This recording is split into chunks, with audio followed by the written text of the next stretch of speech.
What's up, everybody, and welcome back to Fireside Giants. I'm Anthony Rivardo, joined today with Chris the Entertainah. The Giants football is finally here. Guys, we're in the Beach Gallery at Keensburg Beach for the Bazar Music Festival. Let us know if you can hear us. We're going to need your feedback on the audio, and we'll adjust from there. But happy to be talking Giants here in Week 1 and reacting to the game live. Chris, how you doing, my friend? I'm going to test the audio right now. I need everybody in the chat to do me a favor.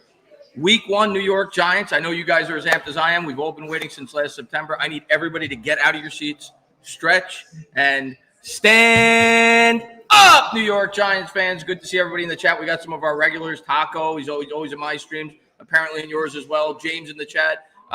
James Wilson, the sports influencer in the chat. Adrian in the chat. Rick L in the chat. We're loaded. We're ready to roll. Chat's live. There we go.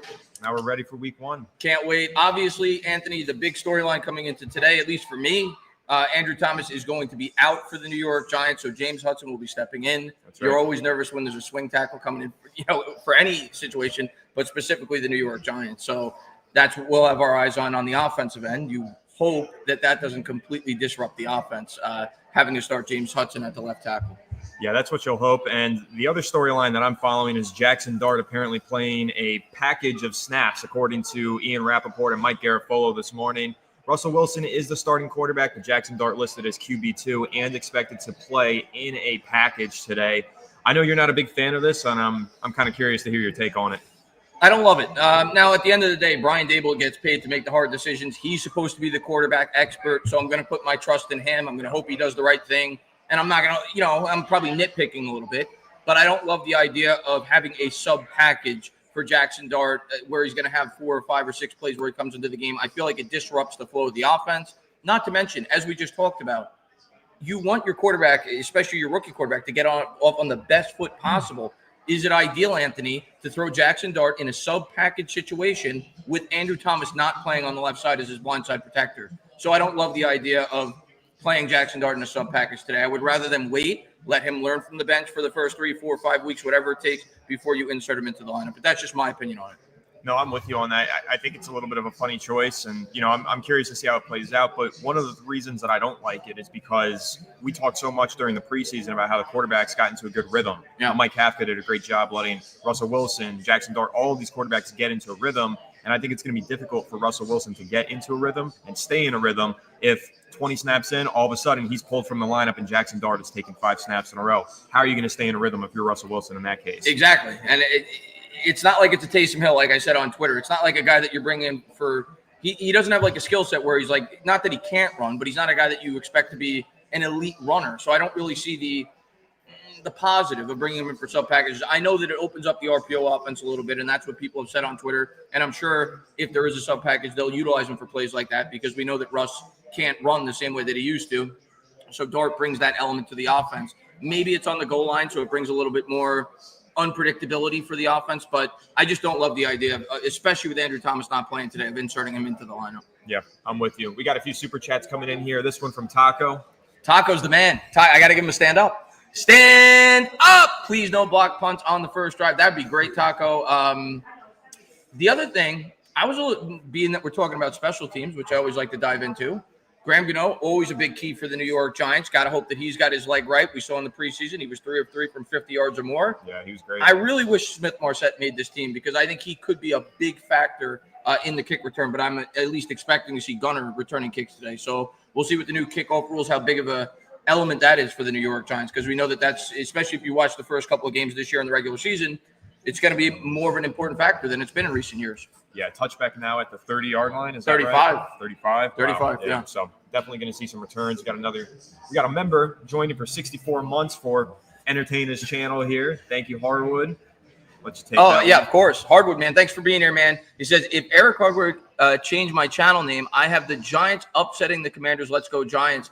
I saw you posted your prediction on Twitter. What did you have, a 24-21? Yep. That's I right. had a 24-23, so we're in the same ballpark. We have low 40s, mid 40s. So that's where we're at today. I think the Giants stand a good chance. My big worry, of course, as we said, is the left tackle spot. So we'll see how the New York Giants adapt. But we haven't even gotten to the most exciting part of this team, Anthony. That's the defensive side. You think about Abdul Carter. You think about Dexter Lawrence. You think about, of course, Kayvon Thibodeau and Brian Burns. You got a four-headed monster that's going to be coming at Jaden Daniels today. That's a pass rush that he hasn't seen coming from the New York Giants his 1 year in the league. The addition of Abdul Carter should be a big, big plus for the Giants today. On top of that, he's got a pretty good matchup to go up against today with Laramie Tunsil, newly added to that Washington Commanders offensive line. He's going to be the left tackle, and you're going to see Abdul Carter lining up against him. You're going to see Brian Burns. I imagine they're going to rotate these guys and move them all across the line. And I think that's the best course of action, because it's one thing to have Brian Burns rushing at the left tackle all game, but if Brian Burns is rushing at the left tackle, then he's on the right tackle. Then all of a sudden, Abdul Carter's on the guard. Now he's back at the tackle. Now he's playing quarterback spot. That's how this defense is really going to be unlocked, is with those versatile pieces all moving around up front. Well, it's kind of like Parsons, right? When Parsons first came into the league, I hate to constantly make the comparison, but they do have a similar skill set. It's an easy comparison to make. I get that. They both played at Penn State. They both were number 11. Yeah. But when Parsons came into the league, Anthony, if you recall, people didn't know where they were going to play Parsons. It wasn't until week 1 or week 2 where they kind of fixated him being strictly a pass rusher. He carries a similar skill set in terms of you can utilize him multiple ways. You could play him up the middle. You could drop him back in coverage. And in a game like this, and I agree, his biggest strong point is definitely rushing the passer. And that's how I want him to be predominantly used. But in a game like this, I do expect certain packages where you will see Abdul Carter used as a spy, to use that athletic ability to contain him in the pocket, to not allow him to extend plays with his legs. Yeah, I think primarily he's going to be rushing the passer, but just like you said, the Giants are going to need a quarterback spy on Jaden Daniels pretty much for the entirety of this game. I think they're also going to have to play a lot of zone defense, because when you're running man coverage, your back is to the football as a cornerback, and you're vulnerable to a quarterback recognizing that and taking off. And Jaden Daniels is the kind of quarterback who can recognize that. And when he takes off running good, and he's going to pick up a lot of yards with his legs. So I expect the Giants defense to run a hefty amount of zone coverage. They ran a lot of man last year with Shane Bowen. That's something that people don't realize, is they ran less man coverage than they did with Wink Martindale. He ran the first most man coverage in the NFL in 2023. Shane Bowen still ran 11th most. So they still ran a lot of man coverage last year. It was more zone, but still a lot of man. But today, I think against Washington, you're going to need to run a hefty amount of zone coverage so that you don't allow Jaden Daniels to run all over your defense. Yeah, we were talking about that through our text a couple of days ago. Like in this game in particular, and I know a lot of Giants fans, when I do these live streams, hate when the Giants run a lot of zone coverage because it's boring. You play bend but don't break. You allow the opposing team to go 30-30. But in a game like this against Jaden Daniels, I think the Giants have to try to get home with that front four and don't let those big plays beat them over the top. So I do expect a lot of zone in this game, 30-30, and then you buckle down as the team gets closer to the end zone, because you have to make Jaden Daniels in this offense earn their touchdowns. 15, 16 play drives. I don't want them having one play for 75 yards going to the house. And a guy like Daniels, we know he's the guy that could extend plays. And when that happens, if the receivers are able to make adjustments and they could get over the top, it could be a one-play drive for 75 yards, or 65 yards in today's NFL with the kickoff rules. But yeah, I agree with you. I expect a lot of zone 30-30 for the Giants. Yeah, agreed. We got a couple more super chats in here for your channel. Here's one from Chris L. Good to see you, Chris, man. Thank you for being here. He says, happy week 1, boys. I'm expecting to be in the playoff contention this year. It's do or die for Dable and Shane. I mean, I want to say we're going to the playoffs, Chris. And I do, on paper, the Giants are a much improved team. And if they had, and again, it's a week-to-week league, so I hate to look at the schedule, Anthony, preseason and say I can't see more than 5 or 6 wins, because teams change every single week. You look at the Cowboys. If you were analyzing the schedule 3 weeks ago, you were analyzing with Micah Parsons as a Cowboy.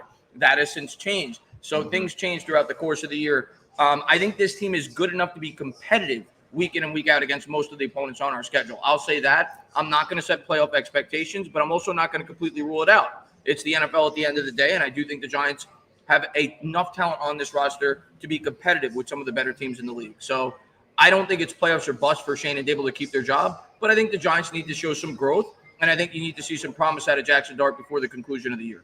Yeah, I'm with you. And I think this team, I'm not going to say that they will make the playoffs, but playoff contention, meaning playing football games that matter in December, I think that's very much in the cards and a realistic possibility for them. They overturned this roster in significant fashion. They made upgrades on the defensive and offensive side of the balls. And even special teams, I think they look better right now than they did last year. So, I don't know. I'm feeling good about this team, and I think the floor is 6-7 wins, and I'm hoping that we get a whole lot more. Got another super chat from Donk. Stand up, Donk. Good to see you, man. Let's go. Been waiting a while for the season. Let's go, Big Blue. Donk, I said it yesterday to Anthony. We've been waiting since last September to watch a meaningful football game, if we're being honest. So it's good to see the Giants back in action, get to see them go up against the divisional foe, and it's a great test because, as we said yesterday, Anthony, I think the Commanders' biggest strength is their rushing attack, at least from an offensive standpoint. And that is perceived to be the Giants' biggest weakness. So we'll get to see how improved the Giants are in that area week 1 against this Commanders' offense and Jaden Daniels' legs. 100%. Yeah, I think it's going to be a really tough matchup for the Giants' rush defense, especially with Jaden Daniels, like you mentioned. But honestly, I think Washington's got a pretty good backfield as well. They traded away Brian Robinson, but they still have that new kid, Ja'Cory Krosky-Merritt, looks pretty good. He looked really good in the preseason. And then they also still have Austin Eckler, who, yes, is an older veteran, but still an effective running back, especially as a receiver coming out of the backfield. So there's a lot of weapons for this Washington Commanders offense to throw at the Giants. Terry McLaurin as well. Noah Brown was on the injury report, but he's cleared to play. So their wide receiver, too, is healthy, and that's going to be a key matchup to watch with him, Cordell Flott, and Deontay Banks as they rotate. But there are a lot of matchups for this Giants defense to key in on from the playmaker standpoint of the Washington Commanders. And you didn't even mention Debo, I don't think, who's another guy you got to worry about. He could be utilized as a runner as well. I saw somebody in the chat say, am I going to do the play-by-play? I think we're going to roll with it. Yeah, I originally we were going to do just strictly a reaction, but Anthony, we'll start with the play-by-play. We'll see how it goes. You'll be the color guy. I'll do the play-by-play, and this will be our first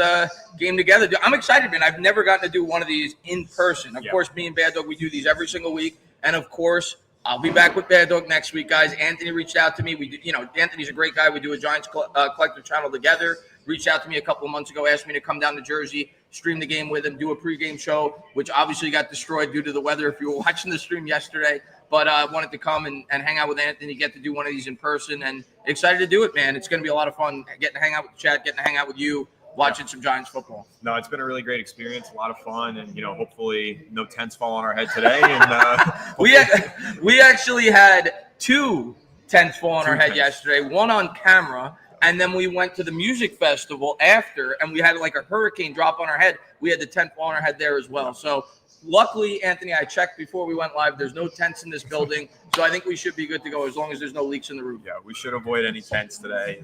Hopefully, the only blindsides aren't us getting blindsided by some tents, but it's Abdul Carter getting some blindside sacks on Jaden Daniels. That's what I'm hoping to see. Yeah, and we got the game on. We're still waiting. I don't know. There may be a delay, guys, because at the bar, it's on YouTube TV, so I know traditionally when you're streaming, it might be a little bit behind. So if you're trying to follow with the play-by-play, just pause your TV, sync it up. We're still waiting for the game to start. It should be starting hopefully within a minute or two, though, and we'll see if the Giants start with the ball. Do you want to start with the ball, or would you rather put the pressure on the defense and the strength of that Commanders team, which I think is their offense and Jaden Daniels, to start the game?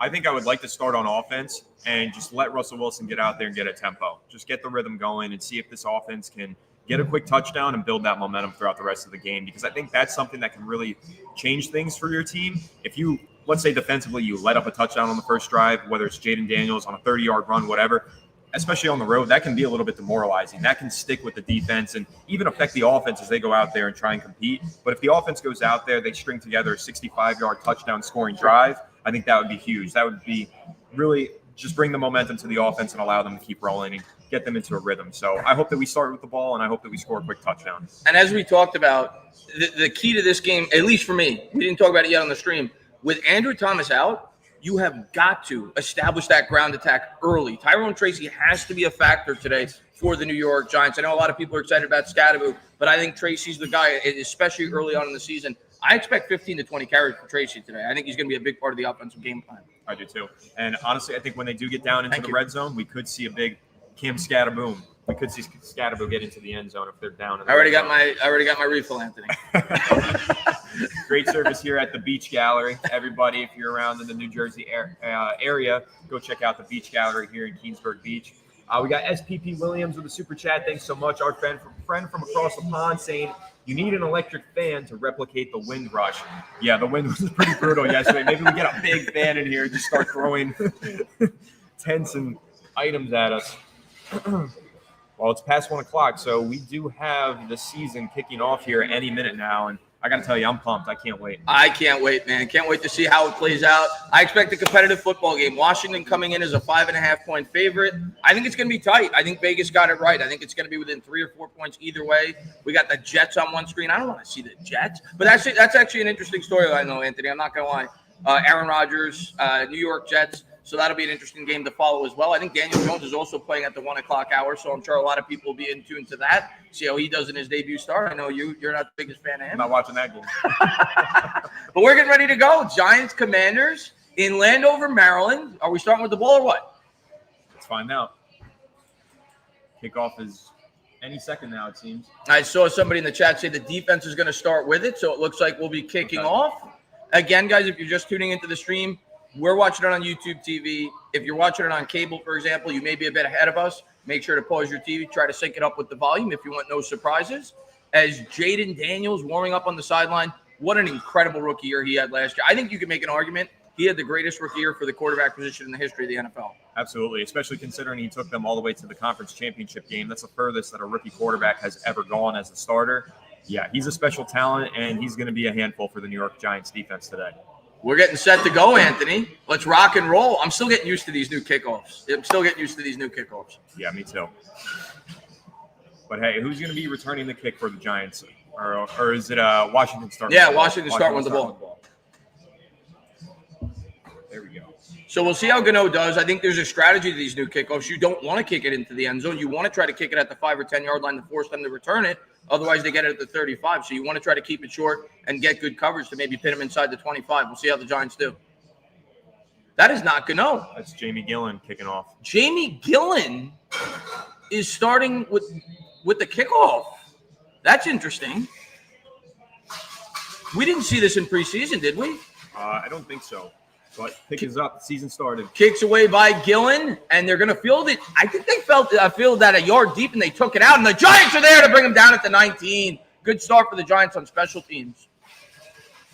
Yeah, that'll bring up tough field positioning for the Washington Commanders. I think that was Deebo Samuel returning the kick as well there. Good start to this game for the Giants. That's like a 15-yard penalty with today's touchback rules. He should have taken that down I think he started that ball in the end zone, Anthony, if I'm not mistaken. I think he caught that in the end zone. He should have taken a knee. Yep. Daniels huddle up for the Commanders here in the white unis. They're going to come out for the first play. Daniels lined up in the shotgun. Giants coming out in the blue unis. We'll see if we get Darth Vader making an impact early on. Here's Daniels, man in motion left to right. Daniels out of the gun, takes the snap, 3-step drop, scans the field, throws out in the flat to the running back. Nowhere to go. Giants bottle him up. He might have gotten 2 or 3 yards, but a good start to the drive for the Giants on defense. Yep, that's right. Starting defensive line there featured Kayvon Thibodeau, Brian Burns, Dexter Lawrence, and Roy Robertson Harris. I did not see Abdul Carter on the field on that first snap. So it'll be 2nd and 7. We'll see. Second and a long 7. We'll see if the Giants can get him off the field here. It looks like a pistol formation. Takes the snap. He's going to turn. He's going to keep it on the RPO. And there's Daniels using the legs. But Burns did a good job catching up there as they keep him short of the sticks. Yeah, that'll bring up 3rd and short. And this will be the first test of the Giants' defense this regular season. And this is where you're going to see Abdul Carter come out onto the field and be that extra pass rusher here on a passing down. And this is where the Commanders thrived last year. As I've said several times on our live shows, they were 3rd in the league in 3rd down conversion rate, 1st in the league at 4th down conversion rate. Obviously, Jaden Daniels being the big reason for that. We'll see if the Giants can get off the field. Yeah, still no Abdul Carter out there, actually. So they're rocking with that same front 4. Daniels takes the snap, drops back, looking, cooking. He's going to step up. He's going to try and take off and run with it, and he's going to get it. And that's what you got to worry about. We're going to see a lot of that today as he gets about 7 up to the 35. Took a big shot there, tackle from Bobby Okereke, and I think that was Tyler Newman involved as well. Pull up Donk's chat real quick while we can. Thank you, Donk. He says having flashbacks last year with Gillen kicking off again. Yeah, maybe that's a strategy thing. Maybe they feel like he's better at pitting them inside the 10. I don't know. We'll see as the game goes along. Yeah, we'll see. Daniels out of the gun. He's going to motion the running back to his left. Takes the snap. He's going to turn. He's going to give. And Washington, good job on the ground for them there as they get 5. Big worry for Giants fans. You don't want to see them being able to accumulate 5-6 yard runs throughout the course of this game. Yeah, still not seeing Abdul Carter on the field. I'm a little bit surprised by this and somewhat confused. Dexter Lawrence did just rotate off, and they're subbing in Raheem Nunez-Roches alongside Roy Robertson Harris on this one. Daniels takes the snap, drops back, looks right, throws right, nearly picked off. Broken up by Cordell Flott, who's getting the start today. It'll be 3rd and 5. Yeah, Cordell Flott in coverage against Deebo Samuel on that one and nearly gets the interception. He definitely won that starting CB2 job this summer, had a great preseason, and already making an impact here on the first drive of the season. Hell of a job there by Flight. He made a good break on the ball. Abdul Carter now on the field for this 3rd and 5. And they got Carter lined up under center, it looks like. Yeah, they've got him on the interior rush, it looks like. 3rd and 5, man in motion, shotgun for Daniels from his own 40. Got to get off the field here. We got a flag, I think. Back him up, Anthony. Let's go, baby. 3rd and 10.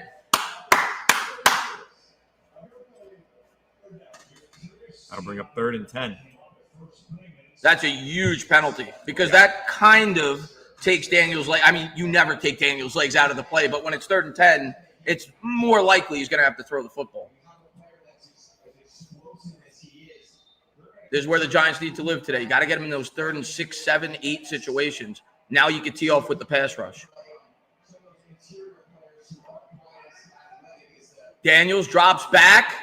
Good protection from Washington. Throws over the middle. He dropped it. Giants fortunate there. That's huge. Hey, what did we see on that play? Abdul Carter playing the quarterback spy. 3rd and 4th down. The Giants will get the ball. Good start to the game for the defense. A little lucky there, but we'll take a break. Yeah, Zach Ertz with a crucial drop. Javon Holland in coverage, and now Washington's going to punt, and that should be Gunnar Olszewski back to return for the New York Giants. Daniels threw it a little bit behind him, too. Not that I'm making excuses. You're a professional receiver. You got to catch that if you're Ertz, but a little bit behind him on the throw. Can Gunnar make a play here? I hope so. Punts away. Gunner's going to field this from his own 11. He'll take it there to the 15, to the 20. Cuts it back up the middle to the 23, maybe 24. Good return. And here comes this offense led by Russell Wilson, which I can't wait to see.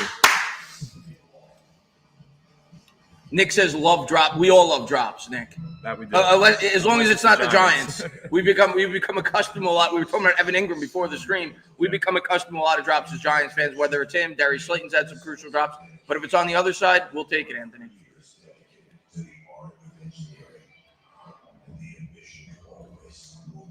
Yeah, Fireplace says Carter was spying the quarterback. Yeah, he was on that play. That's right.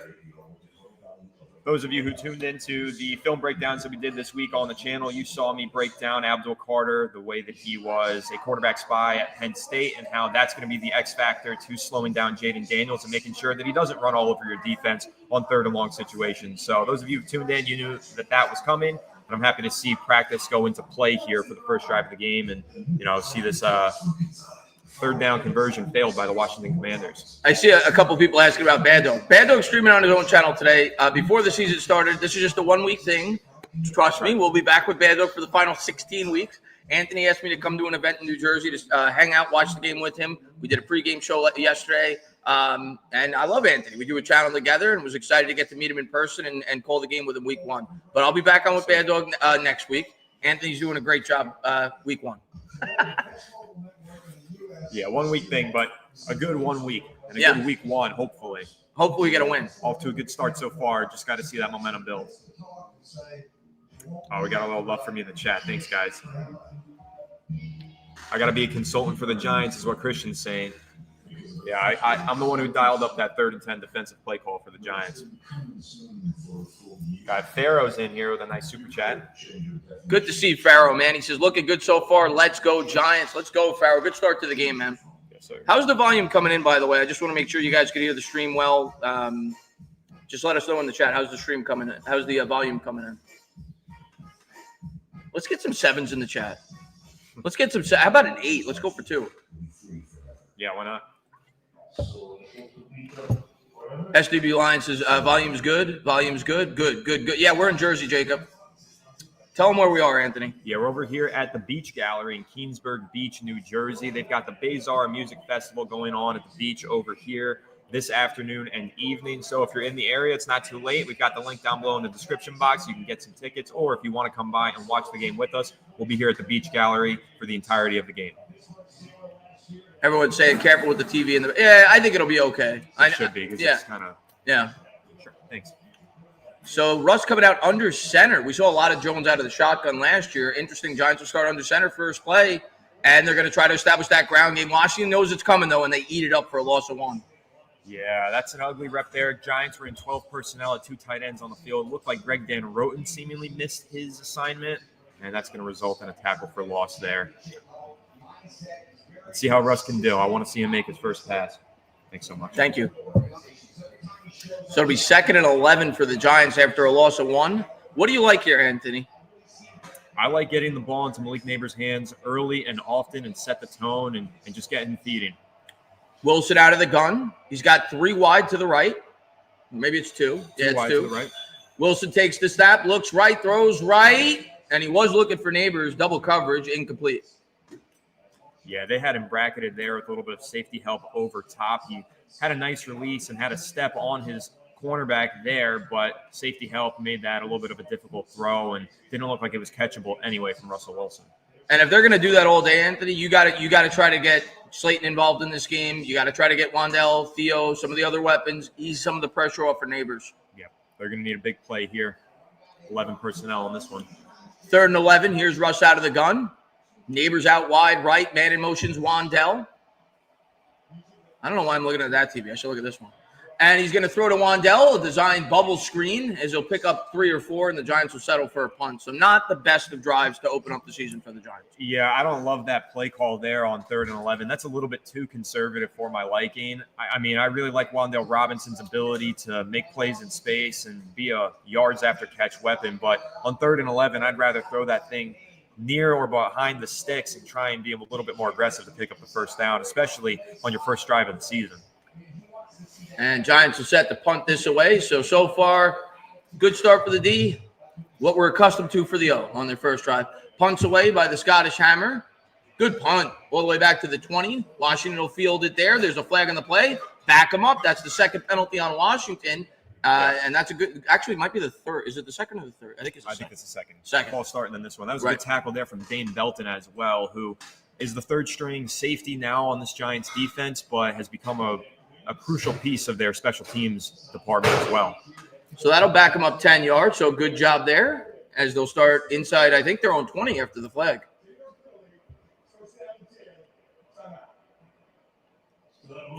$11:02 to go. JC, thank you very much. He says, JMS is small, bro. Keeps getting manhandled. Yeah, I feel like in today's NFL, Anthony, a lot of the centers are small. They are. They all feel, even Linderbaum is relatively small for a traditional center. But JMS thus far, yeah, and you saw it on that first play in particular, he got blown up on the interior. He's a guy that you really, really need to see a step up from this year. He came into the league as a 25-year-old rookie. It's his 3rd year now in the league. It's time to put up or shut up for him. Yeah, I feel like the issue with centers in the NFL, why they're all small, is because it's the same conversation that we had earlier this offseason about Marcus Bell. He came into the NFL a little bit undersized, and everybody's like, stick him at guard, maybe even stick him at center. They don't give these players enough time to actually grow and develop in their position, so they just always put the smallest guy at center, and it's not a great trend for the NFL. And I think it's why you see offensive linemen's growth get stunted, and there's not a lot of development on the offensive line in the league anymore. And the money's going to the guard position, if we're being honest. So Yeah, if you're a guy that's a little bit bigger, you'd rather play the guard than the center. Look at what these guards are getting today. I mean, they're getting almost tackle money the last couple of years. That's right. And one observation that I had on that first offensive drive there for the New York Giants, they were trying to get the ball out of Russell Wilson's hands very quickly. I have to imagine there's a little bit of nervousness from Mike Kafka, the play caller, with James Hudson being in there as a left tackle. 100%. 100%.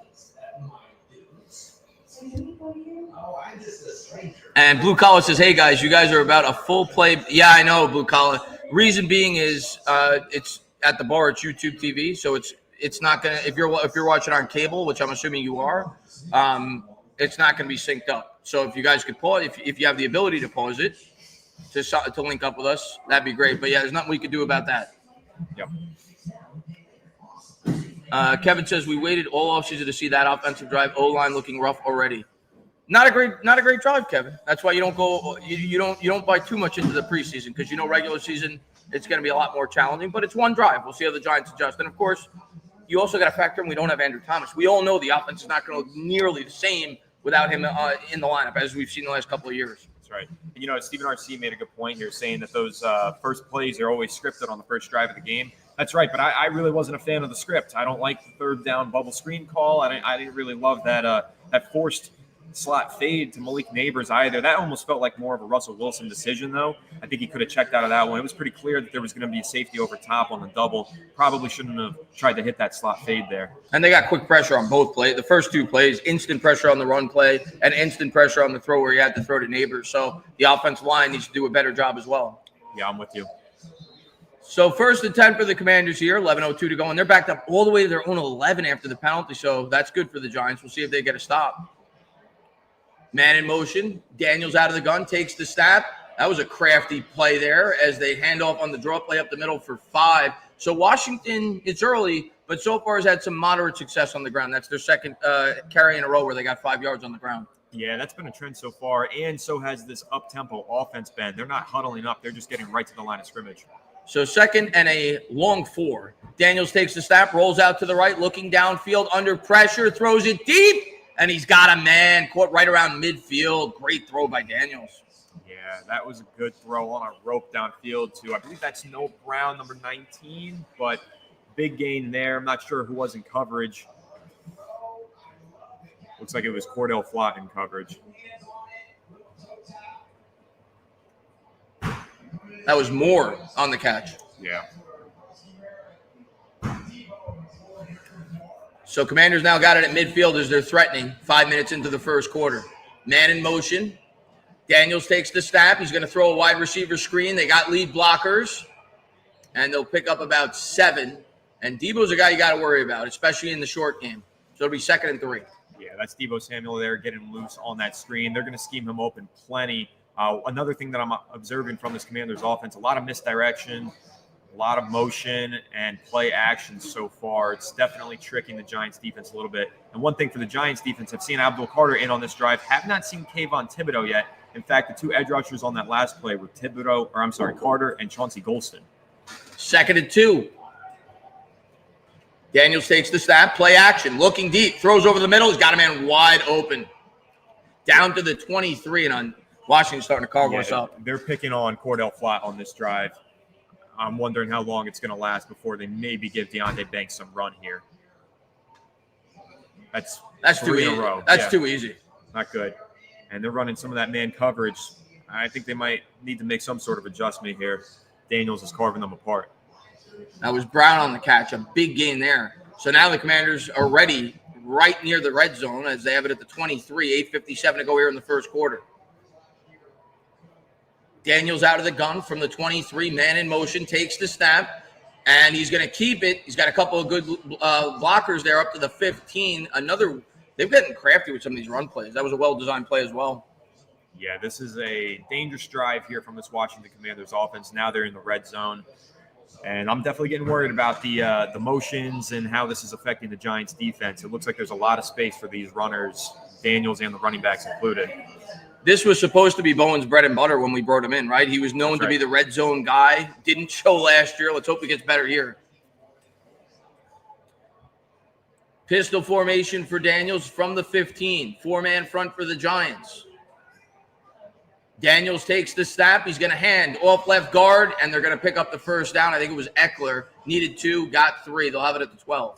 Yeah, I know it's early. It's the second drive of the season, and I don't want to make any quick overreactions, but I'm really confused about the Giants' defensive line rotation so far in this game. Brian Burns hasn't taken a snap on this drive. It's been Chauncey Golston and a mix of Abdul Carter and Kayvon Thibodeau, and that doesn't make a whole lot of sense to me. It's the second drive of the season. Brian Burns is your best and most proven edge rusher. He should be on the field, and I know that Washington's running the ball right now, but Brian Burns is pretty good against the run, too, so I'm a little confused with the strategy. It looks like we got an injury. Micah McFadden down on the ground. Hopefully that's not too serious. We know how important he is to the linebacking corps. Absolutely. He's one of the Giants' best run defenders as well, and they're getting carved apart on the ground. So I'm hoping that this is nothing serious and McFadden's able to get right back out there. So we got a commercial break. Let's talk to the chat. Swiss cheese defense. Yeah, it's crispy so far. Even the first drive didn't look great. We got lucky with a drop by Zach Ertz. The defense hasn't looked great. Offense obviously looked atrocious, but we've only seen one drive. Yeah, it hasn't looked good so far. I'm wondering if Deonte Banks is going to get some reps here because Cordell Flott is certainly the guy that Washington's trying to pick on in the passing game. Yeah. Let's see. Exactly. Yeah. Yeah, everybody's just kind of ripping into Shane Bowen right now, and I don't blame him. I really don't like this rotation that he's got on the defensive line. But we've had one rep where we've gotten all three of those edge rushers, Carter, Thibodeau, and Burns, on the field together, and it was on that 3rd and 10 with Carter as the spy. We haven't seen it at all throughout this game. So somebody asked, "Where's the food?" We're gonna have to get something at halftime. We'll get something to eat at halftime. Sure. Let's see. Cliff says, "All you Giants fans are dumb in believing this team. Everybody stinks. I am choosing a different team to root for." All right. Cliff, you do what you got to do, man. It's only the second drive of the game. I'm not jumping ship just yet. I'm a lunatic. I'll never abandon this team. They could go on 17, 15 years in a row. I'm always going to be a Giants fan. Yep, I'll be here. Look at the Jets off to a good start against the Steelers. I saw that they were already up, and now they hit a big play. They're at midfield. Yeah, that's right. That Raiders-Patriots game, sneaky one. I think that's going to be a good game today. It's like the Raiders are up early. They just threw a pick. And they just threw a pick, so Patriots have the ball. Jets actually trail now 7-3, but they got the ball at midfield. Wow, Justin Fields making something happen. See that? Spin move there. Yeah. He's a fun player to watch. Let's see. If we lose, we have to win next week. Giants will be warned. This game's far from over, Luann. We haven't even surrendered a point yet. But not a good start here with McFadden now getting the stretch. So, obviously, he's going to be out for an extended period of time. They got the stretch out for McFadden. So, that's a horrible start to the season for the Giants. Yeah, it looks like he got rolled up with his right leg. They had that in a cast, so not looking good. He's going to miss a significant amount of time. That's a huge loss for the Giants defense. I mean, who is the linebacker to step in now? Darius? Yeah, I think that's who it's got to be. That's not who you want to see last out year's there. What, 5th round pick, 6th round pick, whatever it was. 6th round pick. That's not something that I'm particularly fond of. That was an oversight, I think, on the Giants this offseason. We saw that during the preseason. They didn't have a ton of depth at that linebacker position. They were relying a lot on Okereke and McFadden, and now without McFadden, Mubasau is going to need to step up. That's our thinnest position on the defensive side of the ball, I think. So having him go down, that's a big blow. Yeah, that's huge.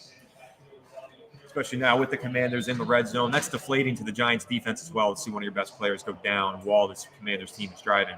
Halfway through the first quarter, Commanders have it here at the 12. Shotgun for Daniels. Got a man to his right. Giants crowd the line. Daniels takes the snap. He's going to turn. He's going to give as they push forward to the 8. So it'll be 2nd and about 6. Yeah, it's been an easy 4 or 5 yards on almost every handoff here for this Washington team. Again, Anthony, that was our biggest concern going into the year, and they're getting manhandled up front, man. They are. They're not winning up front.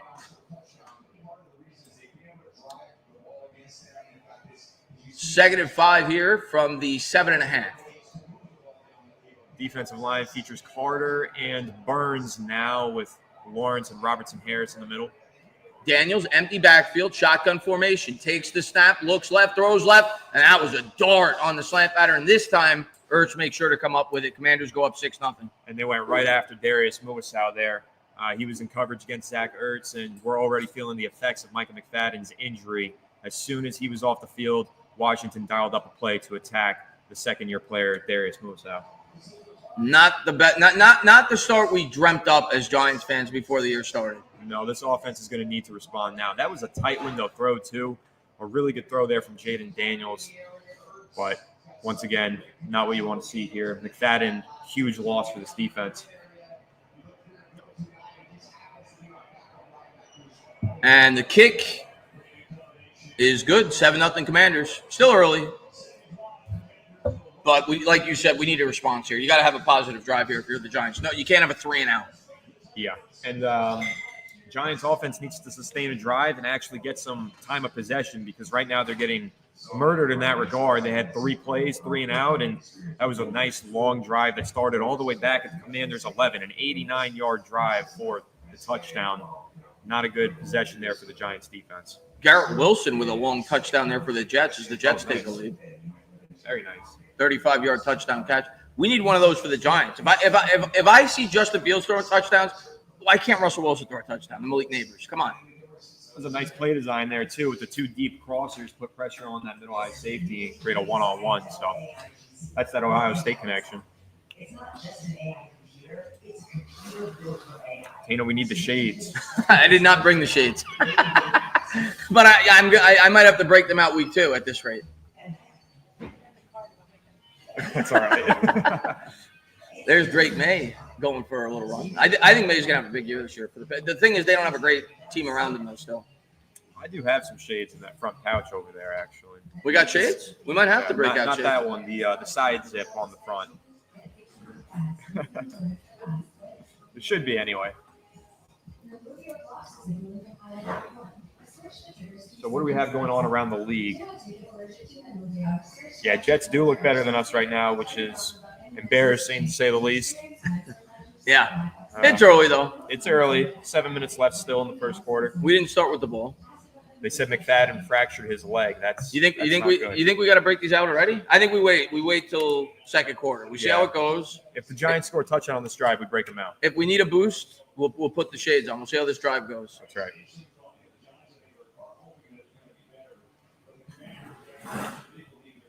So what happened? The Jets missed an extra point? 9-7. I think there was a penalty, and now they might be going for 2. Okay. A shortened 2-point conversion. Okay. Interesting that the Giants got the Giants Commanders got the number 1 Fox team here with Tom Brady on the call. They're expecting a good game in the NFL, and I was too, and I want to see this Giants offense bounce back right away. 8 plays, Anthony, 89 yards. You forget they had the penalty to start that drive on the kickoff. It didn't phase them at all. 8 plays, 89 yards, 4 minutes and 2 seconds for the Commanders. They go right down the field. Super chat from Don. Thank you so much. Saying his fantasy team is looking good. That's about it. So apparently you have apparently Donk doesn't have any Giants on his fantasy roster. He might have a lot of Commanders. Yep. I've got Malik Neighbors. I'm waiting for him to get some points. Kicks away. Giants will field a bouncing kick at the 3. They'll take it out there to the 10, to the 15. It's Wan'Dale Robinson on the return, is that? Looks like it is.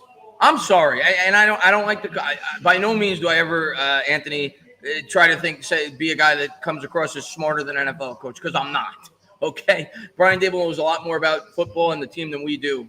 I still don't understand why Smith-Marsette is not on this roster. Smith-Marsette was incredible last year in the 8-game sample size or whatever it was that we saw him as the kick returner for the New York Giants. Why in the hell is he on the practice squad and Wan'Dale Robinson returning kicks? That makes no sense to me. Yeah, I'm not sure about that one either.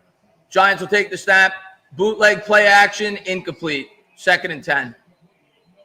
They're trying to get Malik Neighbors the ball, but this Washington defense is quick to react. They're double teaming him and they're man covering him. This is going to be tough for them to work that ball to Malik on plays like this. But that looked like it should have been a roughing the passer or hands to the face of some sort, because that pass rusher certainly did clock Russell Wilson in the face mask there. That should have been a penalty. 6:52 to go, 2nd and 10 here for the Giants. As again, they're behind schedule as they struggle on the first play. Man in motion.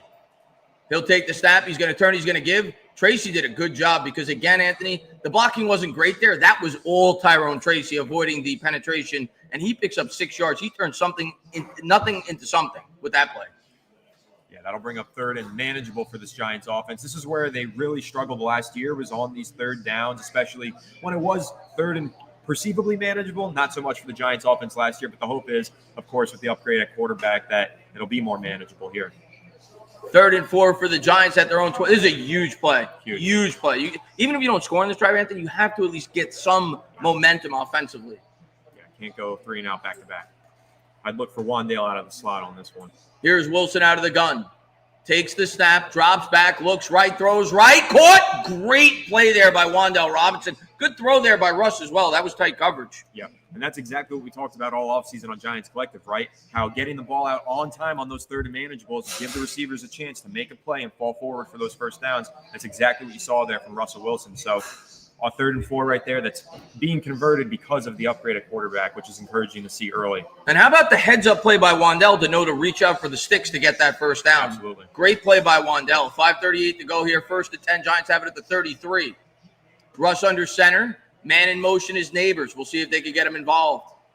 Russ takes the snap. They're going to try and establish the ground game. Tracy with a nice cut to the right. He picks up 5. I'll tell you what, Anthony, the offensive line has not looked great with the run blocking, and twice now, 2 plays in a row, we've seen Tracy make something out of what looked like nothing. Washington's getting great penetration on these plays. No, absolutely. Tracy's been making guys miss in the hole and falling forward for some crucial yardage. That's going to be a big part of this offense. They need to establish the ground game. So 2nd and 4 as Tracy has another nice run. 4:58 to go. Shotgun formation here for Russ. That's Neighbors now in the backfield with Tracy out wide. I'd like to see them get Tracy involved in the pass game this year. They're going to throw Neighbors out of the backfield. Neighbors breaks it. It's Wandell, rather. Apologies. I like that. A little gadget play there for nice. Wandell as he picks up 7. Yeah, that's a nice play call there on 2nd and 4. Confuse the defense. Good touch on that pass from Russell Wilson. Allow Wandale to turn upfield and make a man miss. You're talking about confusing the defense, Anthony. I want to know, how did you confuse Wandale Robinson from Malik Neighbors? But a great play there by Wandale as the Giants pick up 7 and a first down. 4:16 to go here in the first. Giants have it here at the 46. Man in motion is Neighbors. Scatterboo in the backfield. That's right. And Wilson takes the snap, play action. Good protection. Wilson throws. He's got a man wide open. It's Neighbors to the 40. Stiff arm to the 30. He rumbles forward to the 29. There we go. That's what we've been waiting for right there. What happened? He got carted off. His leg. Yeah. Micah McFadden.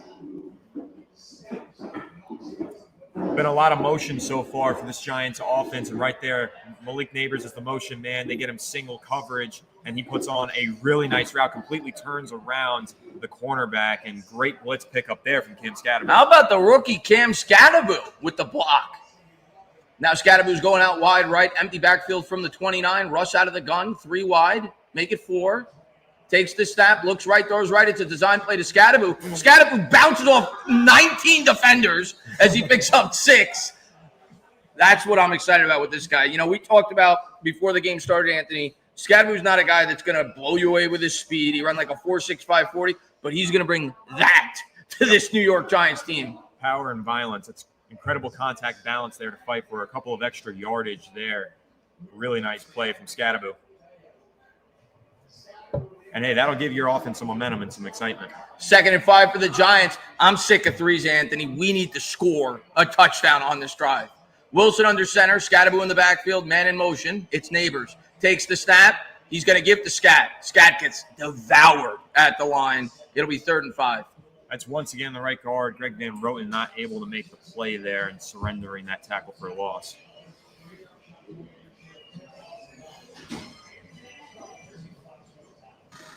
Got a lot of hype for Scatterboo in the chat here. I mean, Scatterboo had 2 fantastic plays. The great run, the block, and then, of course, the catch where he bounced off 38 defenders. Giants huddled up. They'll break the huddle. 3rd and 5. Now, if you get 4 here, Anthony, do you go? I think you do. I think you do against this Washington team. I think you're going to have to. So the run's in play here. If you could get a positive 3 or 4 yard run, that's in play. Yep. Shotgun formation, they will throw. Rush looks, throws, caught. They don't need to go for it on 4th down because they get the first. And was that Wandale again? It's Wandale again. He's coming up huge on this drive. And flag on the play. There's some fighting now going on. Chippy from this division matchup. We got a flag here. I think it's going to be on Washington, but we'll see. I hope so. I think it's going to be unnecessary roughness after the play because they took Wandale and they threw him to the ground. So far, Anthony, the good news is we have not seen any spitting in this contest. If you tuned into the Eagles game week 1, Jalen Carter, that's got to be on Washington. Yep. That was like a UFC takedown. Big plays there, though, from Wandale Robinson. And once again, like I said, throwing on time, not waiting to throw the ball, getting it to Wandale so that he can fall forward and pick up some extra yardage. So good throw there from Russell Wilson. Want to give the quarterback credit for playing on time. Yeah, calling it unnecessary roughness, I think. Well, that'll put the Giants knocking on the doorstep of the end zone. Minute 46 to go here in the first. Giants are going to get half the distance. They're going to be inside the 10. That's right.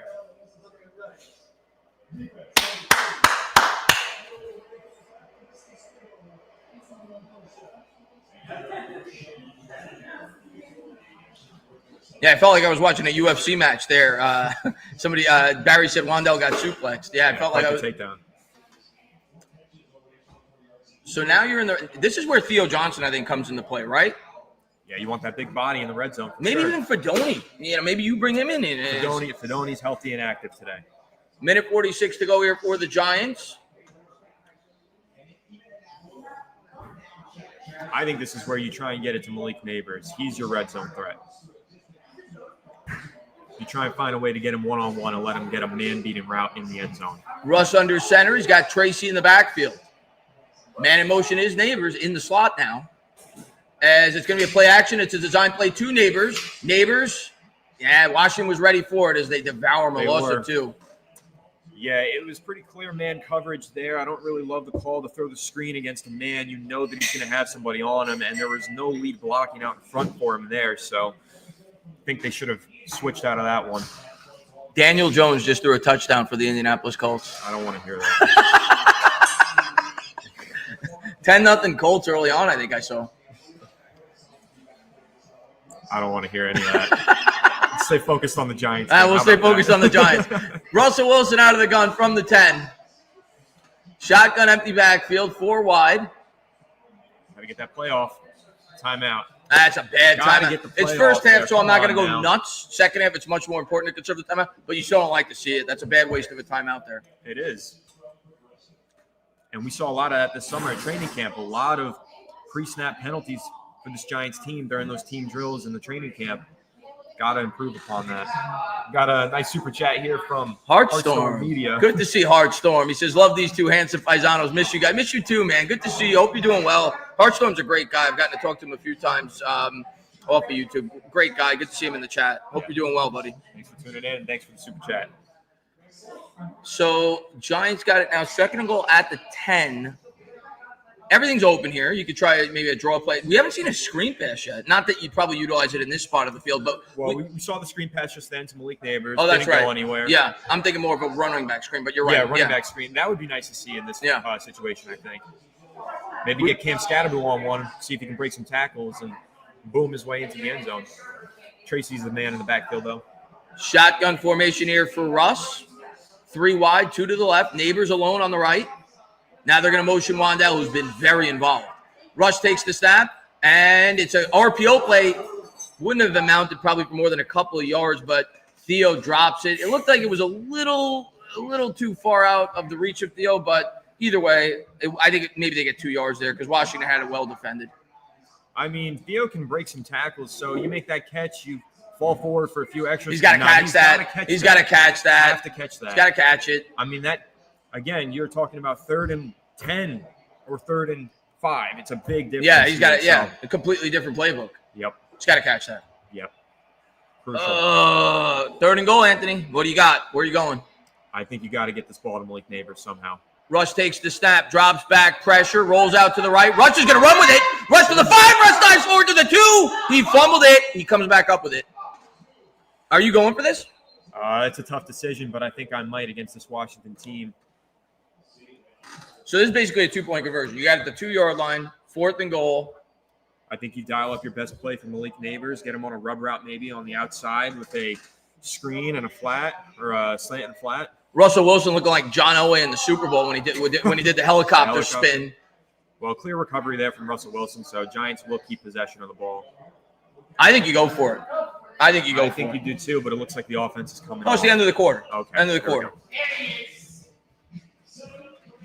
You're not going to have that many opportunities if you're the Giants to score touchdowns, if we're being honest. They don't have an electric offense. You're at the 2. You're on the road. If you don't score, you at least have them pinned deep. You can't settle for 3 here. You got to go for it. I think it's a clear decision. I'm with you. And Nan says go. Asian says kick the field goal. I mean, I think you got to be aggressive here. I think if they don't get it, they don't get it. But I think the correct decision here is to go for it. If it's at the 4 or 5, I agree. Kick the field goal. But at the 2, I think you got to go for it, Anthony. I'm with you. I mean, listen, I think when you're looking at this Washington team, I'd rather them have to go 97 yards to score a touchdown. Yeah. Give your defense an opportunity, many opportunities there in that regard to make a play, make a stop, instead of just settling for 3 points and a 4-point deficit. Thank you. What does the chat think? What do you guys think? Would you settle for 3 or would you take the I'm going for it. I'm going for it. They may not get it, but I think it's the right decision here to go for it. Got a good game going on over at Foxborough. Danny Boy says 3. Most people I think are saying go for it. There's a few that are saying 3 though. Now here's the questions you handed off here, or I think you got to drop back to pass just in case the pressure comes so that you have an opportunity to scramble and extend the play if you need to. Scatterbo up the middle. Nick wants a run play. But I'll be honest here, I'm going to need to see the play and see how it unfolds. But this is a situation where you want a play extender. We've heard a little bit about these Jackson Dart packages. That would be an interesting time to do it. That would be a really interesting time. This is where Kafka makes his money, right? We talked about how good Kafka looked in the preseason as the play caller. Right. Kafka, the 1 year he was the play caller for the New York Giants, he had him top 5 in red zone offense. This is where he gets his money, right? So we'll see if Kafka could draw up a good player if the Giants do, in fact, go for it. Yeah, I think I've seen a couple of people in the chat say RPO. I think that would be smart. Give your quarterback a chance to read the defense, hand it off if there's a hole, and take it and extend the play if you need to and make a throw yourself. So I agree. That's what I was going to suggest that I think they should do. Do an RPO. Give Russ the decision if he sees an opportunity to run with it. Or obviously, if he likes the defense and he hands off, go for it. But I think you do an RPO so you give Russ, the experienced quarterback, the opportunity to make the decision. Yeah, give him the option. That's the crucial part. And the Giants are going to go for it. I agree with this. Whether they get it or not, I agree with the decision. And Malik Neighbors and Brian Dable animated on the sideline, yelling at one another, but Dable reeling them in and hyping them up. So I have to imagine they're going to dial up this play for Malik. Come on. So they got Tracy in the backfield, Russ out of the gun. Man in motion is Theo. Big play here, Anthony. Huge play. Got to convert. Russ sees something in the defense. He changes it up. Russ takes the snap, looks right. Nobody there. Under pressure. Russ buys. There's a hold. There's a hold. It's a touchdown, but it's not going to matter. It's incomplete. It's incomplete. Anyway. So they'll decline this, and they'll have the ball at the 2. Looks like it's going to be on New York. Whoa! Oh, there we go. That's huge. We'll take it. I thought it was a hold, but we get an illegal hands to the face on Wise. So now you could run the ball because now you got it at the 1 yard line. All right, what do you do here? Do you bring the scat man in for the 1 yard run, or do you? I think you might. That, or if you feel comfortable going with the tush push, maybe you do that. But yeah, hands to the face, nearly knocks Jermaine Illuminor's helmet clean off his face. We'll take it. This is 1st and goal, though, so they got 4 plays to work with here. Holy shit, they got a first down out of that? That resets the down. So what a great penalty by Washington. Touchdown, no excuses. But Scatterbo is the running back in the backfield. We could get a handoff here up the gut. Offset eye. Run the ball to the scat man. Wilson under center. He's going to fake it. Roll out. Bootleg. Looking. Throwing. He was trying to throw a touchdown there to – was that a – That's Marcus Bowe. Marcus Bowe. Remember when Andrew Thomas caught that touchdown a couple of years ago? Against Tampa, right? Yeah, I don't love that, though. I think, listen, they have the heavy package in there. What was that, 13 personnel, 3 tight ends on the field? Just hand it off. Too cute there. Got your power back in the backfield, but then again, it was first down. They got 3 more downs. I don't like it, though, Anthony. First down, I love it. You drafted Scatterbo for this exact scenario. We talked about how he's a thumper. Now they got the I formation. You got the lead blocker. Run the football. I'm with you. 2nd and goal from the 1. They're going to give it. Washington devours it. This run blocking, honestly, it was a point of concern for me throughout the summer. They didn't look so good in the team drills at training camp, and it's showing up here. This Washington front, that's once again Greg Van Roten not making his block, and Scatterbo ran right into his own man there. I think that was the rookie, Marcus Bowe. Marcus Bowe actually made the tackle.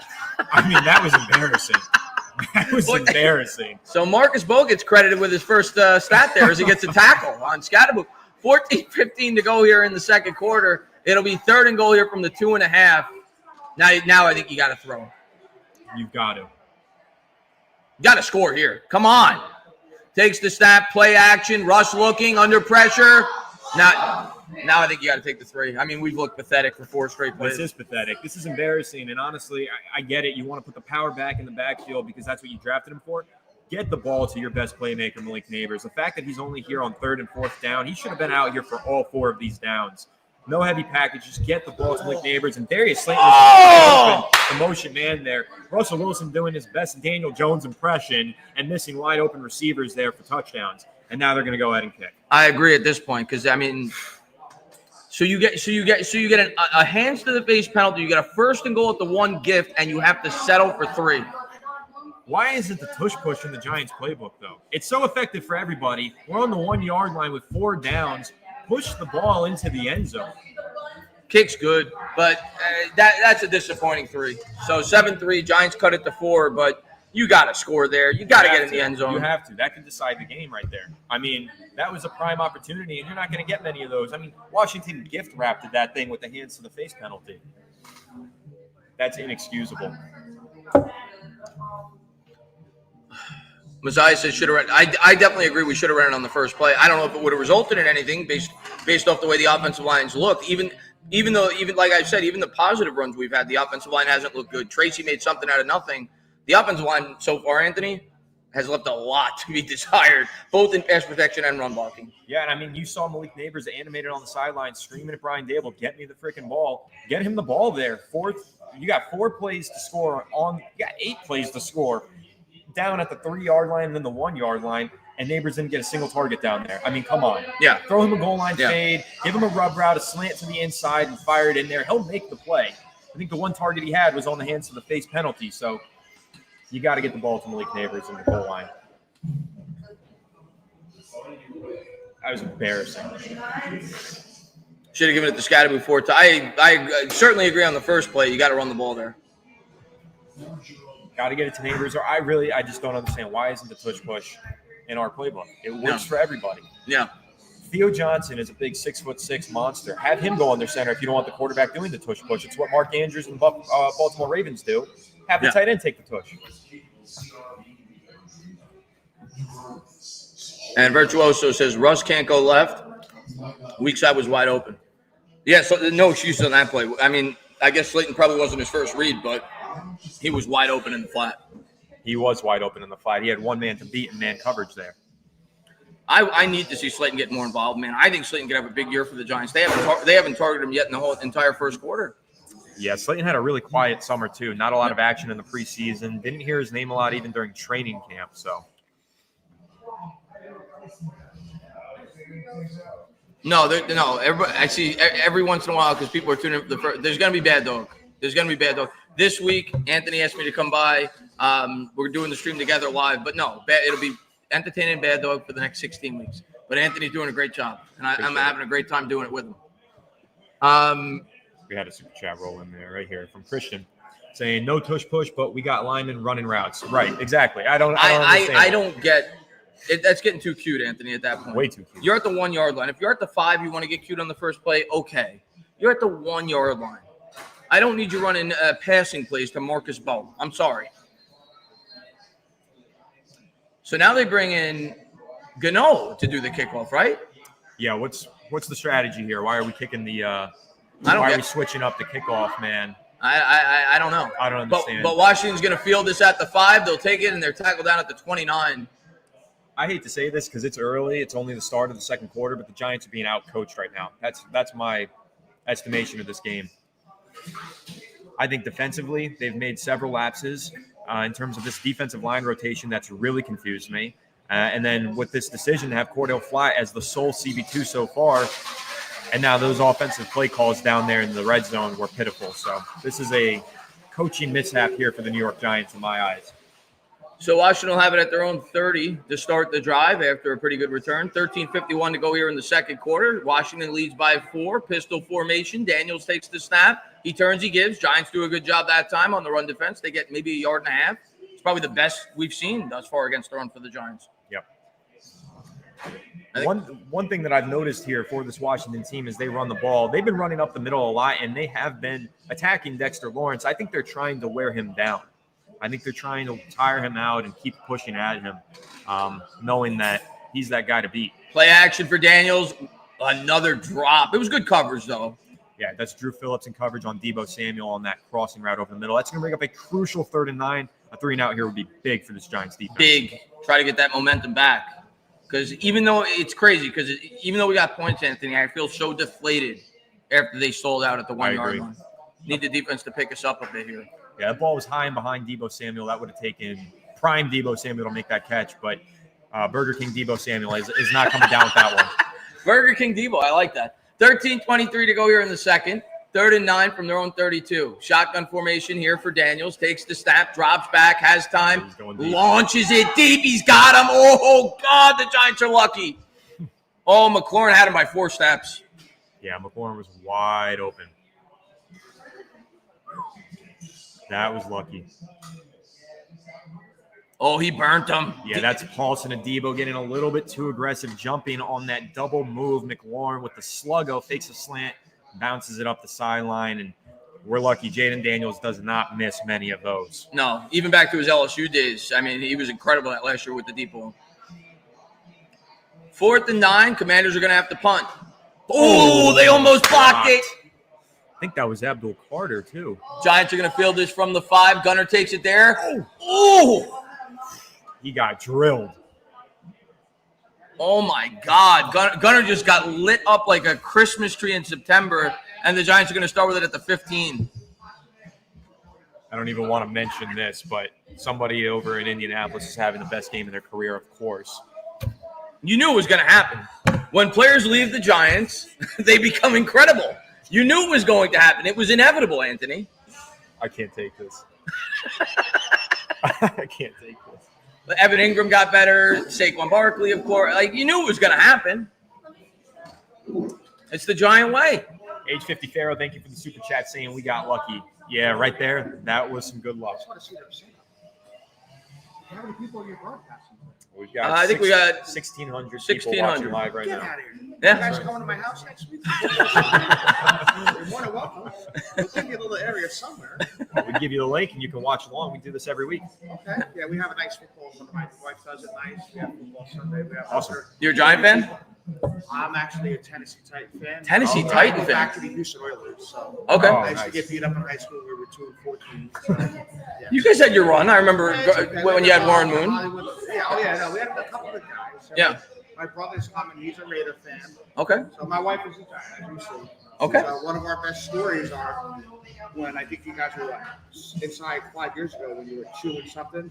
We got tickets to where we ate like fat rats, and then we went on a field, which like couples holding hands. We saw father and son throwing the ball thing in the end zone. Wow. We saw 2 drunk guys try to run 25 yards. I said, Dave, someone's going down. Boom, hamstring. Oh yeah, they got us on the field. It was incredible. Just standing at the 50-yard line, looking at 80,000 people screaming at you. Awesome. Yeah. Awesome. Sounds like So what was a that, lot of Giants fun. Eagles game? No, I just I couldn't tell you that. No, we wouldn't have got tickets for that. So Yeah. we waited last second. Oh, okay. I was like, Okay. I'll give it a parking pass too.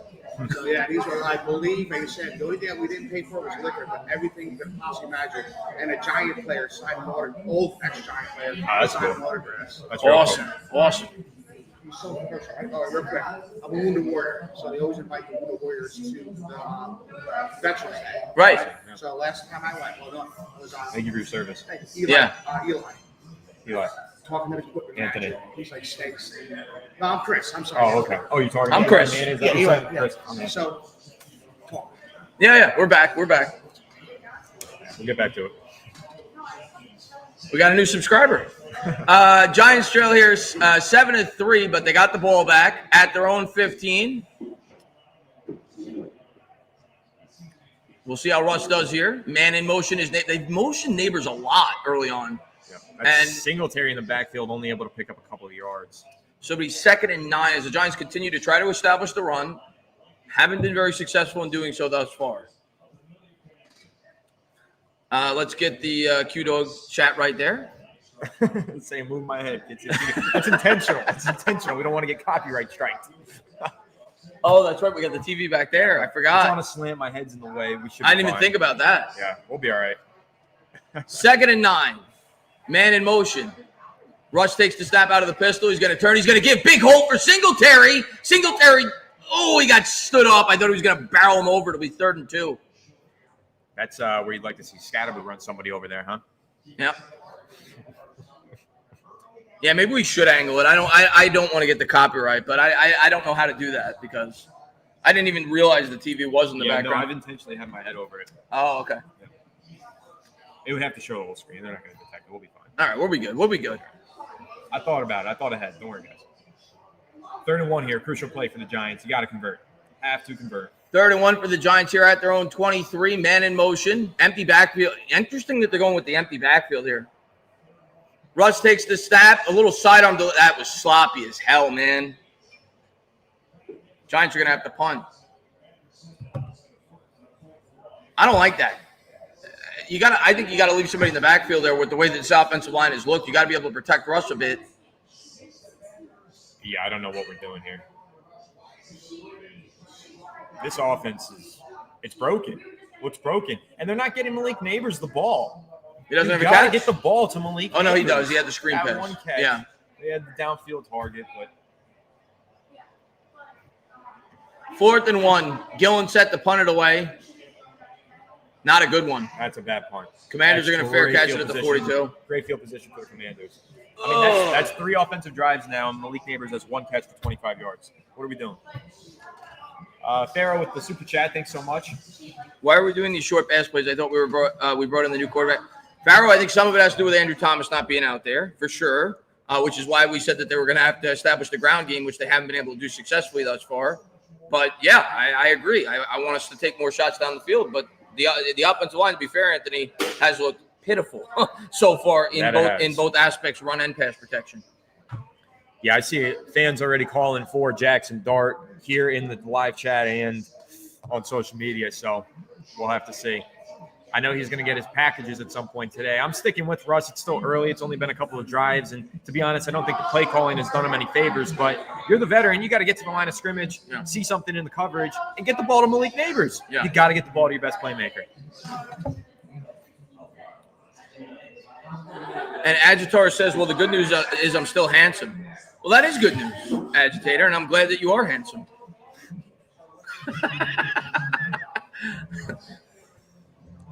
Put me in a couch. I think he meant to say coach, but he's talking to his couch. Let's see. Give the ball. Let's see. Everyone fired by Halloween. It's going to get worse. I hope not. That'd be horrible. God, I hope not. We need a spark plug, though. We need something to get this offense going, or even if it's a turnover forced by the defense, we need some sort of spark. Yeah, we need a sack, something. Yeah. You know, we're salivating over this pass rush, and then granted, I understand Jaden Daniels is not the easiest guy to bring down, but so far, Anthony, we don't have a sack yet. I haven't seen many blitzes either. It's just been a lot of 4-man rush and this weird, again, rotation on the defensive line that hasn't made a ton of sense to me.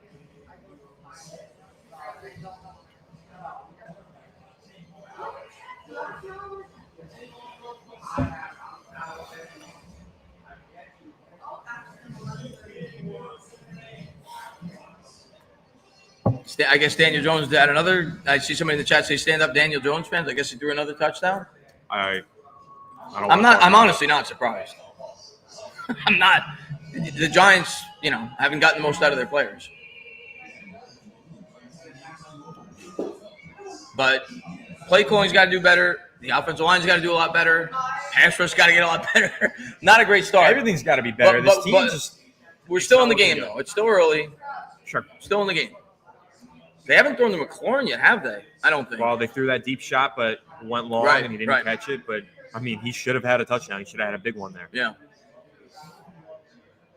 Hey, at least we get the ball after the half. Hopefully we can survive on this drive, get the ball, maybe score, maybe get it after the half, come out a new team. That's what I'm hoping for. It just takes one play. Let's get a sack or a turnover, and we'll get right back in shape. Big play here for the defense. Got to get off the field. 11:40 to go here in the second. Giants crowd the line with 4. Man in motion, shotgun formation for Daniels. He's going to turn. He's going to give. Good lead blocker. Big gain here on first down. They pick up 11. Dude, that's Bill. Ja'Cory Krosky Merritt there at the 11-yard run. The run defense today, Anthony, has been awful early on. Yeah, now they're across midfield and in good position. 1st and 10 for the Commanders. Shotgun formation at the 48. 4 wide. He's going to motion the running back to the right. Empty backfield. Deebo Samuel out of the backfield, too, motioning. Daniels takes the snap, and the Giants get some pressure, and they get their first sack of the season. Brian Burns. Big play there. That's what the Giants needed. Back them up. Spider-Man spins his web, says it'll be 2nd and long. That's good. That's good. And that Abdul Carter with the initial pressure. Yep. Good job by Burns setting the edge as well. He was patient. Yeah, and really that's a coverage sack there to go ahead and make sure that Jaden Daniels didn't have a passing lane so that Brian Burns could close out. So good play there by the whole defense. 2nd and 16, shotgun formation for Daniels at his own 47. Can we get some pressure? Daniels takes the snap, looks. He's going to try and take off with his legs. Nope, he throws on the run, and they didn't matter, Anthony. They get the first down. That's deflating. As a defense, you get a big sack, you back them up, and then you just let up a first down on the next play, gain of nearly 20 yards to Deebo Samuel. That can't happen. A 17-yard pickup after the Giants get a sack on first down. Daniels doesn't let it phase him. That's a veteran play by Deebo Samuel to just make a quick move and sit down in that zone, in that little pocket there. Oh, that's frustrating. Finally get some momentum with the pass rush. Yikes. 1st and 10 for the Commanders here at the 37. Already in field goal range. Daniels will take the snap, and it's a design run to Deebo. Deebo tries to turn the edge. Giants are there. Good job there by the Giants defense. It was flat first in on the play. There is a flag. What's the flag? I'll tell you what, Flott's made a couple of good plays today. He's made a couple good plays, but he also got picked on that one drive in coverage, so It's been a little up and down for him. It's on the defense? Ugh. You're killing me. You're killing me. Holding on Raheem Nunez-Roches. I hate how does that happen? How does an interior defensive lineman hold on a passing play?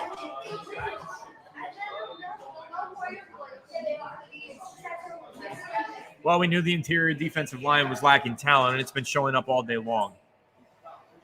Not on a passing play, rather. It was an end around, but still, I hate that. 1st and 5 from the 32. Man in motion. Daniels takes the snap, looks right, throws right, caught. They're just picking on this zone, Anthony. They're sitting down in the zone, and they're just tearing us apart. Another flag. A lot of quick passes from this Washington offense, and they're moving the ball easy. Got a donation there. Pumpkin, yeah. Elvis is famous for collecting pumpkins every time the Giants lose a game. Hopefully the pumpkins are in stock at Halloween and you don't take all of them by the time Halloween comes around, Elvis. But thank you for popping into the stream. 9-11 to go, and that'll be on Washington at least, so that'll back them up. Good.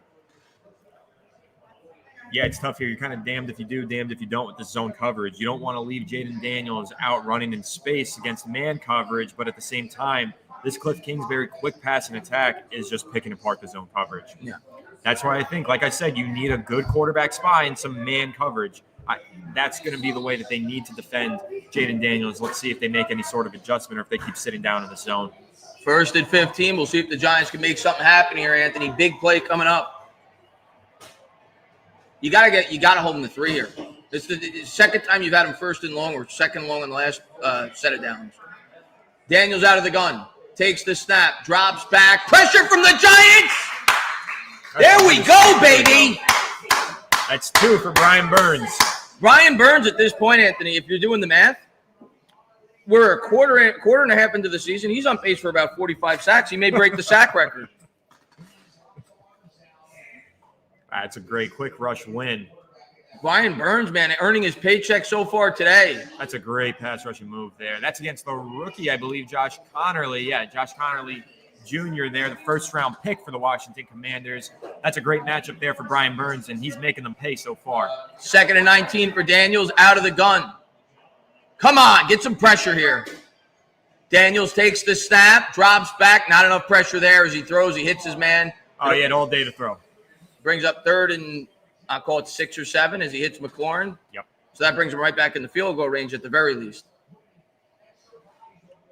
But knowing Washington, if they even get 3 or 4 yards here, they're going for it. They're aggressive on 4th down. Got to get off the field here, Anthony. Got to. Have to. Can Abdul Carter make a play here, please? We need it. Like to see it. He's lined up as an interior rusher on this play. 3rd and 7. Let's go, baby.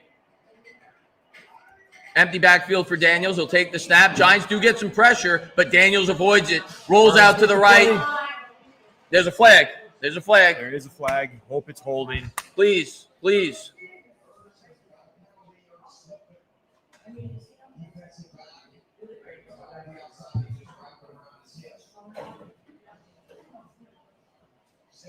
Nope, it's going to be on the Giants. That's going to be on Javon Holland, holding against Zach Ertz. His defense just can't get off the field on third down.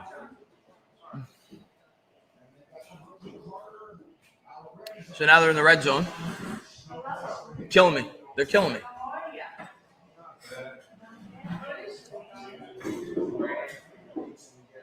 First and 10, 7:19 to go here in the second quarter. We're midway through.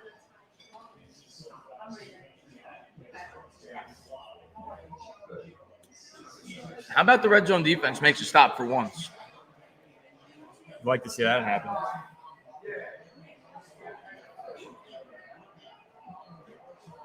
This is such a hard team to defend against in this spot of the field, though. Yep. Because of Daniels' dual threat capability. Man in motion. Daniels out of the gun. Takes the snap. He's going to turn. He's going to give. Giants that time got good penetration, but he was able to make something out of nothing. He gets 6 yards. It's a good run. Yeah, that's that rookie, Ja'Cory Krosky-Merritt, that they drafted out of Arizona in the 7th round. He looked really good this preseason. Was listed on their unofficial depth chart as the 4th stringer, but it was readily apparent that he was going to play a big role as early as week 1 after a strong summer. And now they're coming up in the hurry-up, which we've seen a lot, especially in the first quarter. Washington's been using this a lot. For sure. Daniels out of the gun. Big play here, 2nd and 4 from the 7. Daniels takes the snap. Touchdown. Oh, you're killing me. You're killing me. What's the answer? I don't know. I mean, this run defense has been awful. The pass coverage hasn't looked too good either. The defense is not. It just doesn't look good. I don't know what to say. 13-3 extra point pending. Need a good drive to close out this half. Giants do start with the ball in the second half, but once again, though, taking Brian Burns off the field there, Chauncey Golston in, and they go right at him. He's supposed to be this good run defender. That's why the Giants signed him. 14-3 extra point pending, 6:14 to go here in the second. I'll tell you what, not having Micah McFadden out there is hurting the Giants defense. That was a huge loss. We did get a super chat, though, from John. Thanks so much, saying, why the hell do they keep subbing Dex out? It's the first game of the season. He's out of shape already. Shane Bowen doesn't know how to utilize his defense. I think Dex being on a rotation makes at least somewhat sense since he is a big 350-pound man. You can't have him out there for 90% of snaps, but I'm not crazy about the general rotation of this defensive line, and I don't think Shane Bowen is doing a great job today. No, I don't think anybody on the Giants is doing a great job today thus far. They're being outcoached, point blank. I don't know why Chauncey Golston's getting as much playing time as he is, honestly. Gonna have to make second half adjustments, but they got to close this half out well to keep us in this game. And I would like to see a little bit of Deontay Banks at some point. I don't think we've even seen him on the field. No, I don't think we have. This has to be a neighbor's drive. I mean, if it's not, what's going wrong with Mike Kafka? Yeah. You got to get him the ball. You got to find a way to get Neighbors the ball. And I'm not talking about these screen passes that are 3 yards up the field.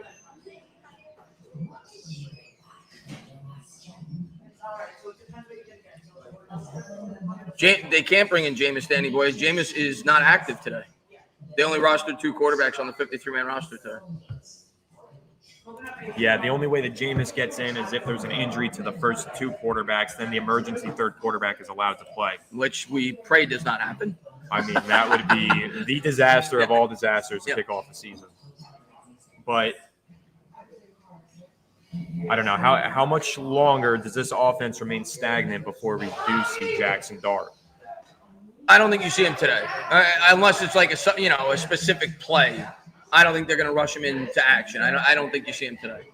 unless the game gets way out of hand, and then they could use the excuse that they could go back to Russ next week. Yeah, but not even in those sub packages that we heard about from the reports this morning. Maybe for a play or two, but I don't think he takes over for like an entire drive unless the game's completely out of hand. Because Anthony, at the end of the day, once you flip that door, you can't go back. And I think the Giants want to be completely sold on the fact that they are ready to go forward with him long term at the quarterback position before they throw him in there. I don't think that they'll make a drastic change in this game. I don't see it. Listen, I get that, but at the same time, if you're not able to put up any points in this first half, I mean, other than the 3 points from the field goal, if they don't score a touchdown in this first half, I think the conversation is warranted to make a change. It's warranted. I just don't think they'll do it. Now, if they're down 30 points, they could say, well, we were getting blown out. So we may see him today. Hopefully not, because I want this game to remain competitive. Giants are going to field this at the 1. They'll take it out to the 20, down to the 21. Once again, your guy, Wan'Dale Robinson, returning the kick for whatever reason. It's been weird. We saw Jamie Gillen do the opening kickoff, and now we have Wan'Dale Robinson, who's supposed to be our second or third most important receiver, returning kicks. That's odd to me. Yeah, you and me both. So they rostered Bo Collins was who they rostered, right? That's right. They rostered Bo Collins knowing that they could have rostered Smith Marset to return kicks, to have Wan'Dale return kicks. I'm a little confused by that. Here's Wilson out of the gun from the 21. Tracy to his right. He'll take the snap, drops back, gets crushed as he throws. He had neighbors, but couldn't step into the throw. Incomplete, 2nd and 10. I feel like he's been under pressure quick a lot. Yeah, the offensive line looks awful. It does. That's left. And they only sent 4, by the way. That's James Hudson. I mean, that's where you miss Andrew Thomas. It's not like they're sending 8 guys at him. That was 4. They ran a stunt, and they got immediate pressure. Got to gain something on this 2nd and 10. Make it 3rd and manageable at the very least. 2nd and 10 for the Giants from their own 21. Washington crowds the line. Man in motion, Johnson. Wilson takes the snap, drops back, throws. He's got Theo out of the backfield. Theo is able to get 5. It'll bring up 3rd and 5. It's 3rd and manageable, I guess, but it's a crucial 3rd and manageable. There's still a lot of time left in this first half. You need to extend this drive here. Very similar. I think it might have been the same play that they ran to Theo earlier on where they were near the goal line where Theo dropped it. Yeah, when I went to training camp at the end of July, they were spamming this play. They were running it almost every other play. Oh, really? Yep. This is going to be a big staple of their offense, those slip passes to Theo Johnson. 5.5 to go here in the second. It'll be 3rd and 5 here from the 26. As big of a play as there's been in this game for the Giants offense. Huge play. Wilson takes the snap, drops back. It looked like there might have been an offside on the defense. We'll see. There is a flag. I think we're going to get a first down here. I think Washington jumped. But it is the Giants, so probably not. Yeah, but at the same time, Russ is just throwing up a prayer there. I mean, flag on the play, I understand, but he's under pressure, and he's just throwing it up to no one. They've got nowhere to go with the ball. Yep. So Giants will get a first down. I mean, maybe Russ threw it knowing that he had a free play and there was nobody open. He just threw it up. But yeah, maybe. I'd rather throw it to a playmaker, though, rather than just throwing it up into the middle of the field for nobody. Yeah. I don't know. Maybe I'm nitpicking, but I'm just not seeing any – I'm not seeing anybody open on this Giants team either. Yeah. Except it looked to me like Neighbors had a step on that drag route, shallow crosser over the middle. I think that's who he threw it to. It just was nowhere near him.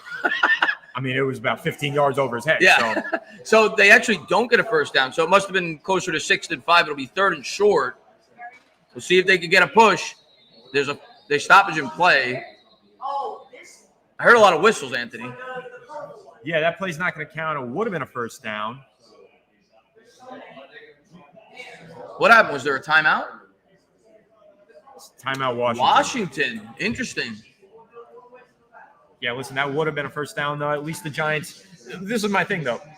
3rd and 1 here from your own 20, and they're going to do this quarterback sneak. Where was this when you had 4 downs on the 1-yard line for a potential touchdown? What are we doing? Yeah, I agree.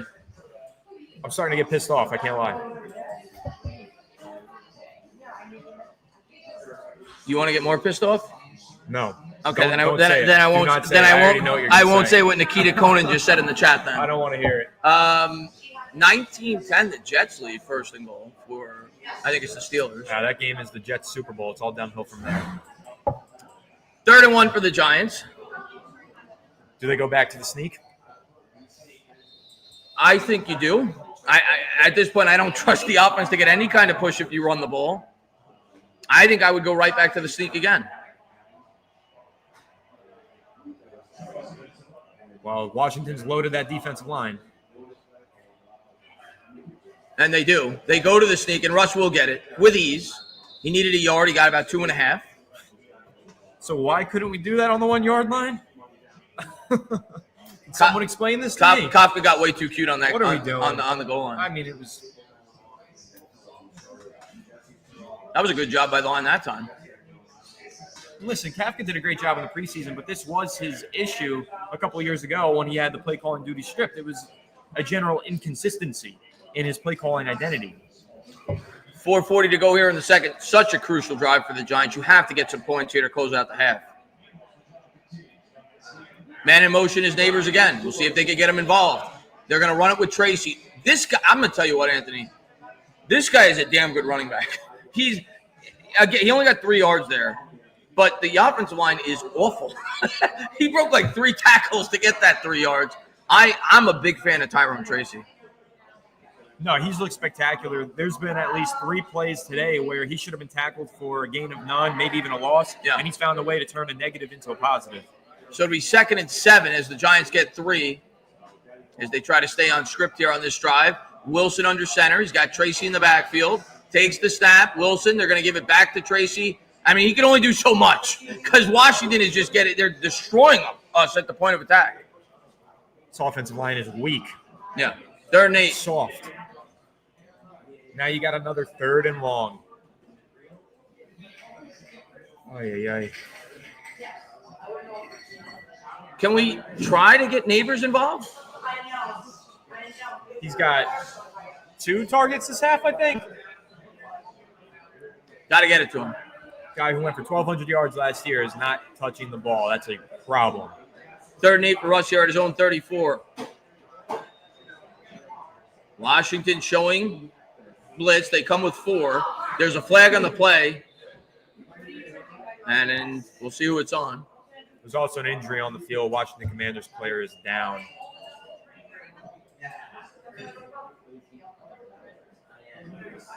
I think it's on the delay of game.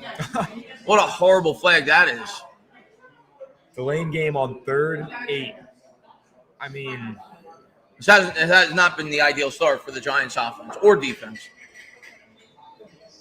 We got a couple of super chats here that we missed that we'll fly through real quick. JC saying Russ looks rusty, pocket mobility looks off. Can't disagree with that. Yeah. Matty T saying, remember the Adoree punt return. That was a disaster. That was a disaster. Gable's first year. The Giants are playing with fire once again on these kickoffs. Yeah. Don't get that. I don't get that. 3rd and 13 here. This is, I mean, crucial. Got to find a way. And this ball, I think, needs to go to Malik Neighbors. You don't get this. You run the risk of being down 21-3 at the half. That's right, you do. 3rd and 13 here for Russ from his own 30. Russ takes the snap, drops back. He ain't going to get nothing as this offensive line gets devoured again. It's the same story every year, man. It's the same story every year with this Giants team. They send 4 guys. The Giants have like 6 blockers. Doesn't matter. Immediate pressure. And you wonder why Daniel Jones looks better. Well, maybe the Colts can block. It's every year, Anthony, with this offensive line. And we knew they were going to struggle today without Andrew Thomas in the lineup, but my God. Yeah, I mean, he was under pressure immediately. It's 3rd down. That it just can't happen. It just can't. And it's not like we're going up against the greatest pass rush in the league. No, Washington does not have a lot of great pass rushers up front. Punts away. Good coverage by the Giants. Nowhere to go. They'll get it. They'll start at the 40. I'll bring up the 2-minute warning as well. Not a great punt again, though, by Gillen. No, Gillen's looks terrible. That's 2 bad punts. Let's see. Yeah, this offensive line has bad chemistry. That's putting it nicely.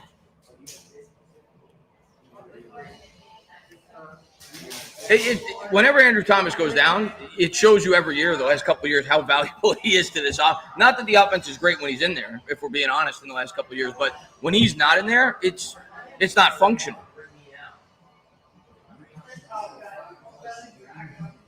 Yeah, I mean, if he's out for an extended period of time to kick off the season, that's going to derail just about everything. Yeah. It already is. The Colts lead 20-0 at halftime. Wow. I didn't think Miami was going to be great this year.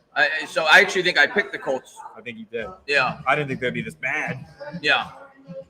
I think it'd be 20-0. Let's see. Giant stock plummeting. Yeah. Yeah. That's a kind way to put it. If the Giants were a stock right now, Anthony, it would be like 1925 or whenever the stock market crashed. That's what their stock feels like right now. 07 again. You have stockbrokers jumping out of buildings right now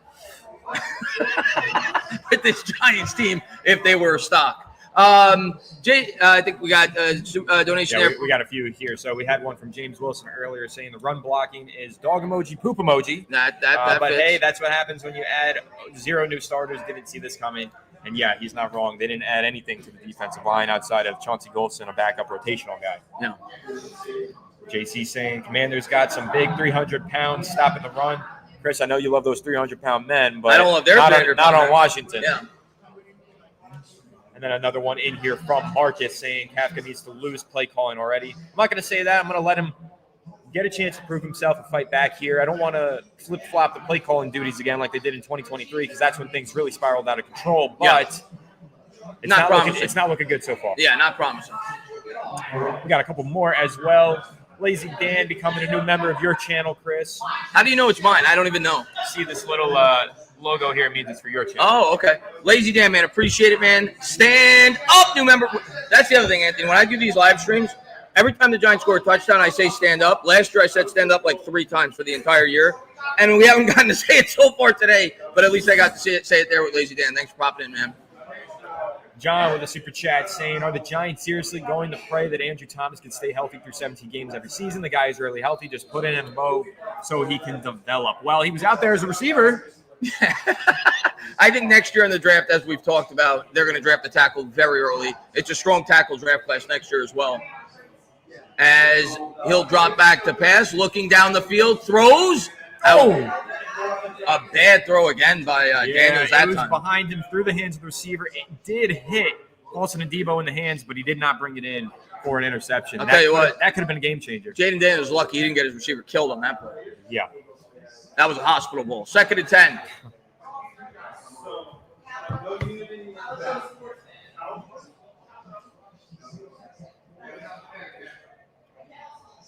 I know the defense isn't getting any help on the other side, but they got to find a way here to keep this game within striking distance.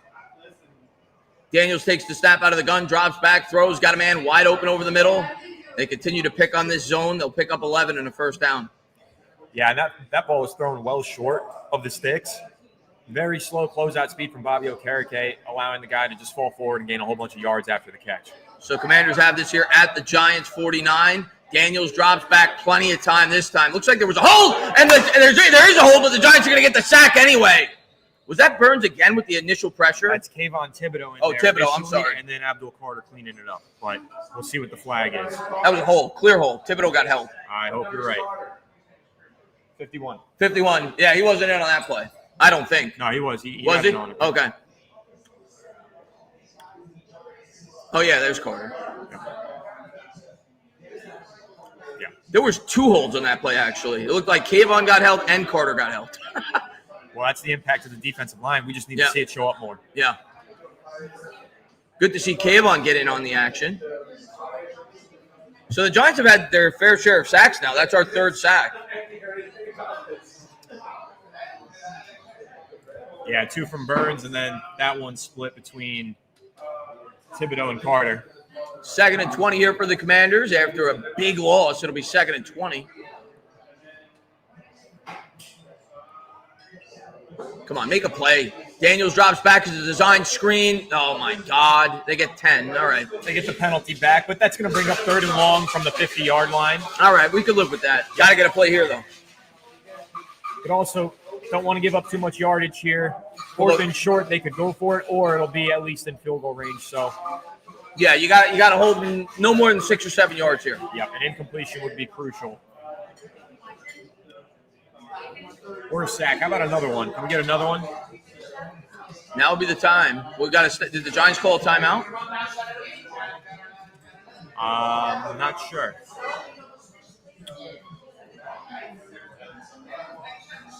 Yeah, Bobby Okereke is not having a good game so far. I haven't seen him make an impact in the run, and I've seen a lot of these zone quick passes for completions for the Commanders right in front of Okereke, in fact. Giants did use their first timeout. I don't know if I love that idea, if I'm being honest. With the way that the offense has looked, do you really think you're going to go 95 yards? Or I think my mindset here, if I'm Dable, is I just want to get into that 14-3. I'd rather waste some clock. I hope I'm wrong and they get a pick 6. But here's Daniels out of the gun. Giants show blitz. Washington covers it up. Daniels throws over the middle. And the timeout does not pay off as the Commanders get it all the way down to the Giants' 28 as he hits Debo on the crosser. Minute to go. Yeah, once again, I did see Abdul Carter lined up as the quarterback spy on that one. That's decent enough coverage from Drew Phillips, but doesn't get turned around. Lets up the completion. As Daniels hands off up the middle, Commanders continue to have success on the ground. They get 5. 40 seconds to go. Plenty of time. Commanders only with 1 timeout, but that's still plenty of time. Like I said, though, damned if you do, damned if you don't. Man coverage is what beat them on that one. Zone coverage has been the problem. Tough to defend. Daniels drops back, throws over the middle. He's got a man up to the 13. And the Commanders will use their last timeout. Interesting. I thought they may have tried to rush there and conserve that timeout, but they will use it. Unbelievable. Look at that stat. The Giants are 2-12 in their last 14 opening season games with a minus 171 point differential. They know how to start a season. They know how to start a season. Well, the only win they had the win against the Titans, where they missed a field goal by what, 1 or 2 points? One point, and then the Cowboy game, right, years ago. I don't remember what year that was, but when they had the incompletion late in the game, I think it was, when they were trying to get in field goal range. So even their 2 wins have been nail biters. And something to watch here, Brian Burns is on the sideline getting his ankle taped up by the trainer. He's got 2 sacks and 5 tackles today. They're going to need him to bounce back and stay healthy, but that could be something important to monitor. Shotgun formation here for Daniels at the 13. 1st and 10. Daniels takes the snap, drops back, has time, throws. Good coverage there by the Giants in the back of the end zone. It'll be 2nd and 10. I got to say, maybe I'm nitpicking, but once again, Abdul Carter not on the field. You've got Chauncey Golston out there as one of your 2 starting edge rushers. What did you draft a kid number 3 overall for if you're not going to have him on the field on a drive like this? 23 seconds to go. 2nd and 10 from the 13. Daniels' legs, I guess they're still in play, but they have no timeout, so it's probably not ideal for Washington to use the legs here.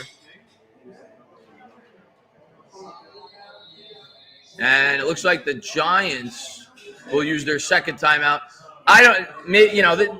What I'll say, and I get it, you can't use the timeouts. You can't use them when you go into the half. But I feel like every time the Giants do this, Anthony, it never works out. Since I've been watching this team the last 5-6 years, whenever they call these defensive timeouts late in the half to try to talk things over, they always give up a touchdown. But hopefully it'll be different here.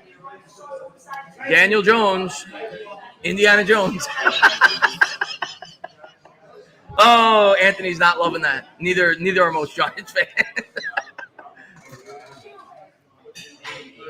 2nd and 10. Did we get a donation? I want to make sure we didn't miss one. We have a few. We'll do them at halftime. We'll get to those at halftime. We'll talk to the chat.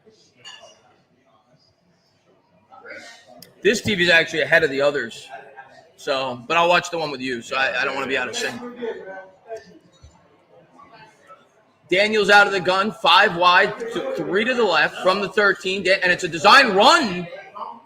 They have no timeout, so that's an interesting call by the Commanders because they could spike it because Yeah, they'll get up and spike it and bring. But that's like settling for a field goal. Yeah, it'll bring up 4th down. So they're probably gonna run a play here. 8 seconds, 7-6. They will snap it. Daniels drops back, and he'll just get rid of it. They'll have to settle for 3.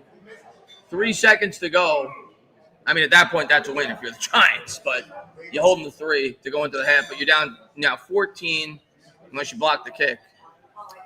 Abdul Carter with the pressure there on that 3rd down. Interesting decision there with a design quarterback run with 20 seconds on. I guess they felt the Giants, wouldn't be anticipating it.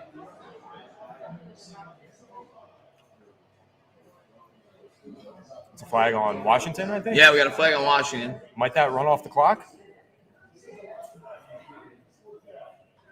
No, apparently not. Or they're going to call an intentional They hit him grounding. with a grounding.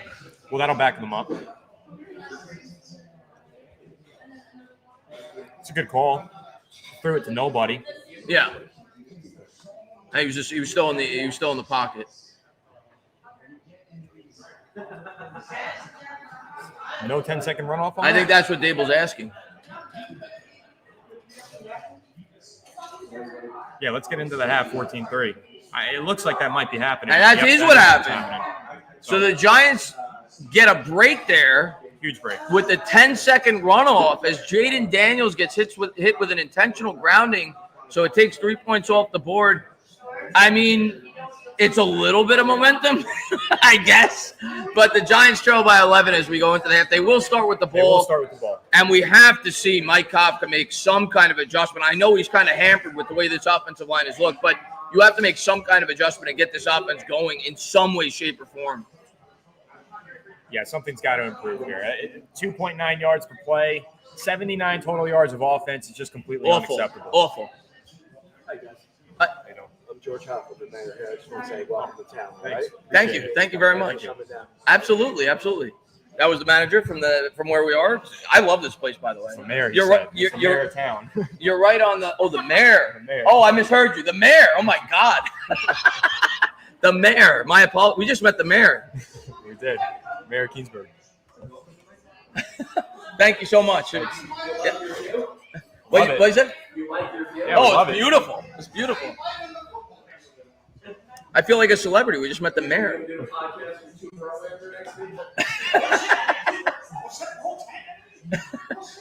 No more tents. We'll go through these super chats. Yeah, absolutely. I'm going to have to make a quick halftime bathroom break. But Eric Wilson here of Fireside Rangers is what that is. How do you think Evan Neal is playing? Well, he's not playing. He's a healthy and active. But which means he's playing well. He's not hurting the team. If he was on the field. He's not hurting the team. Blue 99, I like that name. That's fun. Saying the Giants making a strong case for being the North Korea of the NFL. Not going to lie, everyone clawing to get out. Who's next? I'm still surprised that Slayton re-signed with this team. I think he could be a star elsewhere. That's another guy. Didn't get any targets in the first half. This offense is broken. The only guy that they featured really was Wandell and two passes to Theo. Yeah. Didn't have. We saw a ton of running back screens in the preseason. Didn't see any of that in the first half. I don't know, Anthony. We're broken. Chuckles, thanks for the super chat saying, what is it going to take for a real football team? It's going to take a quarterback. It's going to take Jackson Dart becoming the Messiah and the offensive line suddenly becoming an NFL caliber offensive line. It all starts with Andrew Thomas. Until he's back, I think we've seen the results. This offensive line is not capable of sustaining drives. Well, let me ask you this: 79 yards of total offense in the first half. Yeah. The passing attack is non-existent. Yeah. Is there a conversation in the locker room for Jackson Dart? Is there of course there's a conversation. Do I think it's going to happen? No, not yet. We'll see. John with a super chat saying, Mara must be thinking, why the F did he keep Dable and Shane? Oh. Well, he's hoping that Jackson Dart's the reason that he kept them. So, yeah. Ultimately, that's how they're going to be judged this year. We'll wait and see. And Bob Wells with a super chat saying, you guys should know Bad Dog is pissed and going off on this soft team. I'm sure he is. And man, we're pretty pissed off ourselves. Yeah. Yeah. We're just not trying to get arrested by the mayor. That's right. And then one more super chat rolling in here from JC before I hit my quick bathroom break saying, honestly think Dart gives us a better chance with running ability and pocket mobility. I'm jealous of Washington's big D line. They dominated the trenches. And listen, I think there were a couple plays where Russell Wilson was under pressure and he's not able to evade the pressure. But Jackson Dart, we saw in the preseason, he was evading pressure. So I think that there is an argument to be made here. Yeah, it's going to happen. I don't think it'll happen today, but it's going to happen much sooner if this offense continues to look like this than a lot of us anticipated before the season started. SPP Williams, thank you. Our friend from across the pond saying, as expected, Abdul Carter isn't Superman, but he's done some solid things in the first game. Reload is the players' selected slogan. Feel like we need that too.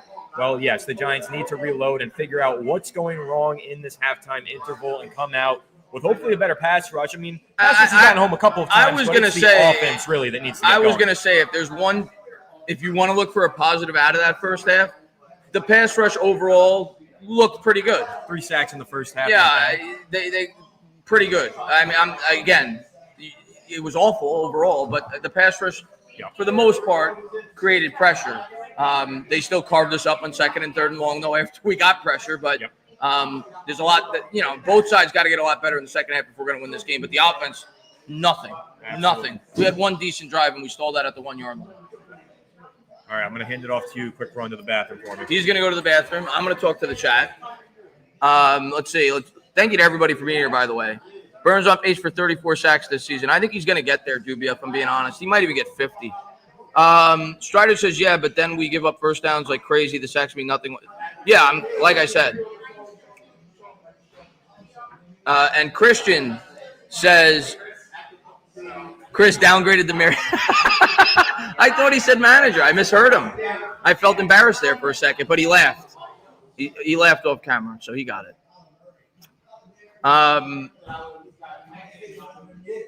Jones had 200 yards at the head. Yeah, Jones. I'm not surprised. And Dan says, Tana, you were the only thing keeping me sane as a Giants fan. I can't be positive with them anymore. Dan, I don't know if you've noticed me over the years. I'm not very positive with this team either. I try to stay upbeat. I try to go into the year open-minded and optimistic. And at the end of the day, we have to wait until we see Dart before we really see if this team's starting to build something. But without Andrew Thomas, I'm not surprised that the offensive line's struggling. I knew that was going to be a big problem coming in.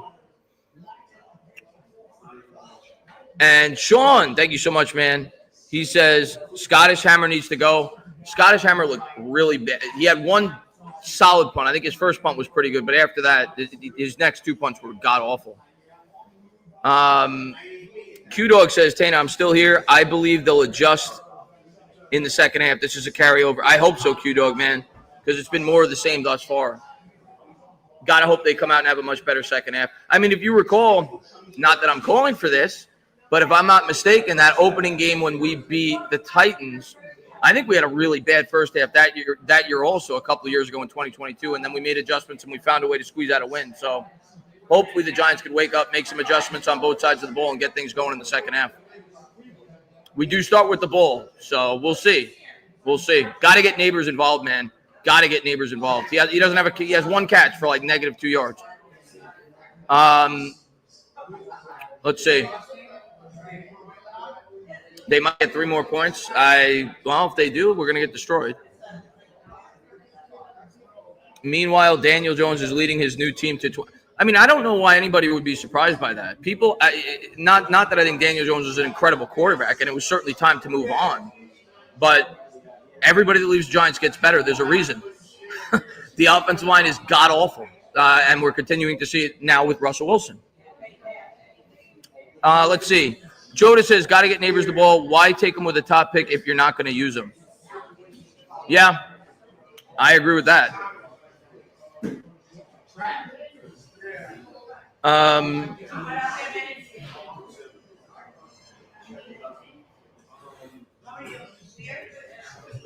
And Adam says, it's the O-line, that's 1,000, but that's always been the problem, Adam. That's always been the primary problem, not the only problem.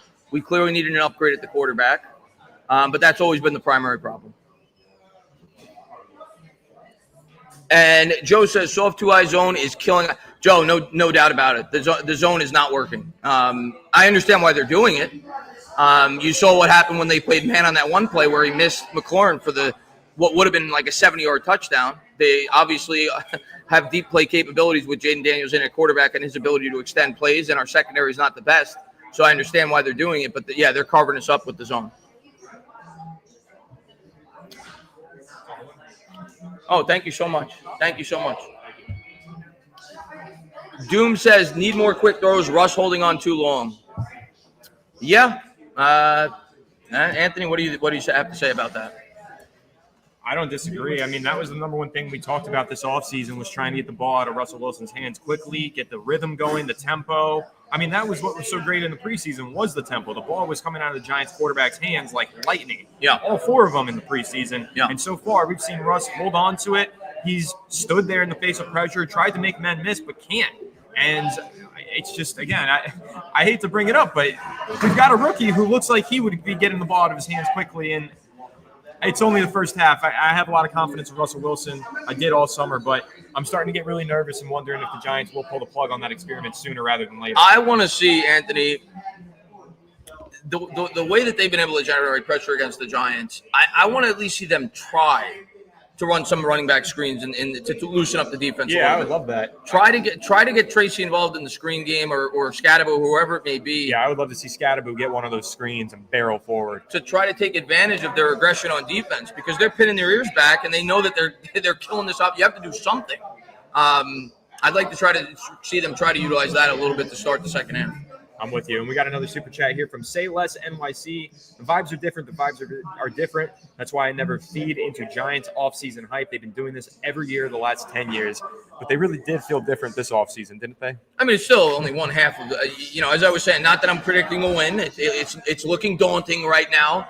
But you think back to that Titans game, Anthony, in 2022 to start the year. We were god-awful in that first half, and then we made adjustments. So it's still only one half of a football game. We have a long season ahead of us. Naturally, the vibes are going to be different because it's out with the old, in with the new. You bring in the new quarterback. You draft an exciting player in Abdul Carter.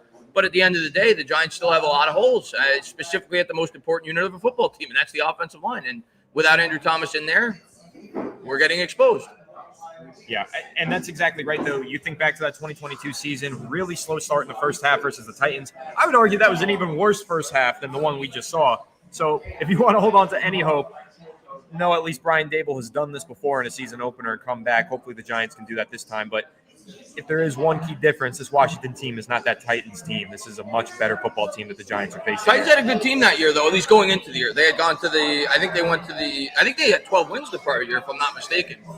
But I agree. The Commanders are a more talented team. I agree. Yeah. We got Adam here with a super chat saying, I would kill for those 6-10 Eli and OBJ seasons right now. At least there was excitement. I've said this many times before. The last few years, it was so mundane. It was apathetic. You knew what was going to happen to the Giants every single week. Their offense couldn't score. They were boring. Even in those losses, they weren't shootout losses. They were like 7-24 losses. They were boring. But when it was Eli and OBJ, at least you would get the highlights and everything. But that's been absent. And, you hope that in this season, the Giants are competitive. You don't have to sit through a 6-10 season. But if you are sitting through 6-10 and some losses, you got this shining star, Malik Neighbors. Get him the goddamn football so he can at least make some highlights and give the fans something to look forward to every week. But right now, I mean, it's been nothing. Nothing. Our highlight play thus far is Tyron Tracy breaking 3 tackles in the backfield after the offensive line struggled to pass protect for him and getting a 5-yard gain. That's been our highlight play. What a highlight. What a highlight. I mean, I'm trying to think. Was there any real highlight throw? Or not really, right? I mean. Well, Neighbors had 1 catch for 25 yards down on the sideline. He got up. He went like this, celebrated hard for the first down. And since then, we haven't seen him. Right. They had the screen pass where he got negative 2 yards, whatever it was. Scadaboo did have that nice play. Good call where he ran over 2 defenders. True. Good super chat here from John saying, can't keep making excuses for Bowen. He needs to make adjustments, show different looks. Bobby O has been irrelevant all game, put Newman in the box. Yeah, the loss of Mike McFadden has been major. They need to drop one of these safeties in the box and get one of them to start making plays, but no excuses for Shane Bowen. This defense is just, it looks broken. There is 0 excuses for Shane Bowen this year. And I think that the worst unit in that first half was certainly the offense, for sure, but the defense didn't look near good enough. You've made a big addition with Abdul Carter. You spent a boatload of money in the secondary. There is 0 excuses this year for Shane Bowen not to have this defense looking significantly better than they've looked in recent years. 0. Yeah, and here's an update, though, on Micah McFadden. This is a pretty big deal here. As bad as it looked for Giants linebacker Micah McFadden, sources say X-rays were negative, so clearly not as bad as it could have been. This is according to Mike Garafolo of NFL Network. So he'll likely miss some time, you would imagine, but it's not going to be season-ending. Yeah, listen, I'll say one thing, though. Giants being down 14-3 at half, getting the ball, that's some hope that they're going to start the half with the ball. But this could be a much more lopsided game. They are lucky to only be down 11 points going into. They should have at least 17 with the intentional grounding to close out the half. You think about the drop ball on the first drive by Zach Ertz. Yep. It could be much worse. Yep. Last super chat here as this ball is kicked off in. It's going to be a touchback. JP saying not winning in either trench. Washington staying up tempo on offense, which slows up the pass rush. True that. Definitely need to fix the tempo. JC saying how can we get Neighbors the ball if no time? Screen passes, handoffs. I don't care. Just put the ball in his hands. Maybe he should take the snap and throw it to himself. Yeah, Wildcat. Let him run. I don't care. However, Chris L saying 0 excuses for Bowen, but Shane and Dable as well. 0 excuses for everybody. But again, it's only been the first half. Let's see how they respond in the second. And then Sean McNulty saying Scatterboo block is the kind of part our offensive line needs. I agree with that. So how did the Giants start with the ball? That was a touchback, and they have the ball. It looks like at the 25, if I'm not mistaken. I thought. At the 20. What happened? I don't know. I still got to catch up with these new kickoffs. Yeah, that one's lost on me. Russell Wilson will start with it out of the gun. Man in motion is Tracy. He'll take the snap, drops back. Wilson throws. Malik Neighbors exists. There we go. Malik Neighbors exists as he hits him on a quick slant for 11 yards, and that's a good way to start the second half. And it's really that simple, and I don't know why they haven't been doing that all game. It's a 3-step drop and a quick slant against man coverage from Malik Neighbors. He's been facing this same man coverage all game, and they just haven't been running these quick slants to the inside. You need more of that. That sets a tempo, a rhythm, and it gets the ball in the hands of your best playmaker. Dude, just keep throwing it to Neighbors. Keep doing it. I need you to feed him like a fat man at an all-you-can-eat buffet. Just keep giving him the football. Wilson takes the snap. He's going to turn. He's going to pitch to Tracy. Tracy off right. I love Tracy. Gets 6-7 yards. That's a hard-fought run off the right side. Giants starting to build something on this drive. I'd like to see maybe a little bit of hurry up. We've seen Washington do that a ton. Try to get some momentum, catch them off guard a little bit. And that's what they will do. It looks like they're not going to huddle.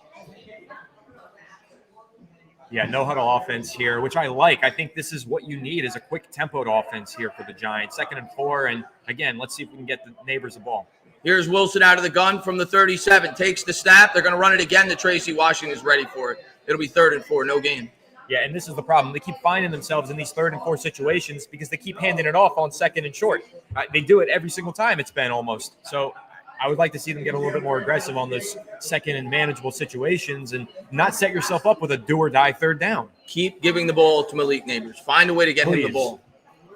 What's stopping them from running another quick slant ISO on the left side? I mean, you can run it again. Just keep doing it.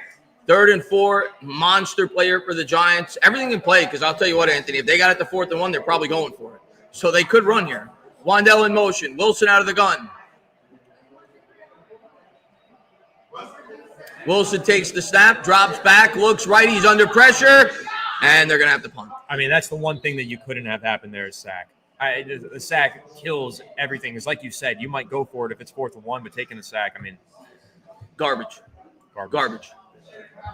Let's take a look at this offensive line. Oh, my goodness. He had – I think that was Theo Johnson, a defender in the secondary trip. Theo Johnson would have been moonwalking into the end zone if he had a little bit more time in the pocket. But he didn't because JMS sucks. Giants set the punt it away. And the punt's away by Gillen. Much better than his last few. This is a very good punt, but unfortunately it goes into the end zone. Too good, I guess. As Washington will start with it at the 20. I mean, if I was Neighbors, I'd be going full Odell Beckham Jr. on the sideline right now.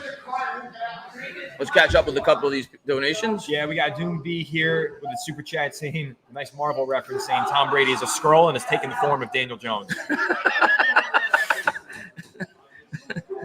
And then Trenton right here. Trenton is our resident Eagles fan who tunes into every single Fireside Giants live stream. I love Trenton, but I'm not reading this super chat out loud because it'll maybe bring up a little acid reflux in my throat. That's a phrase that you can never say as a Giants fan. Yeah. But he is rooting for Big Blue, and I appreciate that, Trenton. So are we, and so far we're disappointed. That sack was on. I mean, he did step up into the pressure, Billy. Yeah. Also, when it's that quick to close out, he can't see that there was a busted coverage for Theo Johnson. But I'm telling you, if they could show the replay, Theo Johnson would have been off to the races. Yeah. He was absolutely gone. Oh my God. Oh, John, there's no doubt about it. The pressure is going to be on. If this offense doesn't shape up throughout the remainder of this game, the pressure, I'm not saying the Giants are going to fold to it, but the pressure will be ramped up to an all-time high to see Jackson Dart on the field for the Giants. The leash is short. It needs to remain short. And I do think if there are no points scored by this Giants offense in the third quarter, that conversation doesn't only intensify, it ends, and Jackson Dart probably sees some playing time. I want to stay with Russell Wilson. I want to give him an opportunity to have that second half comeback like the Giants had in 2022 versus the Tennessee Titans, but his offense just is not moving. Yeah.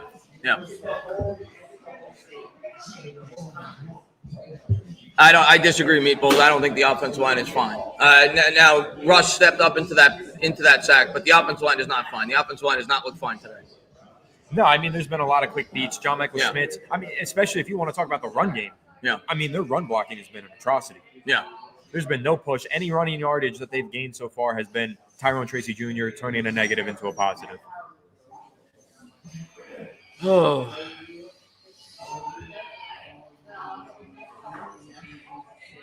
Tiggy says bad quarterbacks make the line look bad. I mean, Russell Wilson is a Hall of Fame quarterback, and not that he's a Hall of Fame caliber quarterback at this point, but you would think he's an educated quarterback to be able to read defenses pre-snap.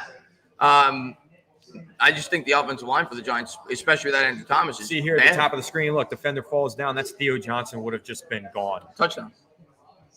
You just needed a little bit more time in the pocket. Would have been a touchdown. And that would have been a game changer, too. A 50-yard touchdown to kick off the second half. Got to get the ball to Neighbors. Got to have find a way. Commanders have it.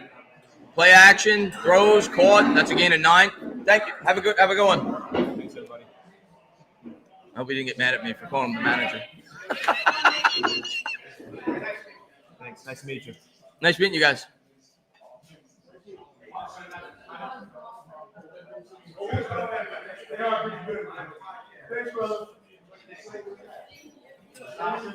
Got to find out the mayor's name and get him on the show. That'd be fun. 2nd and 1. Commanders have it out of the gun. Takes the snap. They're going to turn. They're going to hand. Huge hole up the middle, up to the 40. This run defense is no better this year. So far, it's been bad.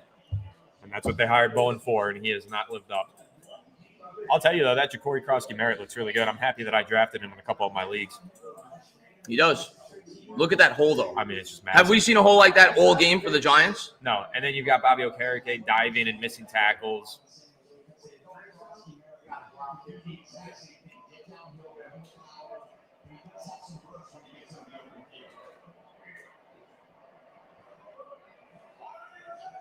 Shotgun formation for Daniels. Turns, gives. Nowhere to go there. They get maybe 2. Okereke on the tackle. That time the Giants did a good job bottling up the run. We need a turnover. We need something. We need a spark. Yeah, that's exactly right. We need a turnover. We need a big sack. But, even when we get a sack, somehow they still convert these third downs, essentially. So 2nd and 9. Daniels out of the gun. Weirdly, this feels like it's worse than the score dictates.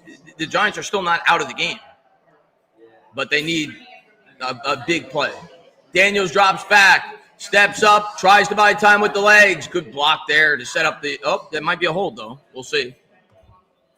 Which is basically just as good as a sack. So it'll be 2nd and 19. We'll take that. We'll take that. And if you notice there on that play, they did have the quarterback spy. That time, it was Bobby Okereke, and he got blocked and moved right out of the play. So not exactly getting the cut. But that's – Nick Allegretti is their right guard in this game because Sam Cosmi is out. We need more of that. We need more holds. 10:31 to go. Take all the help we can get. If you're the Commanders, though, with the way the Giants' offenses look, there's no reason to be risk takers here. Run the ball, rely on your defense if you don't pick it up. 2nd and 19. Here's Daniels out of the gun from the 31.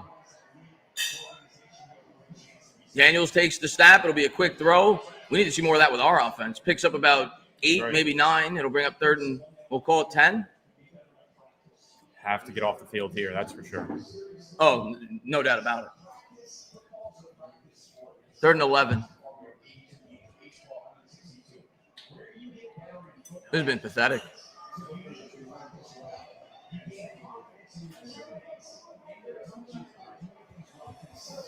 Well, Carter's on the field here, lined up as a linebacker. Looks like he might be playing that quarterback spy role once again. Hear a whistle, though, so I think there's going to be a timeout. Washington calls a timeout. Good. Seemed like a miscommunication at the line of scrimmage. They're not even worried about wasting their timeouts because, like, Giants aren't going to score anyway.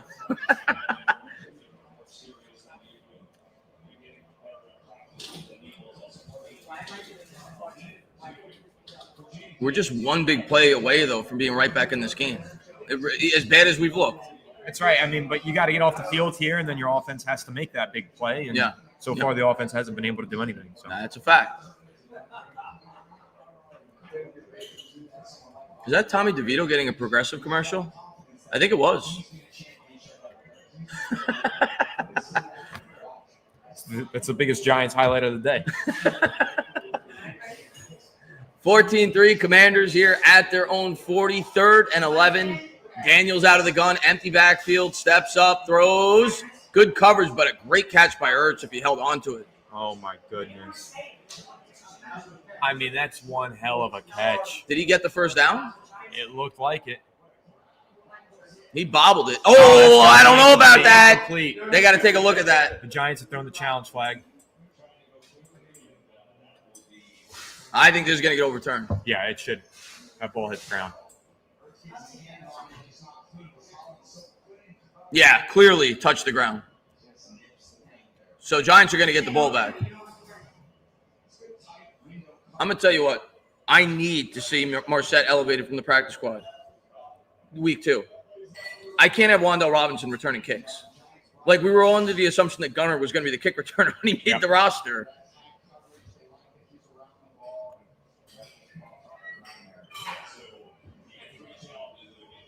Agreed.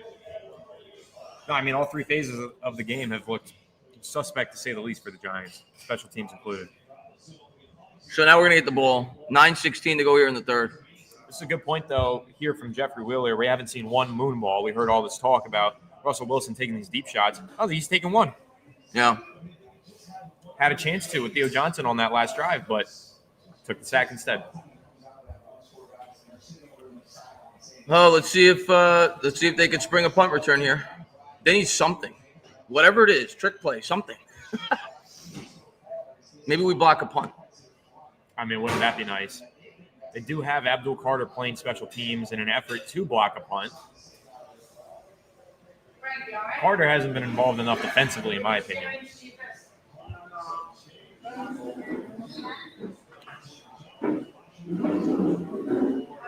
Come on, Anthony. Let's block a punt one time. One time.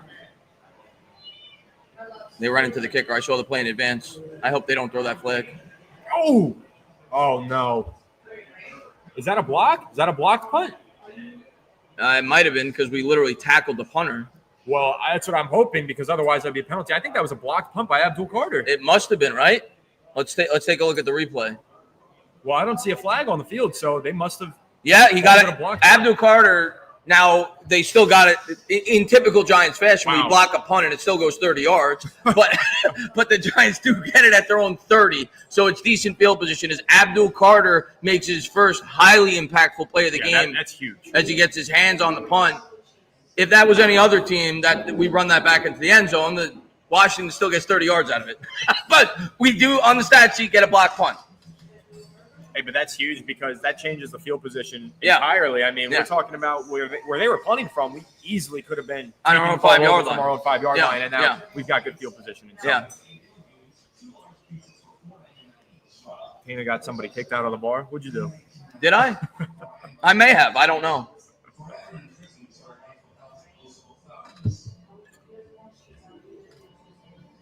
Yeah, Abdul Carter does have a half sack, I believe, right? He was involved on that one with Kayvon Thibodeau, and now he's got a blocked punt on his stat sheet. So it's a pretty good debut for the rookie. Special teams rookie of the year.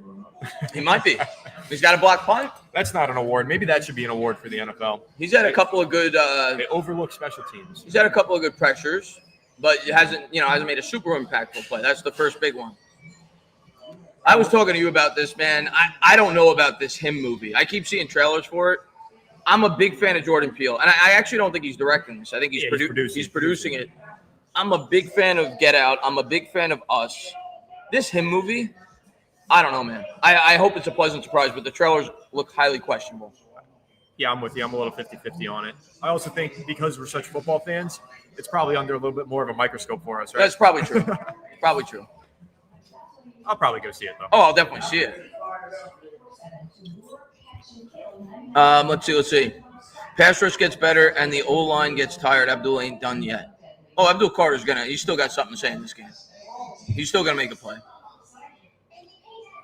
And I'll say this. I mean, we were talking about needing a spark plug, right? A big play, a shift momentum. A blocked punt from your number 3 overall rookie. That should be the spark plug. We need this offense to go out there and carry that momentum and make a play. I'm calling it right now. Malik Neighbors is gonna score a touchdown on this drive. I hope you're right.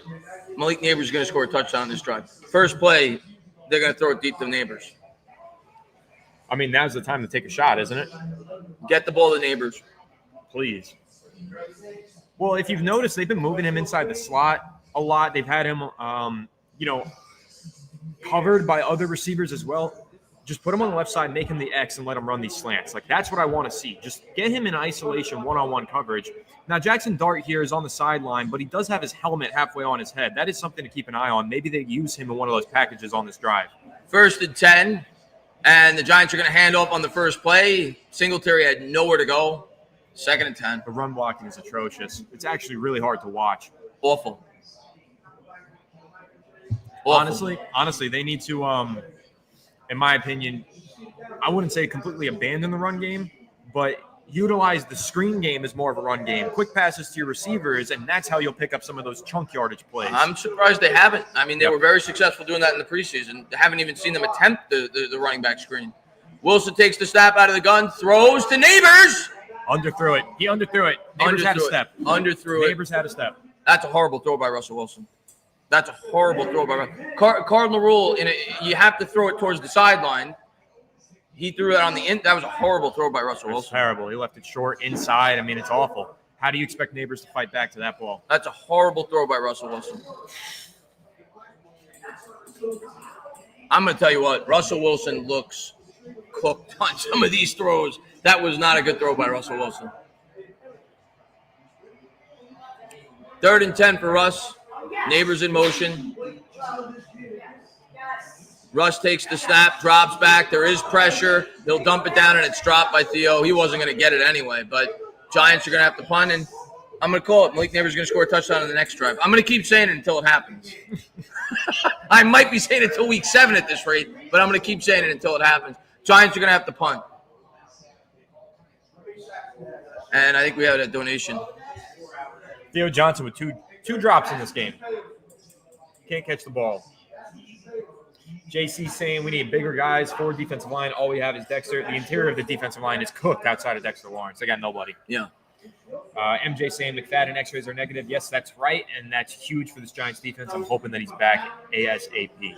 Punt away by Gillen, and decent one. Commanders have it at the 25.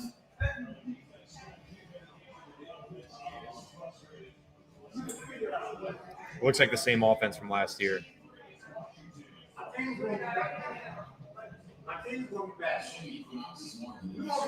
Yeah, this is. I mean, we were excited, again, I take preseason very lightly. I don't put too much stock into it at all, and this is evidence of that. But we were at least hopeful that the Giants this year were going to come into the year much more prepared. Week 1, you think back to the Cowboys game; they lose 40-0. They lose 28-6 to the Steelers. It doesn't feel like they're prepared at all in this game, at all. Well, you know what? I mean, we praised the Giants for letting the starters play a little bit more this preseason, right? We thought that would help them get off to a hotter start. But even still, they didn't play at all in that final preseason game. And then they had the bye week after that. The last time that they took a snap in a game setting, it's been almost 3 weeks. Yeah. We got another super chat that rolled in here from Q Dog saying bench Wilson for Dart in Madden and played better. Q-Dog, that maybe that if it worked in Madden, well, at this point, Madden might be a better play caller than Kafka, so maybe that's the move we got to make. Listen, I'll try anything at this point. So if Dart's going to step in there and give us a spark, I don't think he's far off from getting in the lineup because when they showed him on the sideline there, his helmet was halfway on.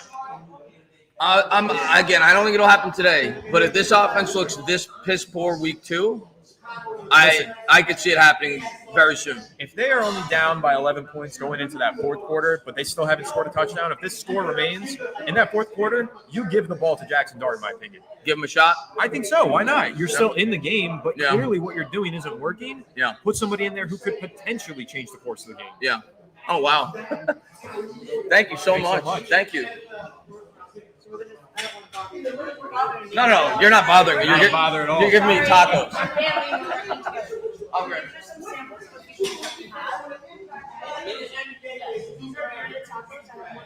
I do love birria tacos. Awesome. Absolutely. Thanks so much.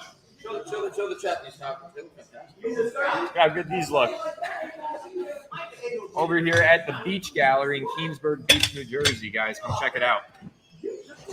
The tacos alone were worth doing this stream live. Those look fantastic. They do. Another super chat from John Kirk saying, with a bad offensive line, you need a mobile quarterback, not a statue. Do we have one? I would say Jackson Dart's a mobile quarterback. He's more mobile than Russ at this point in his career, that's for sure. Well, ain't that the truth? Get them both. Christian Whitehead saying we need to fight them again to get momentum. Yeah, right? Something to bring the energy back. This team looks deflated. We need a turnover. That's for sure. Daniel's out of the – look at this. We're getting the whole menu. Oh, that's for somebody else. Never mind. I got excited. Daniel's out of the shotgun. Daniels will take the snap, play action, rolling out to the right, looking downfield, throwing on the run. I'll tell you what, this guy's a damn good quarterback. Yeah, that's right, he is. And he's had a lot of open receivers to throw to, though. Maybe we should change our channels into food review channels because the Giants haven't done us many favors. Thank you so much. Thank you so much. What do we got here? It looks amazing. Looks incredible. Thank you. We're going to get to the food the next stoppage in play, but Commanders have it here at the 39. Takes the snap. They're going to hand. It's a draw play. Gain of 5. It'll be 2nd and 5. That Ja'Cory Cross-Kamara looks pretty good. I'm going to keep saying that because I'm very proud that I drafted him in my fantasy draft.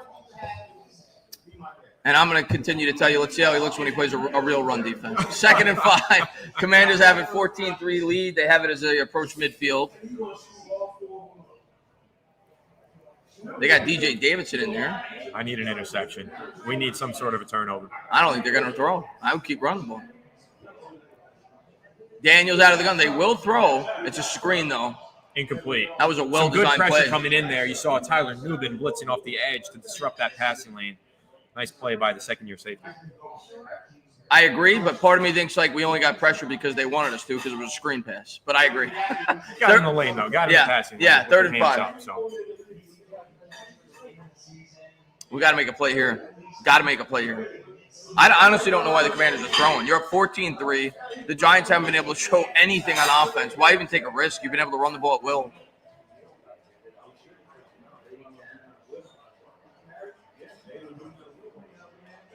Daniels out of the gun from the 43, takes the snap, drops back, looks right, under pressure. That was short. I think it hit the ground, but we're going to have to see a replay.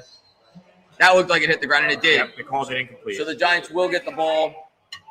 Crucial stop there. I'm going to have to try these tacos, man. I'm with you. Oh, I don't know. He might have caught that. No, I think it was assisted by the ground. But I'm a Giants fan, so don't take my word. He might have caught that. I think the ground assisted him. I don't think so.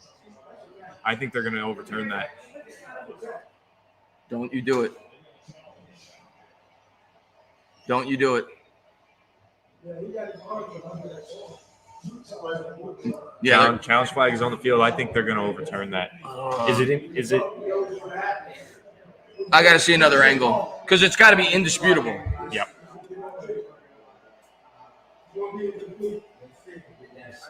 Omnipotent's telling us to scarf down those tacos.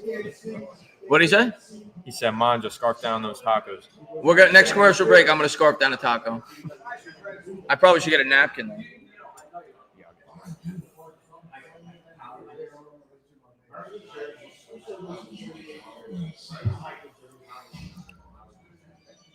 All right, so another super chat here from Angel Rosado saying, "I know they haven't looked good, but Washington 14 in the third is good. Our offense is the problem. Put Dart in."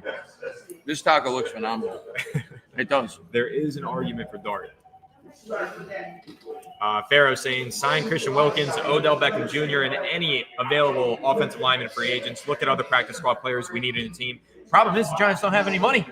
If they want to make changes, this is the team they've got. This is the team they're sticking with because they only have $3 million in cap space. Well, there was a couple of guys before the year started that you thought they may cut to create cap space. A guy like a Bellinger, a guy like a Nacho.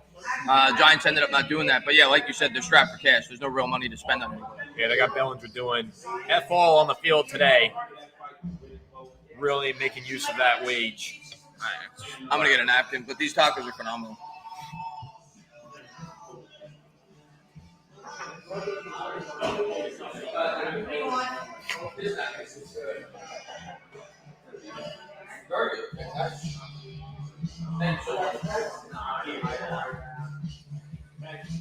All right, Chris B with the super chat to draw a dagger into our hearts. I'll let you read this one off. I don't have the heart for it. That can't be real. That can't be real. The game's in the third quarter. There's no way they have 606 yards of offense. I got to fact check this one. There's no way that's real. You have to check that. I don't believe that for a second. I'll be utterly embarrassed if that's the case. That would be like I feel like that would break like a record. There's no way. That can't be real. What does Daniel Jones have 550 yards passing in the third quarter? There's no way. They have 396 total yards of offense in the fourth quarter. I mean, that's still quite a lot. That's insane. It's not 600, but that's still insane. Yeah, grab one. Here. Yep.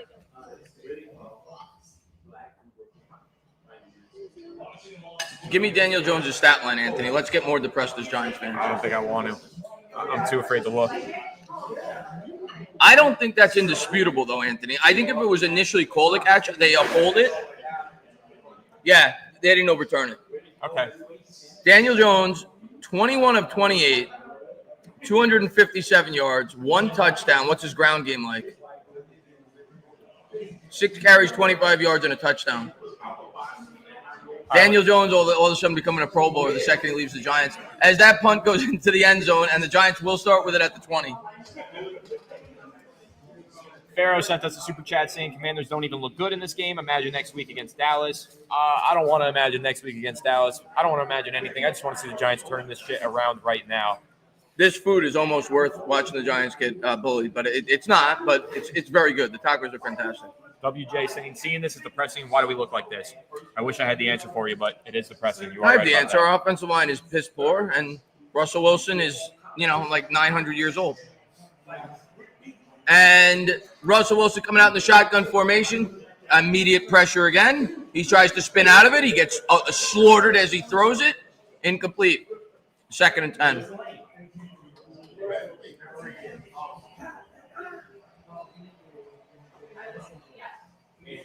Yeah, he's been under pressure all game. They're showing a compilation now of him just taking hits.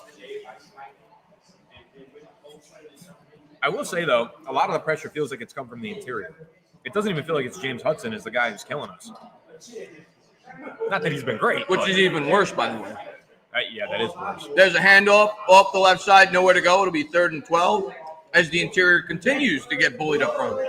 I'm going to be honest, Chris. I think I've seen enough. This offense it's not turning around. Unfortunately, I think you're right, at least today. This is the worst offensive line in football. Without Andrew Thomas, yes. With Andrew Thomas, it's the 29th best offensive line. If that. 3rd and 12 for the Giants at their own 18. Russell Wilson out of the gun, 4 wide. Let's see if they can pick up 3 yards on 3rd and 12. Wilson out of the gun, takes the snap, throws. That's caught by Wandell. It's going to be close. I think he got it. I think he got it. What a lunatic. He just dove headfirst into like 4 different defenders. That's twice now he's done a John Elway impression. I like Wandell. I know a lot of Giants fans are down on him, and I'm probably not going to be in favor of bringing him back because it's probably going to make more sense to try to replace him in the draft based on what his contract may be. But I like Wandell. So they marked him short here. It's 4th and 1, but the Giants are leaving the offense out there to get it at the 30-yard line. It's a quarter of a yard. You have to go for it. You got to sneak it, right? And that's what they're going to do. And they fall forward, and they do get the first down. Russ got it. It was one of the worst QB sneaks I've ever seen, but he got it. That was a sloppy QB sneak. Everything's been sloppy for the Giants today.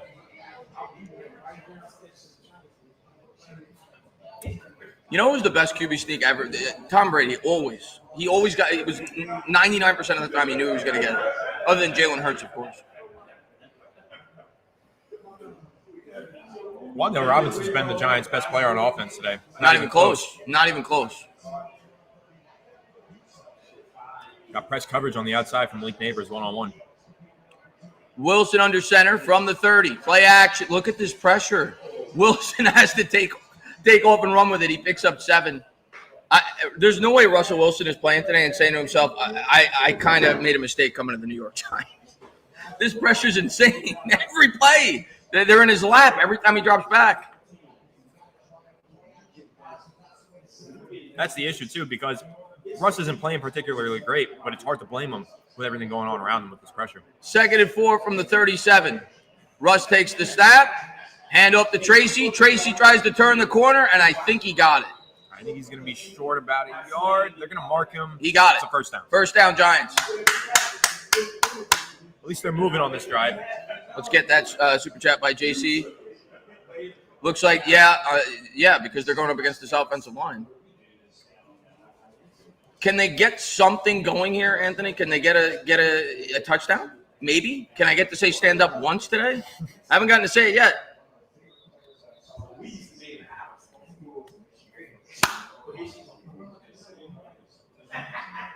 Are you going to have that last taco? It's all you, my man. It's the best news I've heard all day.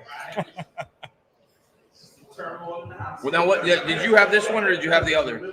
I had the other. Okay. I think Brooke had that one, though. Brooke, how was the chicken taco? Brooke cameo on the live stream. Oh, my God. Oh, my God. It was really good. I think the chicken taco might be better. Yeah? No. 1st and 10 for the Giants at the 41. Man in motion's Wandell. Rush takes the snap out of the gun, drops back, throws. How is that not a flag? How is that not a flag? Darius Slayton finally gets a target. Yeah, it looks like his first in the game. That looks like a clear and obvious hands to the face. Look at that, right there. Literally, It's a face mask. He literally grabbed his face mask. That's a face mask. No flag. I wish plays like that were challengeable because that's utterly ridiculous. That could have been momentum changing. 2nd and 10. Wilson out of the gun. 3:57 to go here in the 3rd. Wilson's going to motion Tracy. Now he brings it back to his right. Takes the snap, drops back. Instant pressure again. Neighbors with an incredible adjustment. Malik Neighbors brings it down to the 38. What a play by Neighbors. Yeah, that was incredible. I'll give credit to Russell Wilson, too. Finally hitting one of those moon balls, a high arcing back shoulder ball where only Malik Neighbors can make that play. That's a great throw and a hell of an adjustment, like you said, by Malik Neighbors. Russell Wilson just threw up a prayer because he was getting clobbered as soon as he dropped back in the pocket. And Neighbors makes a great adjustment on that ball. Oh, my God. Look at the hit he took. This offensive line should be embarrassed with the way they've played today. 1st and 10 for the Giants. Man in motion, Neighbors. Scatterboo in the backfield. And he's going to fake it. Russ rolls out to the right. Looks deep. There's a flag on the play. We'll see who it's on. He was looking for Neighbors. A lot of contact down there for Neighbors, too, but they're not going to throw a flag on that. If I have to assume this flag is going to be on the Giants, it's probably a hold on that bootleg. They're trying to get Neighbors some big plays.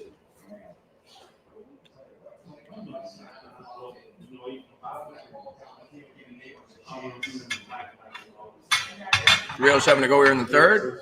Let's make sure we didn't miss any. I see Psyche got one. Is that the only one we got to catch up on? Let's see. Yep. Okay. Even Jets are winning. Fat ass Stable must be fired. Not the most encouraging super chat, but an understandable one. Yeah, I feel your frustration. Oh, it's a defensive holding. Automatic first down. Automatic first Anthony, down. are we finally going to get that touchdown? Are we going to have to stand up? 3:07 to go here in the third. Giants have it now in field goal range at least. It was Slayton that they held. They're making up for the one where he got completely robbed blind a few plays ago. Oh, my God. 30-0, Indianapolis goes. The first 30-point game Daniel Jones has ever had in his career. As Theo Johnson goes over the middle for a big game for the Giants into the 17-yard line. There's a flag, though.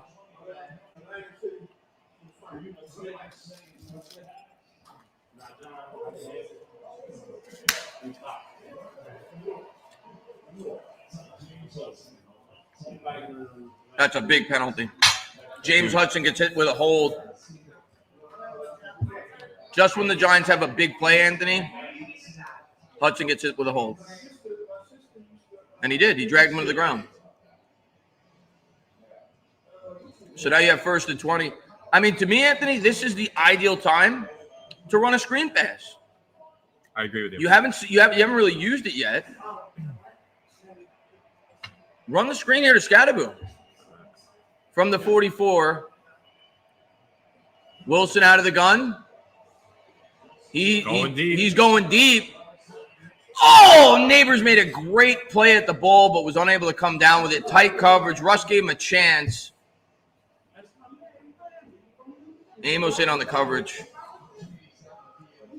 You got to find a way to at least get a field goal here because that makes it a one-possession game. Even if they don't pick up this first down, you got to get 10 yards here.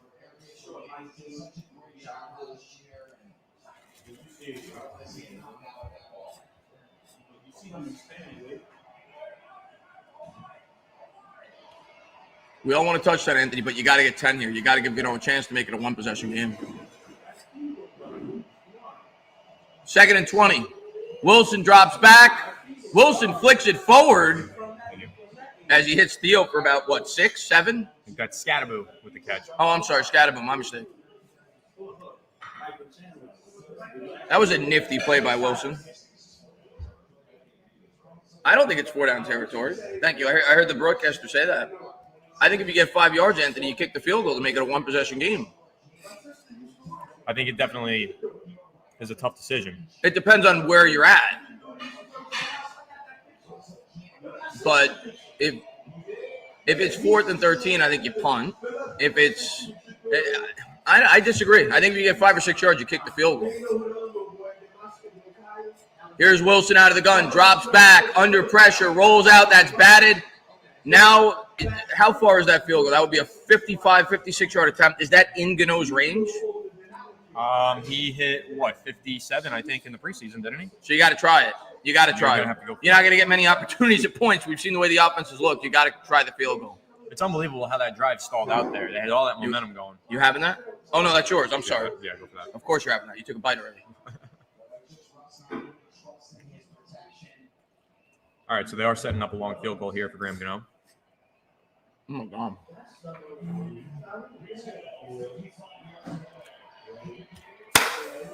Good.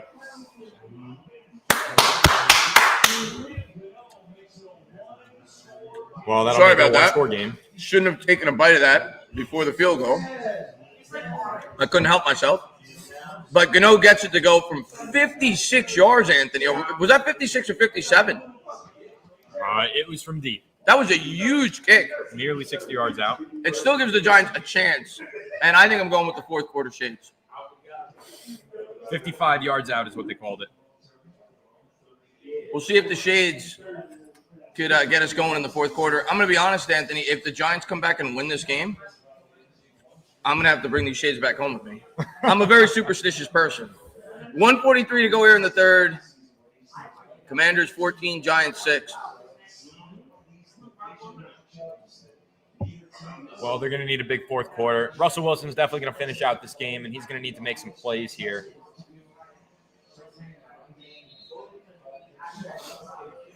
Got a super chat here from Legacy saying, I can't take any more. I've been a fan since I was 11.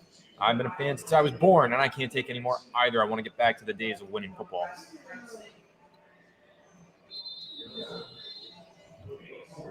Neighbors is exhausted, man. They're just making him run after the – yeah. Commanders are going to field the kickoff to the 20, to the 25, breaks a tackle. Unbelievable. All the way up to the 38. Now they got great field positioning again. Maybe I put the glasses on too early. Should I call an audible? Wait till the fourth quarter? Let's let it ride.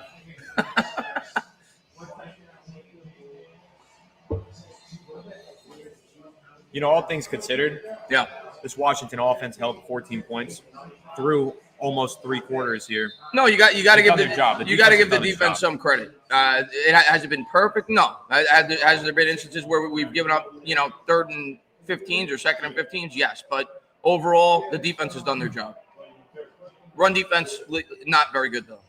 Daniels out of the gun. That time it was instant penetration. Abdul Carter in on the play as well. Yeah, Thibodeau and Carter there. That's a big run stop. As Darth Vader shows a little bit of the force, and the shades are working.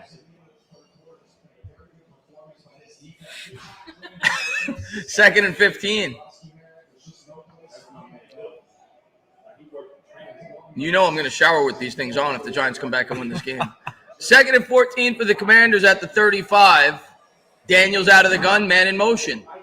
He'll take the snap, play action, drops back, pressure. He's able to get it off.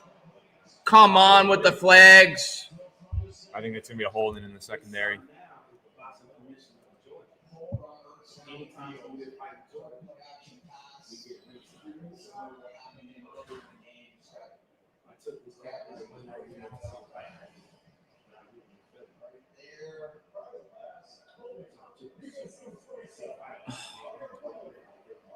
They hit Newbin with a hold. It's a 5-yard penalty and an automatic first down. What a backbreaker, man. You make a great play on first down to make it 2nd and 14. You stuff the run finally, and then that happens. We did have a super chat in here from Farrow saying that wasn't a penalty on Huston. They missed the face back on Washington, quarterback on Slayton. They did. The refs have been at least a little bit spotty today. From the 40, Commanders have it out of the gun. Man in motion is Debo. Drops back. He's going to throw to Debo out in the flat. And he'll wrestle down 2 defenders. He'll get tackled down at about the 44. It'll be 2nd and 6. So you figure this would be the last play of the quarter. Anthony, this game ain't over yet. I know it's been boring as hell. It's like watching paint dry to get through this game, but they're still in it. They're still in it, but they need to make a stop on this drive. 2nd and 6 from the 43. Daniels out of the gun. He'll take the snap, play action. He's going to run. He's going to run. He's going to be short by about 1 yard. And that'll take us to the fourth quarter. I'm going to stand up and stretch a little bit. Are they going to run a play here? They're going to try and get a playoff, it looks like. Unsuccessfully. No.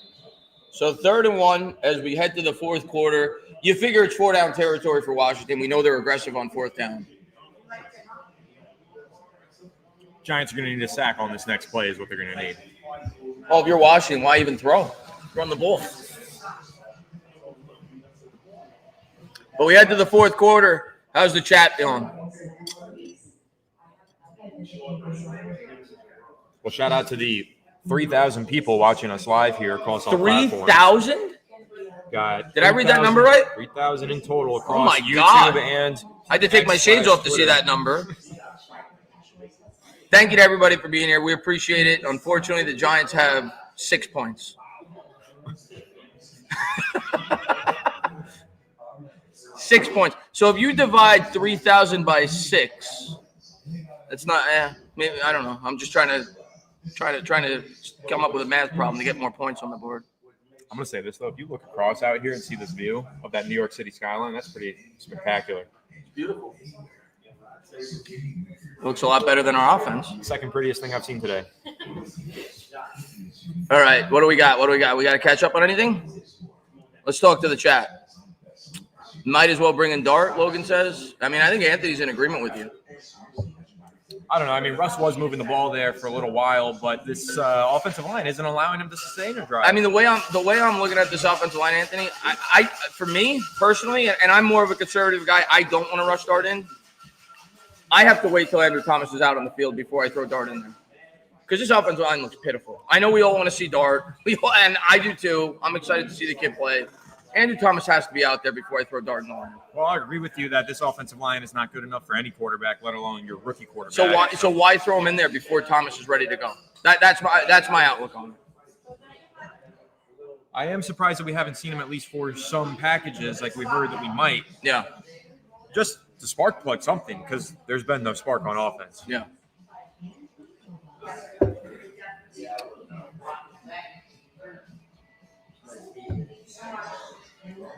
Let's see.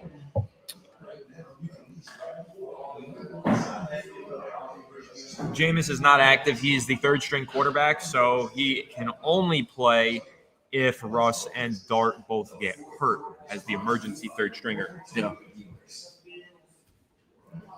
This game's not over. As weird as it sounds, as bad as we've looked. We head to the fourth quarter, down 8. Commanders have it at midfield, 3rd and 1. Let's force a turnover here. How about that? We need to stop. I mean, you got to find a way. Now, it says 3rd and 2. They must have backed them up a yard during the break. So it's a long one. Daniels out of the gun. It's a pistol formation. He'll take the snap. It's a play action. They're going to look to throw. That's caught. He's going to be short of the stick. A great play there by Andrew Phillips. Oh, yeah, that's a huge play. Now, does Washington – I understand that Washington's ultra aggressive. They went for it a lot on 4th down last year. Jaden Daniels was the ultimate weapon. But the way the Giants' offenses look, I don't know. I don't think you could go for this. I think you have to punt. I get your perspective on it, but I think you're being hopeful as a Giants fan, hoping that we get the ball back. I think, to be honest with you, I think it's better that they go for it because if we get a stop, we have it at midfield. Sure. And they are going to punt. Well, they are going to punt. I think it's the wise decision because the Giants' offense hasn't moved the ball at all. Yeah, I don't think the Giants' offense has given them any reason to respect, so might as well make them drive the length of the field. Punts away. Gunner fields it at the 8, and he's popped out of bounds at the 13. So we're 87 yards. Guys, as crazy as this sounds, the Giants have looked like a high school football game for this entire game for the most part, at least on offense. The Giants are a touchdown and a 2-point conversion away with 14 minutes to go in this football game on the road of tying this game up. Crazier things have happened. Crazier things have happened, but it's going to take something crazy. Malik Neighbors, one play. He's the type of player that could change this game in one play.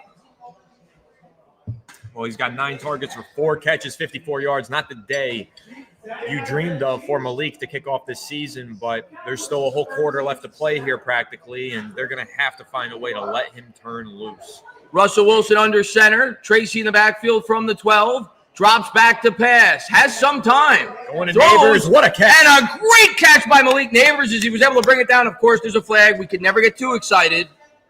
I'm hoping that's pass interference on the defense. A lot of physicality at the top of that route, but I think that's going to be on the defense. And it is. Let's go, baby. Jeffrey, thank you for the donation. She says, okay, let's give the decent props now. I'm completely with you, Jeffrey. Yep. The run defense has not been good at all today, but overall, the defense is why we're in this football game. The defense has stood tall really since mid-second quarter. Malik Neighbors can keep us in it. Giants have it here at the 28. Wilson out of the gun, empty backfield. They're looking to throw.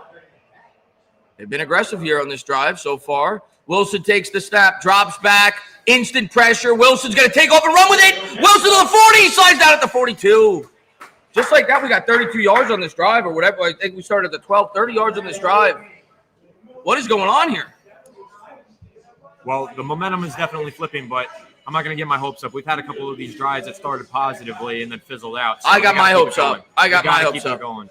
I got the shades on, Anthony. I got my hopes up. I'll be the practical one here. Giants have it at the 42. Hey, they got Malik Neighbors outside one-on-one once again with a single high safety. This is where you want to take a shot. Wilson out of the gun from the 42. Commanders crowd the line with 4. Wilson drops back under pressure. He's got time. He's throwing it out of bounds. Got rid of that. Looks like there must have been good coverage down the field there. Nobody open. Second and 10. I'd like to see another angle, but it seems like Malik Neighbors had a quick win on his release on the outside. I don't know if there was safety help or not, but he looked to be open. But Russell Wilson didn't look Neighbors' way. Got to make a play here. Do or die. Got to get some points on this drive. I've been calling for it for the last 2 quarters. Let's get a screen pass to Tracy. Something quick. Let's get a screen pass to Tracy. Second and 10 from the 43. Wilson out of the gun. Takes the snap. He throws a screen pass to Tracy. Tracy pushes forward to the 49. They get 6 yards. We'll take it. That's a positive gain. That's going to be third and manageable here. Now, I think they have a tricky decision. This looks like 4-down territory to me. And I think that you could potentially hand this thing off to Tracy and make it 4th and short or pick up the 3rd and 4 on the run. I think that's in play because, like you said, unless it's a negative play or no gain, you're going for it on 4th down more than likely. So, draw play certainly in the cards here on this play call here for Dable and Kafka. Last thing you can do is take a sack. That's why I think there is an argument for running the ball here. 3rd and 4 for Wilson from the 49. Out of the gun. I think they're throwing, though. Wilson takes the snap, drops back, under pressure, throws. It's caught. They're going to be sure. Did he fumble it? Tell me it's incomplete. Tell me it's incomplete. Tell me it's incomplete. Was that Tracy? I don't think he had possession, did he? How are they ruling it? Tracy had the fumbling problems last year, too.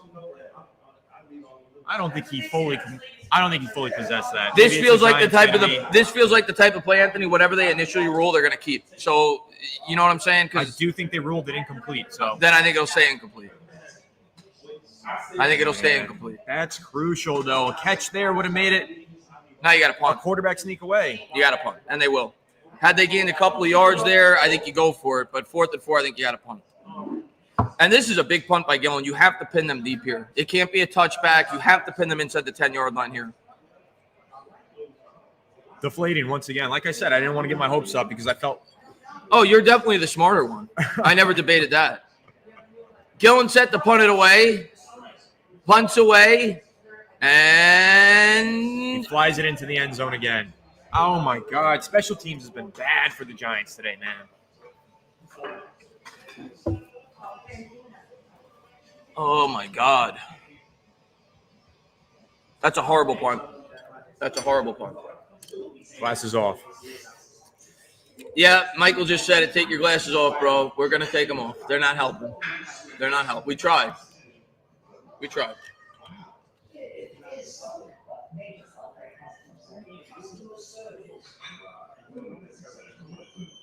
Megan says we're loud. You could slide the mic back. Okay, well, like we said, we can't hear it, so yeah, we don't have any. We get into it, but we will slide it back a little bit.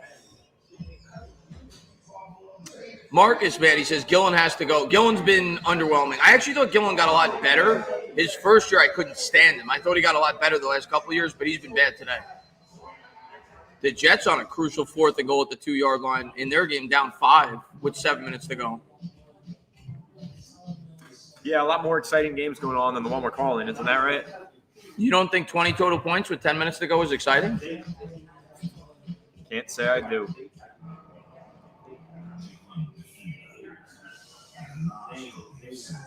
Oh, my goodness. What's going on in Indianapolis is actually pissing me off. I got to close this app.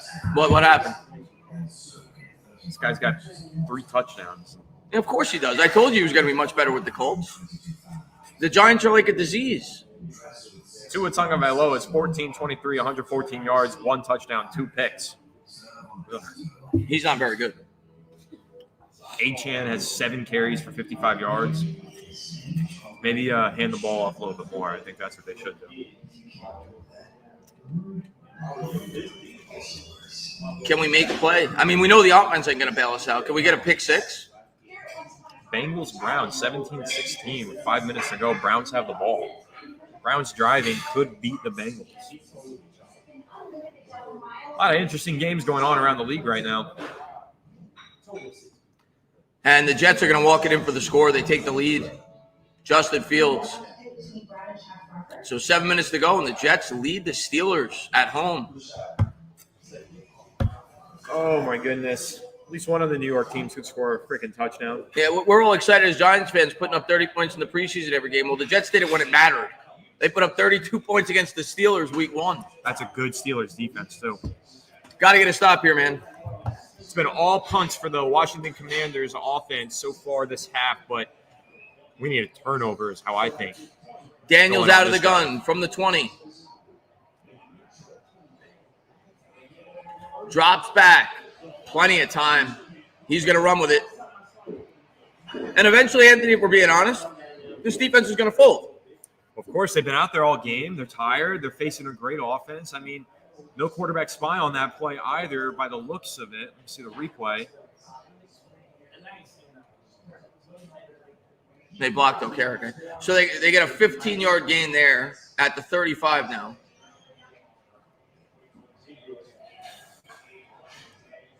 Pistol formation for the Commanders at the 33, 1st and 10.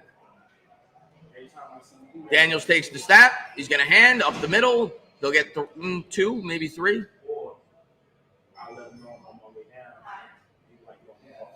I know we're asking way too much of the defense at this point, but we need to stop. We need to stop. You know what we need? We need the defense to score a touchdown. The offense can't. We need a pick 6. We need a fumble 6. I don't care. I don't have any faith in this offense. And then maybe have the defense go for the 2-point conversion. Hand off to Marcus Poe. 2nd and 8 for the Commanders. Daniels drops back, throws a bullet over the middle. That's Ertz. And that's up to the Giants 47 and a 1st down as we approach about 10 and a half minutes to go in this bowl game.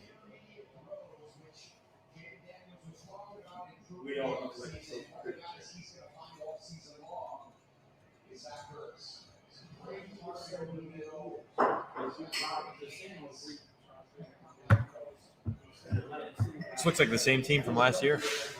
It's the same offensive line. That's right.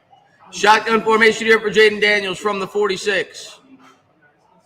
Motions Eckler to his right, takes the snap, gives to Eckler. Eckler gets wrapped up and tackled down at the 50. It'll be 2nd and 7. It's a good arm tackle. I think it was O'Carrick.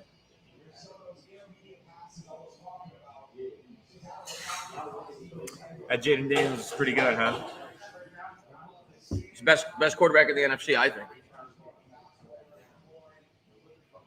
He hasn't looked perfect today, though. He's made a couple of bad throws. Giants have done a damn good job as this game has progressed defensively.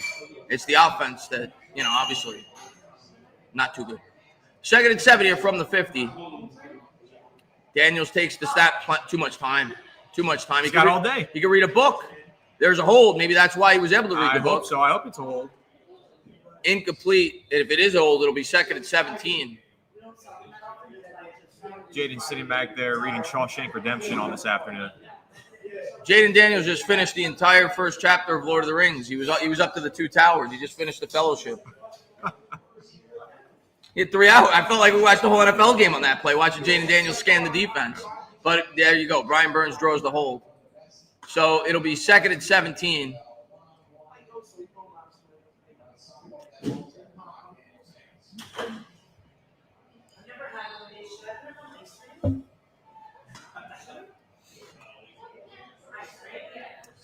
We need to stop right now. Right now. Empty backfield for Daniels. 2nd and 17. Nice. I think it's a design QB run. What do you think? It could be. It looks like the Giants are playing some variation of his own defense, though, based on their alignment. 3 on the play, and it is. Design QB run. Daniels breaks a tackle. Daniels pops it to the left, picks up. You saw that coming a mile away. It doesn't make sense to throw there. You want the clock to continue to run. You got a great weapon there. You know the Giants are going to drop back in coverage, and good play call there by Kingsbury. They pick up 13, and they get out of bounds, 3rd and 4. Someone's going to need to explain to me this defensive line rotation. Brian Burns has been giving Josh Connerly the work this game. Yeah. And he's off the field on that crucial 2nd and long. Abdul Carter instead lined up over the right tackle. Okay, that's fine. Chauncey Golston on the other side. Where's Burns? Where's Thibodeau? I don't understand this rotation from Shane Bowen. 3rd and 5, empty backfield for Daniels. He's going to motion Debo to the right. Crucial play. Daniels drops back, has time, loads up, throws over the middle, and a great catch at traffic by Debo Samuel. Sometimes you got to tip your cap. That's a good play. Well, Well, they're deep in the field goal range now, so.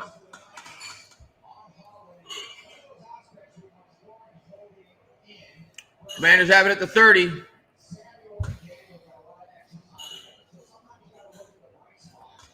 Well, 0-1. That's what it's looking like. Yep.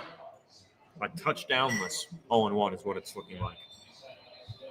Commanders burned their last time out.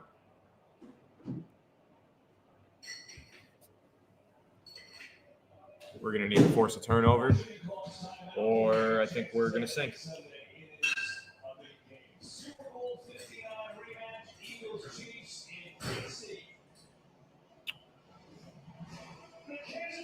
Shane Bowen sucks, and the defense has definitely not been great today at times, but I can't kill the defense today. They've given up 14 points without any assistance from the offense. I feel like it's the offense that deserves the slack today.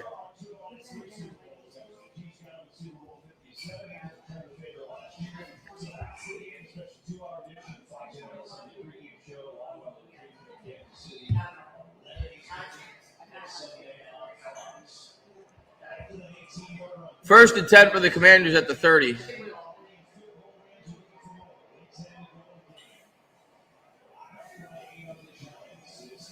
Daniels looks to the right, throws to the right. Not a great throw. He had him. I mean, he could have caught it, but he let him too much there. Second and 10. Giants are fortunate there because Debo had him. Yeah, I was hoping that would ricochet, maybe bounce up and get a pick, but falls incomplete. Yeah, he's missed a few throws today. The Giants have gotten some lucky breaks, but the offense just can't capitalize. Yeah. Still working on his timing with some of these receivers. If that wasn't Burger King Debo, he probably gets there. Second and 10, Debo in motion from the 30. Daniels out of the gun. I think we're going to have a false start. That's a big penalty because that makes it like a 52-yard field goal attempt. If the Giants don't give up any yards, of course.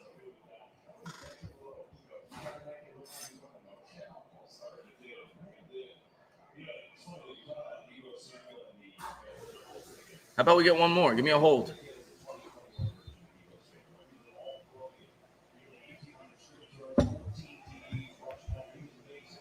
Come on, Anthony. One time. Let us get lucky one time. One time. Second and 15 from the 35. 11 penalties for the Commanders. That's kind of what's kept this game close. They've had a lot of crucial penalties. We make the tackle. Oh, my goodness. Bobby Okereke just got cooked. Unbelievable. How do you give up a first down? Unbelievable. How do you give up a first down there? Unbelievable. Austin Eckler's 40 years old, and he just did that to the Giants defense. Austin Eckler goes for like 16 yards on a screen. Okereke gets burnt there. Then he spins out of 2 tackles.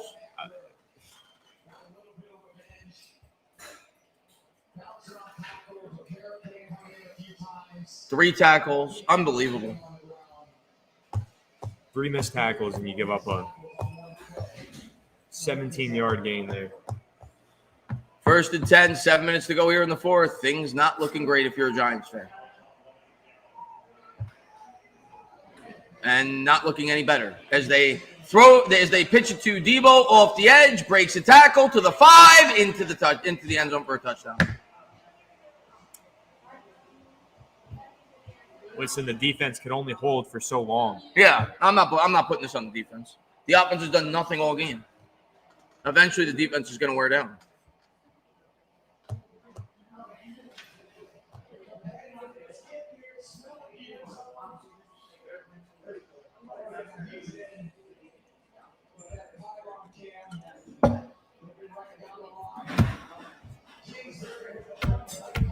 Same old Giants.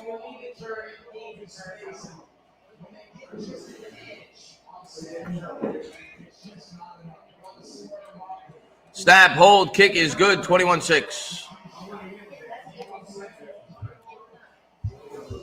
Giants beat themselves in this game.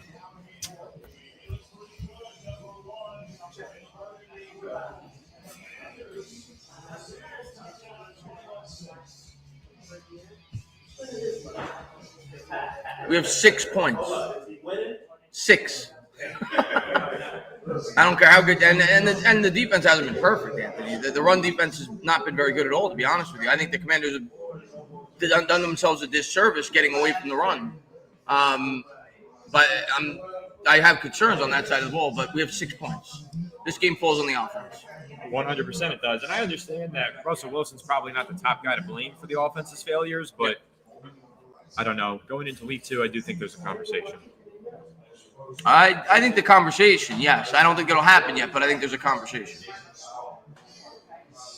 Let's catch up on any supers that we might have missed. Did we get this one? Yeah, we did. Gillen has to go.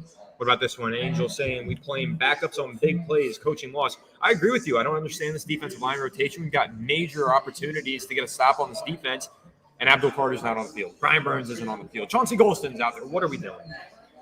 WJ, thank you for the super chat saying, why every year is it the same offensive line, different players? Well, this time it's the same offensive line with the same players. They didn't make any changes this offseason. That's why you're getting the same product. Yeah.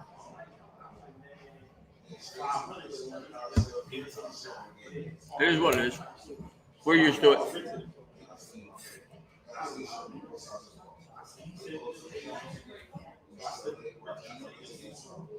I mean, even the Jets are putting up touchdowns. You knew the Jets were going to have a good game today. That's their Super Bowl. The Jets have ran the ball 37 times today for an average of almost 5 yards a carry. I think they're going to lead the league in rushing this year. With Justin Fields and the 2 running backs they got over there. They might. They're not going to throw for much, but I think we missed the donation. Kevin, thank you for the super chat saying, when your offense is stale and brings zero excitement to a team, the rest of the units will lose the will to fight, going on 10 years now. It's the same story, Kevin. Yeah. Offensive line, trash. That trickles down to everything else. Yeah, when the offense can't score points, the defense, they get deflated. They're on the field constantly, and there's nothing that they can do. John, This spans back way before Daniel Jones. This spans back to the second half of Eli Manning's career. Yep. The offensive line has been awful. Same shit, different year. John, thanks for the super chat saying our last decent linebackers were Michael Boley and Blackburn. Since then, bench warmers, way to never address that group. Neglect after neglect, clearly. It is kind of funny, though. We've had a couple of seasons where there's been a linebacker who's been really good. Remember that 1 year from Blake Martinez that was impressive? Yeah. That 1 year from Bobby Okereke that's been impressive, but it's always a flash in the pan. It's never sustained success, never consistency. I want to draft a linebacker next year. Not in the first round. I want to take a right tackle in the first round, but I want to draft a linebacker early next year. I was a bit surprised that they didn't draft a single one this offseason. Yeah. That new RFK Stadium that they're building looks pretty good, doesn't it? It does. Looks fancy. And we're left with the spaceship. I don't even know what our stadium looks like. It looks like a CD rack or something. Looks like an outdoor air conditioning unit. Yeah, there you go. That's perfect, actually. That's a great description. 21-6, Commanders lead by 15, 7:09 to go here in the fourth. And if the Giants had Eli Manning in his prime, I might say we still have a shot, but we don't. Wilson takes the snap out of the gun, drops back, double clutches. Look at Russ making something out of nothing. He's our best running back. Picks up 7. It'll be 2nd and 3.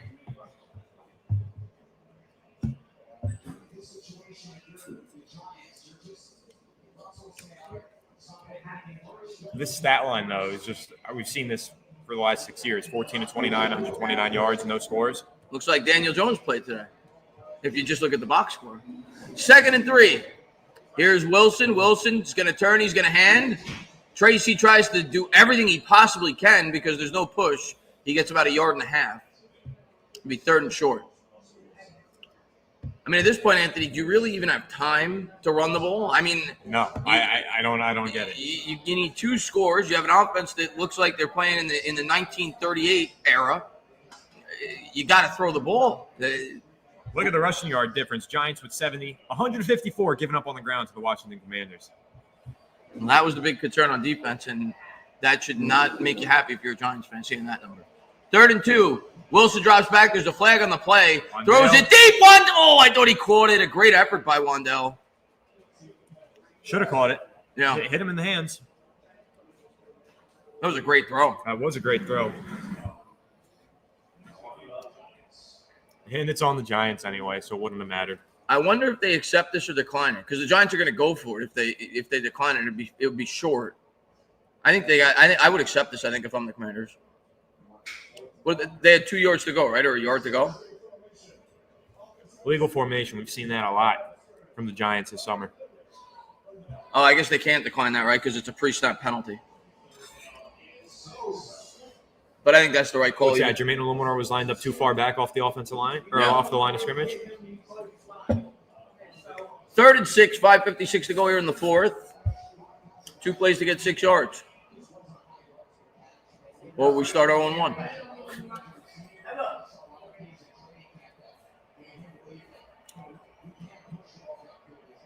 Come on, Russ. Pretend it's 2015 and you're on the Seahawks. Wilson drops back, throws. He's got him! Caught! Big gain there for the Giants. That's Wandell, who's been the leading receiver for the team today. That's a gain of about 20 or 25. Wandell's been good. He's had a great game. That's a really good play call and design. That was a great play call by Kafka.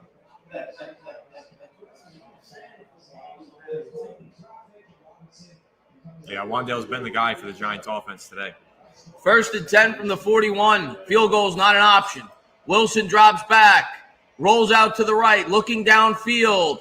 Now he's going to try and run with it. He goes out of bounds. He gets 2. He kept his eyes downfield, was looking for somebody, but couldn't get an open guy. We got a super chat here from Sayless NYC. Isn't Wilson's fault the offensive line is getting embarrassed? I mean, you're not wrong. The offensive line's been pitiful. You know what, though? We are kind of driving. There's 5 minutes left. If we're going to make a comeback, you might need to throw the glasses on. Let's see if that can spark something. I feel like they're doing something good, though. I'm going to give it another play without the glasses. Let's see it. 2nd and 7 from the 38. Wilson out of the gun. Takes the snap, drops back. Commanders come with 4. Wilson under pressure. Oh, my goodness. Glasses coming on. Incomplete.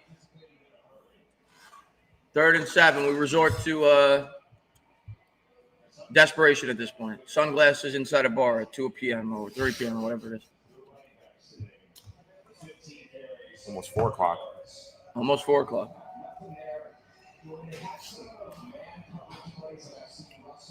.446 to go here in the 4th.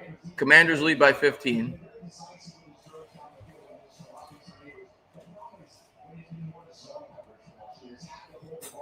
Wilson out of the gun. Man in motion, Theo Johnson. Tracy to his left. Trips to the left. 1 on the play clock. Wilson takes the snap. All-out blitz.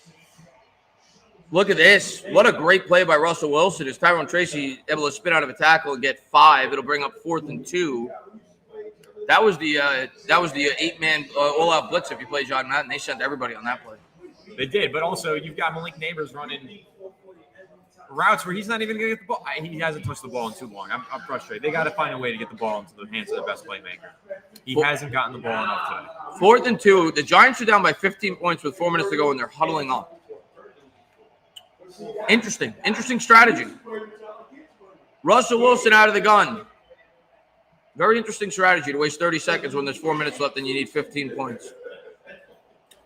Wilson takes the snap, drops back, all-out blitz, throws up. What are we doing?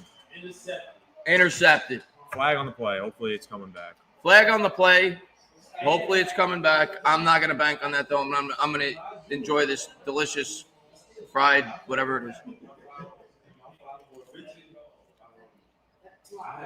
Tilapia. Fantastic.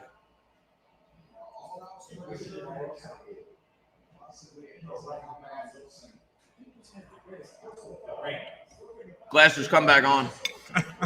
Glasses come back on. Yeah, Giants got saved there. Yeah, Fireplace Gaming is right. Malik Neighbors was wide open coming across the field. Rush just threw up a prayer there. He's lucky that they got the hand to the face, roughing the passer penalty. But, I mean, it's not a good decision with the football. He's throwing up a prayer while Malik Neighbors is wide open underneath. Yeah. You get that ball to Malik. I understand you want to try and get a spark play, chunk play, throw the ball downfield. Neighbors can take a drag route and turn it into a touchdown from anywhere on the field. Of course. You get him the ball when he's open. Of course.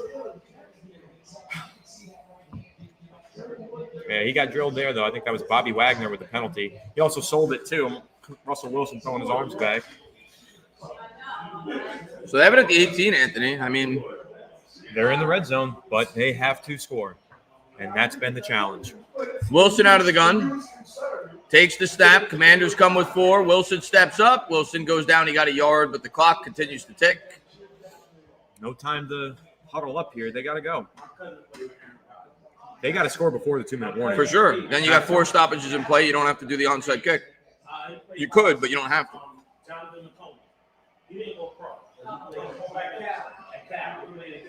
Second and 9 for us. Takes the snap, drops back, throws. Good throw. Caught in. Wow, what a catch. Daniel Bellinger. Daniel, the forgotten man. Daniel Bellinger just made a hell of a catch. Now here we are back on the 4-yard line. Got to get the ball into the damn end zone. That was a big catch by This is Bellinger. where they were earlier, but they got to make it happen this time. Giants have it at the 3. Wilson out of the gun. Just under 3 minutes to go. Wilson takes the snap. Under pressure, throws, and I don't know, maybe he was trying to throw to a fan in the first row. Incomplete. 2:52 to go here in the fourth. 2nd and 10. Or 2nd and 3, rather, at the goal. 2nd and goal. Yeah, I could see they were trying to set up that goal line fade to Malik Neighbors on that play, but they doubled, maybe even triple teamed him on that one. But you know what? When you're double, triple teaming one player, somebody's got to be open. Yeah. Got to make a play here. 2:52 to go here in the fourth. You got to go for 2, I would think, the first time around, right? I would say so. You could do it either way, I guess, but I would go for it the first time. Slot this time. Wandale in motion. Let's see. Wandale in motion. Wilson takes the snap, looks right, batted at the line of scrimmage, incomplete. So now you got 2 plays to get 3 yards. Why is it so hard for them on the goal line? This is pathetic. They would never expect it. Do you consider calling a draw play here? Because they would never expect it. I think you do. I think everything's on the table. 'Cause Whatever you can do to catch the defense by surprise. I mean, clearly they're keyed in on the fact that this ball is going to Malik Neighbors. Yeah. Also, that looked like a little bit of contact to the face again. 2nd and goal at the 3rd and goal, I should say, at the 3. 2:49 to go. Wilson out of the gun. He's got Tracy to his right. They will throw. Wilson drops back. Throws it up towards the corner. Incomplete. Wouldn't have mattered if he caught it. Out of bounds. Listen, they're playing a cover 2 there where they've got one safety over top and they've got a flat defender. If both of them are on Neighbors, that means that Theo Johnson flat route should have been open. That's a bad read and a bad throw from Malik Neighbors or from Russell Wilson. He's forcing the ball there. This is stupid, though. They're on the 3-yard line. 4 plays. They can't get into the freaking end zone. They had 4 plays to get in there from the 1. This is embarrassing.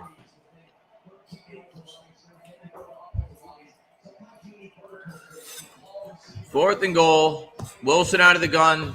Same song and dance. Let's see if they can do something. Wilson takes the snap, drops back, looking towards the middle of the end zone. Incomplete. Was looking for Wandale. And the Giants score 6 points to open up the season. Well, the game's not over yet. We still have a prayer, but it's over. I'm just saying it so people stay in the chat. I'm trying to keep them in the chat, Anthony. But it's over. The Jets down 2 with 56 seconds left. Trying to muster a field goal to win the game.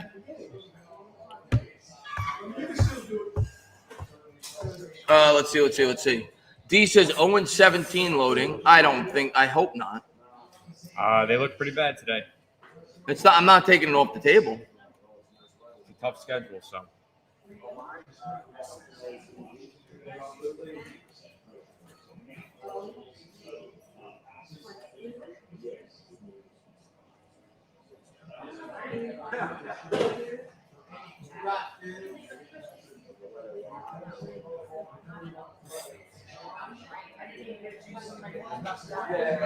So we're supposed to have a mastermind offensive play caller.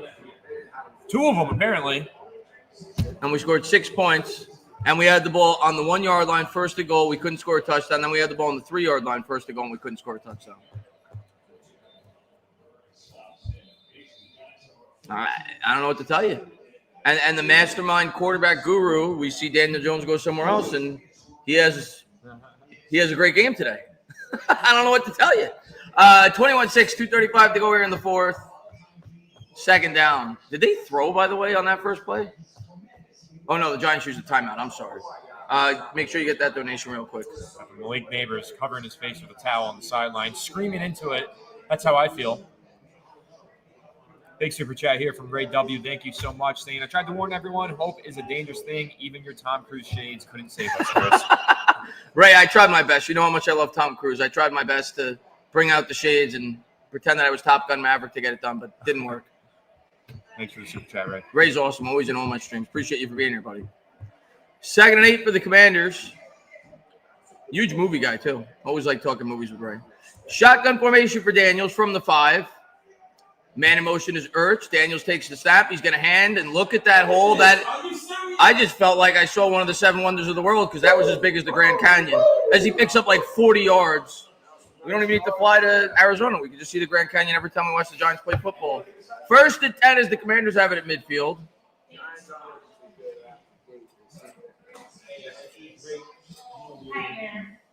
Look at that hole. What an embarrassment. That was like 40 yards worth of hole.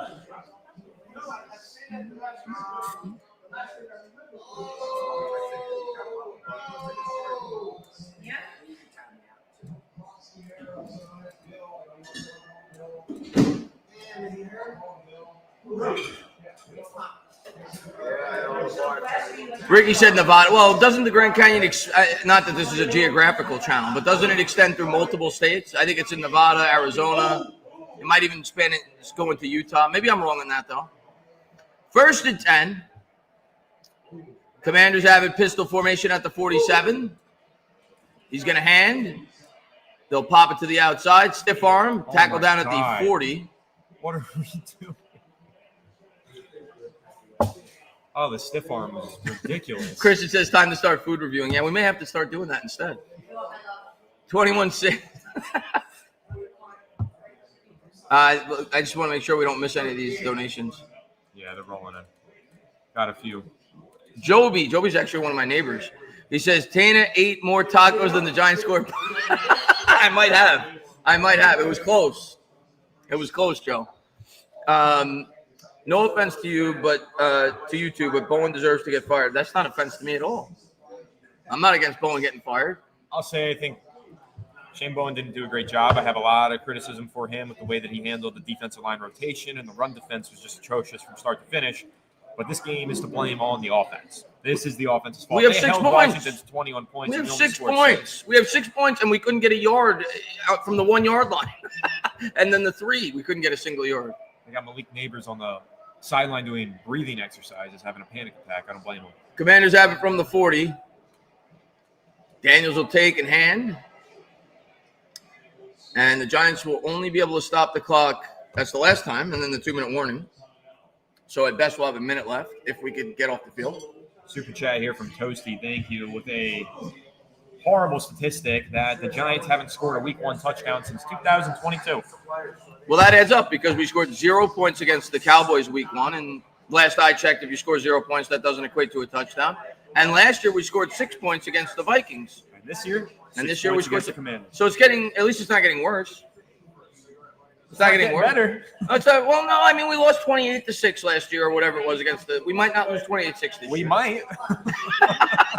There's still some time for them to score. That's true. Good point. Fair enough. And a super chat there from Christian saying, I have the same amount of touchdowns as the Giants. Don't we all? 2:15 to go here in the 4th, 2nd and 8 from the 38.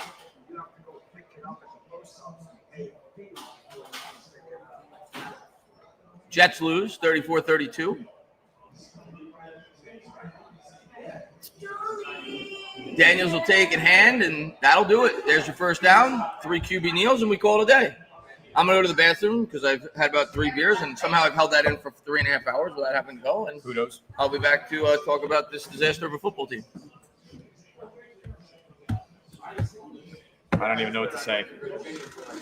An embarrassing game. Got another super chat rolling in here from Big Mike. Thank you, Big Mike, saying 13 plays inside the 10 and no touchdowns. Really no excuse for it. The Giants offense couldn't get it done when it mattered most. Had every opportunity to make this competitive.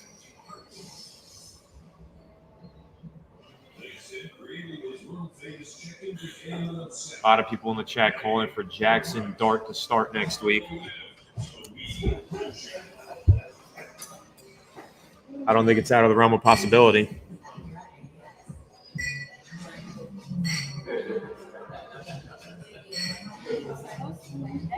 He was supposed to see some reps today. That was the report, according to Ian Rappaport and Mike Garafolo, that we would get a package of Jackson Dart plays.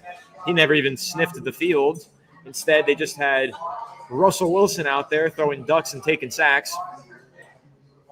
Malik Neighbors barely touching the football. Chris B saying 30 points per game in the preseason, though. Giants suck. That they do. Tuto. Thank you, Tuto. Grazie, Tuto. Ciao, Tuto. Saying, Chris, Tony, I've been telling you all offseason long, fat fuck Dumbo was ranked ranked the worst head coach in the NFL last year, and still Moron Mara brings him back again to F everything up. I think our guy Tuto appeared. Oh, Tuto. We just picked up a few more subscribers on my way out of the bathroom. He said he liked our play-by-play. Oh, it's great. Good to hear it. We've gained a couple more subscribers at this bar than the Giants have points today as well. And we met the mayor of New Jersey, so that's a plus. Unfortunately, I called him the manager of this establishment, so he probably doesn't like me very much. But let's see. Blame the loss on Sierra. I don't know who to blame the loss on. At this point, I'm running out of excuses for this Giants team. That's the sad thing since I've been doing this on YouTube, Anthony. The Giants are so bad that us as a fan base, we have to bicker and fight and piss and moan about what the problem is. I don't know what the problem is at this point. I mean, the one constant is the offensive line is always atrocious. You knew when Andrew Thomas was going to go out, the team was going to be bad. We all knew the quarterback needed to be upgraded. By no means am I saying that Daniel Jones was good. He wasn't, especially the last 2 years. There's blame to go around. The coaching, everything. We're just a bad organization, and hopefully it gets better. And Jackson Dart brings that spark to us, and we'll find out soon. But not the best to start to the season. Not the best to start. An embarrassing start to the season is how I describe it. We got a super chat here from JC saying, "Yee football." Chris and Bad Dog. Yeah, yay football, as Bad Dog likes to say. It felt like a yay football game today. And Cruzan 26, thanks for the super chat saying you win in the trenches. We blame every quarterback, but the problem is the O-line. We can't run, and our quarterback is under pressure. Do not put Dart in there. Cruzan, I'm in complete agreement with you in terms of not rushing Dart in there. I'm not putting Dart in the game until Andrew Thomas is ready to go. And maybe Andrew Thomas will be ready next week. I hope he is. Oh, I hope so. I'm not putting him in there if James Hudson's the left tackle. I'm not doing it. The offensive line today was pitiful. You can say what you want about Russ. Russ made bad throws. I'm not denying that. But the offensive line was pitiful. I'm not putting in the guy that we're hoping is going to be the next 15-year starter for this football team if James Hudson's his blindside protector. I'm making sure he gets off on the right foot. I'm not forcing that, Anthony, until Thomas is ready to go. I'm just not doing it. And for the Giants on the road again next week against another divisional opponent who has the ability to put up points. Yeah, we know that the Cowboys can put up points. Their defense questionable, but so is our offense, unfortunately. That's the problem. Our offense can't put up points, so. As Daniels is going to take one more knee, and we're going to get out of here. I mean, it got better. Last year we lost 28-6. This year we lose 21-6. Maybe next year we'll only lose 17-6. And eventually, maybe the math will math, and we'll get a win opening week. But not going to happen today. As the Commanders will take one more knee, and they'll get out of home with a win. Impressive win for the Commanders. Let's make sure we catch up on the. I think we did, right?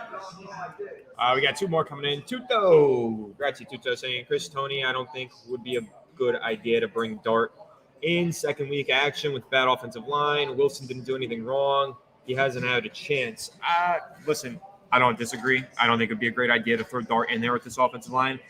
But I'm going to say I don't think Russell Wilson had a good game. I think that he missed some throws. I think that he ran into a few sacks. I think everybody was to blame on that offense. I'm not going to exonerate Russell Wilson. I don't think he necessarily was the biggest piece of blame in this offense. The offensive line certainly was that. The play calling down on the goal line was atrocious. But still, I think we could have seen better from Russell Wilson. When you have an offensive line as bad as this offensive line was today, for the life of me, I don't understand how Mike Kafka, who I'm rooting for, and we bought into the hype in the preseason. We said the offense looked good in the preseason.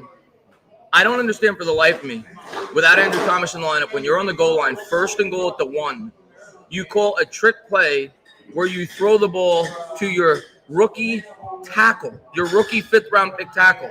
Why get cute there, Anthony? Hand the ball to Cam Scatterbo. Do a QB sneak. Questionable play calling. Not putting the majority of the blame on the play calling. And I know this is the old song and dance because it's the easy thing to do, but it's, in my opinion, the correct thing. The offensive line didn't give them much of a chance today. The offensive line was god-awful. There's times where the offensive line doesn't look as bad as it did today, but today it was pitiful. Both the run blocking and the pass protection was pitiful. Russell Wilson certainly had moments where he was bad, no doubt about it. There's a blame to go around in this entire offense. Like you said, you put up 6 points. You can't blame it on one person. But the play calling was bad. The offensive line was bad. The quarterback play was bad. The only guy who showed up today was Wandell. Wandell had a good game. Listen, I think the trenches in general were pretty bad because even the Giants' run defense on the interior of that defensive line was terrible. Yep. The offensive line was terrible. Just all around, poor play in the trenches, and we all know trenches are where the games are won and lost. Yep. Alvaro Orion with a cool Pat Alien profile picture, but saying the Giants got a harsh reality check. Thank you for the super chat. And yeah, that was a reality check, a harsh one indeed, and an embarrassing start to the season. That's the only way I can describe it. One of my favorite pictures of all time, the Patrick Ewing picture. Alvaro's been a subscriber of mine for a while. Good to see you, man. And yeah, I mean, it's a reality check. I mean, I think we were all at least somewhat semi-optimistic that the offense would look better than this, but I was cautiously optimistic when I found out Thomas wasn't playing today, and it's more of the same. When he's not in the lineup, the offense is unwatchable. Word 21, thank you for the super chat saying, how we're all feeling. That sums it up. That's the Giants offense. That's the Giants play calling. That's the Giants as an organization. They should rebrand to UGG. And Donk with the super chat, thank you, saying Carter's debut thoughts. Well, honestly, I thought he played quite well. I just don't think he played enough. I thought he was subbed off the field in random times. Yeah. He definitely wasn't an every down player in the eyes of Shane Bowen and this New York Giants defensive coaching staff, and he should have been. I mean, made a crucial play on special teams that the offense did not capitalize on. He had a half sack. He was in the backfield rather consistently, but there's only so much that the defense can do when the offense can't score a single freaking point. Yeah, I mean, I think Carter was fine. He didn't have like a debut where you'll like remember for the rest of your life, but he was somewhat impactful. He had some pressures. He had a blocked punt. The pass rush wasn't the reason why the Giants lost this game. That was the best facet of this team today, which should be expected with the talent they have on that side of the ball at that position. But that wasn't the reason why we lost this game. It had mainly to do with the offense and at times the coverage with the giving up big plays in the zone scheme. But if I would have told you coming into this game today, Anthony, that the Giants were only going to give up 21 points. And granted, there's things you could say, well, they should have gotten at least 3 points before the half with the intentional grounding. They left 3 points off the board there. I get it. But if I would have told you they're only going to give up 21 points today and you were going to get no help whatsoever from the offense, you would have signed up for that in a second. You would have said that gives us a chance to win this football game. Unfortunately, the offense didn't show up. No, they did not. Big super chat here from Eric Beal. Thank you so much, saying, I was on the road all morning listening to Bob and Carl. Was it as bad as it sounded? Bloodbath in the trenches. It was pretty bad. It literally looks at Eric. It literally looks like every Giants game we've seen for the most part outside of the year of 2022. It literally, we got destroyed in the trenches. Destroyed. On both sides of the ball. I'm not saying the defense looked great. We got pushed around in the run defense as well. Yeah. Exciting game going on over in Atlanta. Yeah, an exciting game indeed. Michael Penix having a good game. Bro G B-Rog with a super chat. Thanks so much, saying just need to say but Burns had a good game. Thanks for doing this, guys. We're happy to do it. This was a lot of fun, but I just wish we were calling a Giants win. Well, maybe in like 4 years, or maybe the next time where they're a good team, I'll be in diapers, but eventually it will happen. And it was fun regardless, getting to meet you, getting to hang out with a lot of the Jets creators yesterday. Definitely want to do this more in the future. Hopefully, something that where we don't get hit by a monsoon, we get more people and it's more organized, but it was fun nevertheless. It was a lot of fun. Yep. And a huge shout out to the Beach Gallery here in Keensburg Beach, New Jersey. Great food, great drinks, great view and atmosphere, great hospitality. Great so people. We had a great time here. A lot of fun here at the Beach Gallery. Danny Thomas becoming a member of your channel for 44 months. I'll read it. Danny, thank you so much, man, for being such a great supporter. He says, I can't believe the Jets scored more points than another fourth-place finish. Well, not only did they score more points, they times 5. They put up 32 points. Another fourth-place, and they went up against a good defense, by the way. They almost won that game. Another fourth-place finish. We need Thomas back before I want Dart in. 100%. I'm not putting him in before Andrew Thomas is in the lineup. There's no point. I get that we're all anxious to see him play, but no point. SPP Williams, thanks for the super chat, saying, what's our initial evaluation of how well Shane has improved the run game and offensive line? I mean, I don't think he has. I think it's gotten worse. It wasn't good. It was pretty bad. So it wasn't good. Initial evaluation needs to be better. Yeah. Again, it's hard to really fully assess the offensive line until you have Andrew Thomas in the lineup, but JMS was getting pushed around today. He's a guy that you needed to see take a big step forward this year. A guy that Joe Shane spent premium draft capital on, right? Taking a center mid-second round in the NFL, that's a high pick for a center. He's a guy that you were expecting to have an immediate impact, and he's yet to do it. So, yeah, not good. The offensive line looks bad. What is Bijan Robinson smoking? How did he not get out of bounds there? He tight-roped across the out-of-bounds line, the boundary, and then fell inbounds rather than out of bounds, forced them to have to rush and spike the ball. Now they're not going to have as much time to get some plays, make it easier for their kicker. Sorry, not to go off on he bet on the Bucks. It's pretty obvious. Cruz on 26. Thanks for the super chat saying Giants fans do not learn. Didn't DJ play good today? We really need to stop blaming the quarterback. The quarterback is constantly under pressure. Cruz, and I agree. I think there's a fine line where you could put no blame on the quarterback, and that's not right either. There were definitely things that Daniel Jones did that left a lot to be desired, and I don't think he's an elite quarterback or ever will be. But, Anthony, I say this all the time when I get into arguments with Giants fans. Let's start with this. Was Eli Manning an elite quarterback? He had elite moments, but I don't know if he was an elite. Was he a franchise quarterback? Absolutely. Okay, so we could agree that Eli Manning was a franchise quarterback, a two-time Super Bowl winner. Was Eli Manning great in terms of pre-snap readability and being able to diagnose a defense and everything else? So do we think after 2011, after he won his last Super Bowl, he just forgot how to read defenses when the offensive line completely fell apart? So to act like the quarterback is the be-all, end-all, no, you need support around the quarterback. And the offensive line for the second half of Eli Manning's career was a disaster. So, yes, Daniel Jones was a big part of the problem. We needed to replace him. We hope that Jackson Dart's the long-term answer. But until you get the offensive line to the point where where that offensive line was during the first half of Eli Manning's career. Thank you so much. This team's not gonna be competing for Super Bowls. You look at the best teams in the leagues; they're able to win up at the point of attack. It's football 101. Adam, thanks for the super chat saying, where was Dex? Chris, I don't think we said Dexter Lawrence's name once today. Not enough at all. And that's a great point. A guy that you expect to have a huge impact, and maybe his mind's on his child. I know his wife's about to give birth, but yeah, we didn't really mention him a whole lot. Washington did a great job taking him out of the game. That's a great point. I think the only time we mentioned him was when I said, hey, this interior of the defensive line is getting worked, and they're attacking Dexter Lawrence and trying to wear him down. He didn't make an impact against the pass, that's for sure. SPP Williams saying, run game D. The run, I knew what you meant, SPP. And listen, the run defense has just been terrible, and they didn't improve it at all. They didn't make any upgrades to the defensive line.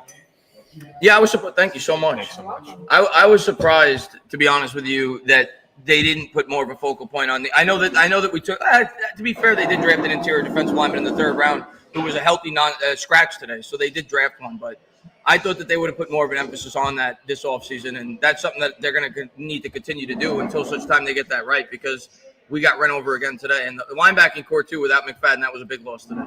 Huge. Darius Mousau was not very good. Abdul Carter should have played more. Andrew Thomas needs to man up. Jaden Daniels is QB1. Thanks for the super chat, Rich Rod. When you say QB1, Rich, you mean the best quarterback in the league? I don't think I would go as far to say that, but yeah, he's an elite quarterback. The scary thing today, though, Anthony, in my opinion at least. QB1 in the NFC, though. I think he is QB1 in the NFC. But the scary thing today, Anthony, with Jaden Daniels, I don't think we saw the A version of Jaden Daniels. I don't even think we saw the B version of Jaden Daniels. He missed on several throws. There were 4 or 5 throws he left on the field. Yeah. So they could have beat us by a lot more today. I don't think Jaden Daniels had even an average game for him. He was good. Don't get it twisted. But I think he's a lot better than what we saw today. Yeah.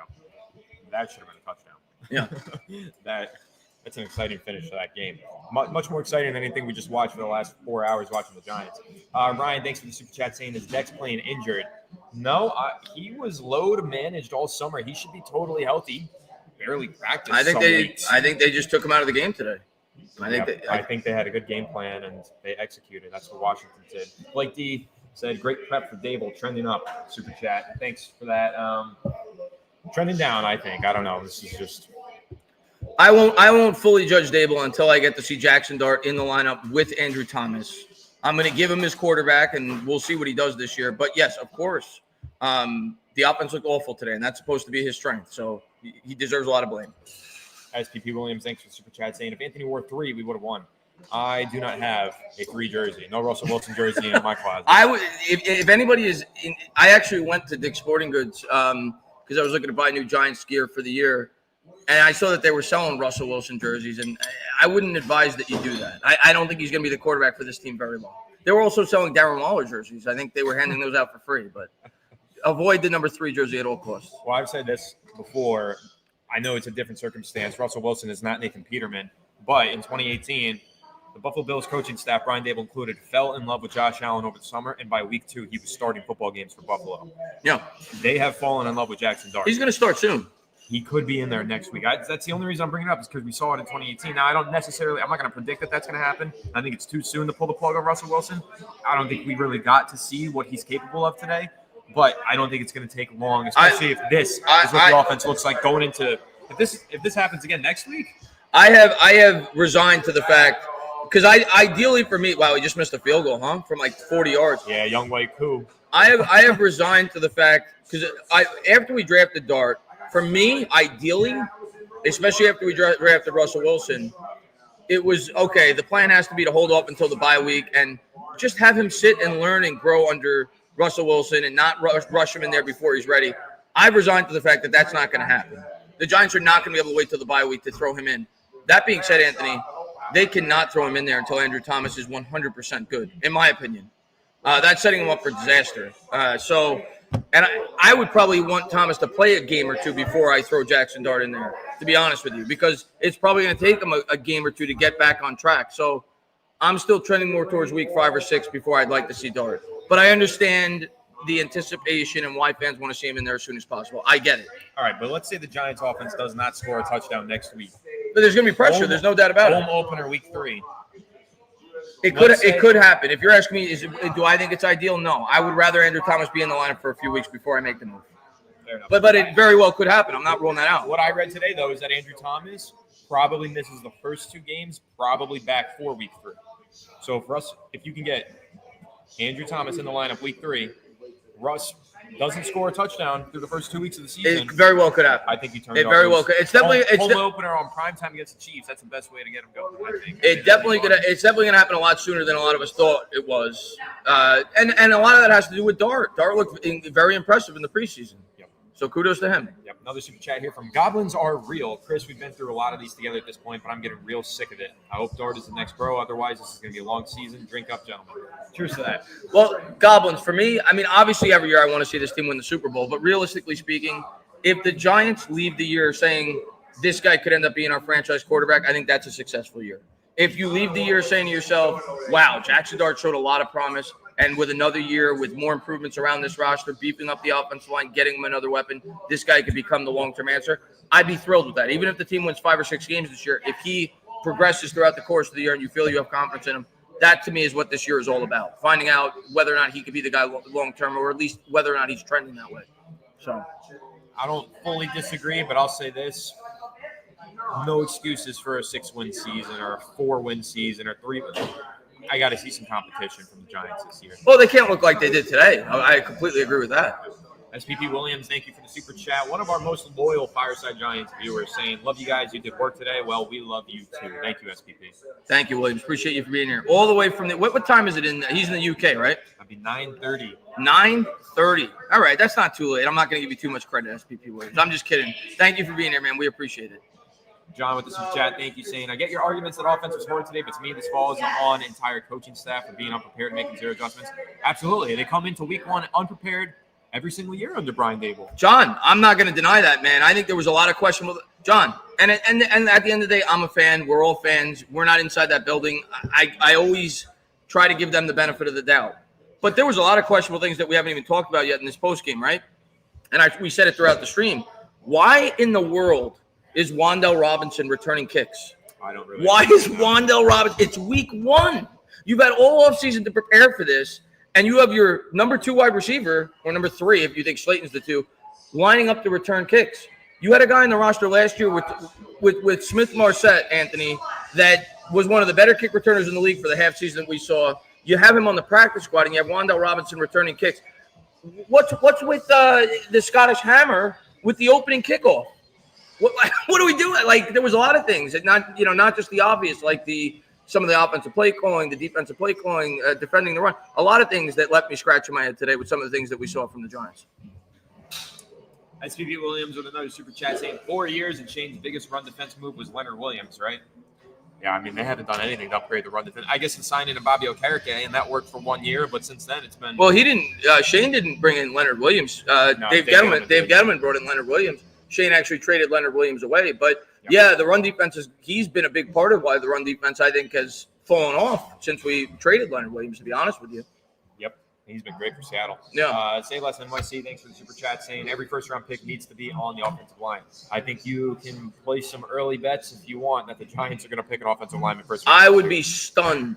Now, I'll say this, Anthony. The only way, because next year, and I haven't done any research or looked into it at all, but if you listen to all the experts, the tackle class next year is supposed to be great. Like the way that people are talking about it, it's like comparable to the 2020 tackle class when we ended up with Andrew Thomas and Tristan Wirfs and Mekhi Becton and who was the other one that year? The other big one. You had Becton, Wirfs, Thomas, and Jedrick Wills. Jedrick Wills, of course. But it seems like it's somewhat comparable in terms of prospects at that position. I would be shocked if the Giants don't take a tackle in the first round of next year's draft at this point. What I will say is the only way I could see that being not the case would be if the team completely bombed this year and they ended up with like the first pick. And then at that point, all bets are off. You may end up taking a quarterback because you may have a new regime. But outside of that, I do think they'll be taking a tackle early in next year's draft. If I was doing a mock draft today, I'd be surprised if they don't. I hate that we're talking about the draft after week 1. I hate it, but B-Rog with a super chat here. Thanks so much, saying the D was timid, taking bad ankles on tackles, and soft even in the coverage, plus no adjustments after halftime. Where was the tenacity? Yeah, I mean, listen, it's easy to pick on the defense, and they were pretty soft. The run defense was bad, and they didn't make enough plays, but there's only so much they can do when they're on the field as much as they were, and the offense isn't scoring points to help them out. I can't put this. There's definitely things about the defense today that I did not like. I'm not giving the defense a complete pass today, but I can't put this game on the defense. I can't put this game on the defense. We scored 6 points, guys. Rich Rod with the super chat. Thanks so much, saying I meant J Dart as QB1. LOL. AT mans up to start JD. Yeah, I mean, listen, I don't think it's going to be long before he is QB1. I'd be surprised if we get past week 5 or 6 and he's not the quarterback. I'll say that at this point. I think he's going to be in there sooner than many of us thought. Super chat from Chris Hoffman. Thank you. Saying, why no quick wide receiver screens to help the offensive line? Did nothing. I'm with you. The screens were a big part of the offense. We were saying that throughout the stream. We were surprised. I mean, they did try to use it a bit early on with the wide receiver bubble screens, and they didn't seem to be working very well. But yeah, they abandoned it, though. Yeah, they abandoned it. Yeah. That's how screens are. Some of them are going to be tackles for loss. Some of them are going to be 20-yard gains. I mean, it didn't seem like they were very creative with the ground game either at all. Like, I can't, off the top of my head, I don't even remember a pitch play. Like, it felt like everything was like a handoff right up the middle. Not a lot of pre-snap motion. Not a lot of creativity in the ground game today. You look at the Commanders, for example. They were incredibly creative with the way that they ran the football. That's for sure. So that's another thing I noticed. Super chat here from Chris L. Thank you, saying Dable and Shane are gone if they keep this shit up. Well, no doubt. They got to be better. Whole team needs to be better. Yeah. You're not going to hear me yell at you for that, Chris. I think it's put up or shut up for them. Again, it comes down to Dart for me. If Dart looks good this year, I think they're likely both back for another year. But with the way this offensive line looked today, it's questionable whether or not he's going to look good. So we'll find out probably in the next couple of weeks once he starts to take over as the quarterback. James D with a super chat saying we've got to trade for an offensive lineman at this point. Even when Andrew Thomas returns, I can't take another year of an inoperable offense because we can't block. I don't think they're going to do that. I don't think they have the resources to do that. I don't think they're going to do that. We just got goldfish. Look at this. They're giving us goldfish. Incredible hospitality. Everybody go to the beach gallery. This place is awesome. Yeah, this place is great. Bear 315, thanks for the super chat saying put Jameis Winston in next week. I didn't think our defense played that well. Listen, if you're going to put a different quarterback in, it's going to be Jackson Dart. Probably, yeah, probably because Winston wasn't even on the team today. He was the emergency quarterback, so they've already elevated Dart to the backup. So I would be surprised if they go to Winston before they go to Dart. Mark Sullivan, thanks for the super chat saying, do we make it past 10/15 before draft talks this year? I think we do, Mark, but the only reason is it's because of Dart. I think the talk becomes Dart once he gets inserted into the lineup. I hope so. I don't know if it'll be good talk, Anthony. I hope it's good talk. But I think that's what fans will be looking forward to if it gets to that point. Oh, my God, what a throw from Jordan Love there. I'm telling you, man, I think Jordan Love's a tremendous quarterback. Last year, I know he struggled and he was disappointing off the year he had the year before, but I'm a big Jordan Love guy. I think he's going to have a big year. Another super chat here from Sayless NYC. Thank you so much, saying no more journeyman offensive lineman, either a top free agent or draft pick. Yeah, they're going to have to bring in something major to fix it. Les, I'd be stunned if they don't take a tackle in the first round next year. I'd be stunned. You have to set Dart up to succeed, and that's a big part of it. What does Blue Scale have to say? Blue Scale, the super chat. Thank you, saying they should draft 7 offensive linemen in the next draft. I was busy chomping on my goldfish, but that's a bit excessive even for me, and I love drafting offensive linemen, but I'm completely for it, man. There we go. I think we're caught up on our supers now. Incredible, man. You guys are the best, man. Thank you so much for everybody for hanging out with us during the stream. You guys are incredible. I don't know how you guys make it through these games. Well, you're a lunatic like we are, but we appreciate all you guys. 4:37, and we have a whole lot of people still in here. 3,139 people across all platforms. Pretty incredible. Door Gunner, before I'm sure he's saying something because he's a Commanders fan, but before I read that, I haven't looked because I'm looking at Baker Mayfield on the screen right now. But congratulations on your win today. I know you're a big Commanders fan. Jaden Daniels is the real deal, man. And I even told Anthony, I don't know if you just popped into the stream, the scary thing about today is Jaden Daniels to me didn't even play a good game. Like for him, he missed several throws. I think we didn't even see the B version of Jaden Daniels today. I think you guys got an incredible future with him at quarterback. But he says at the game, Giants still suck. Carter even. Yeah, well, congratulations on the win, man. And the Giants look horrible today. You're not going to hear me defending them. Yeah, there's really nothing to defend. I mean, they had how many opportunities down on the 3 and 1 yard line? They had 12 opportunities to score touchdowns down inside the 5 yard line, and they didn't score one. So that summarizes the whole game. Yep. Just pathetic. Let's see. Julia says, glad the Giants lost. Hey, Eli Manning days are over, knuckleheads. Okay. I mean, I knew that. I've known been over for a long time. I know that Eli Manning's been retired for 6 or 7 years, and I know that the second half of Eli Manning's career wasn't much better than what we've seen over the last 6 or 7 years because the offensive line's been a joke. Dharma, man, thank you so much for being here, man. Dharma says, complete ass. Terrible game to be at. Oh, you were there? Sorry you had to go to that, Dharma. Yeah, hopefully you live in Washington, D.C., and you didn't have to travel to it. Yeah, that'd be a frustrating drive back, that's for sure. And Johnny says, embrace yourself for a long ride. Yeah, I'm expecting this to be – yeah, I'm expecting this season to feel like we're driving to California on a bicycle after today's events. I hope I'm wrong, and it feels like we're driving there in a Maserati, but I feel like we're going to be driving there in a unicycle after the way the team looked today. Fireplace Game with the Super Chat. Thanks so much. Long-time Fireside Giants commenter, subscriber, and moderator here in the chat, saying, I make it through these games because of you guys. Keep up the good work, even if it is torturous.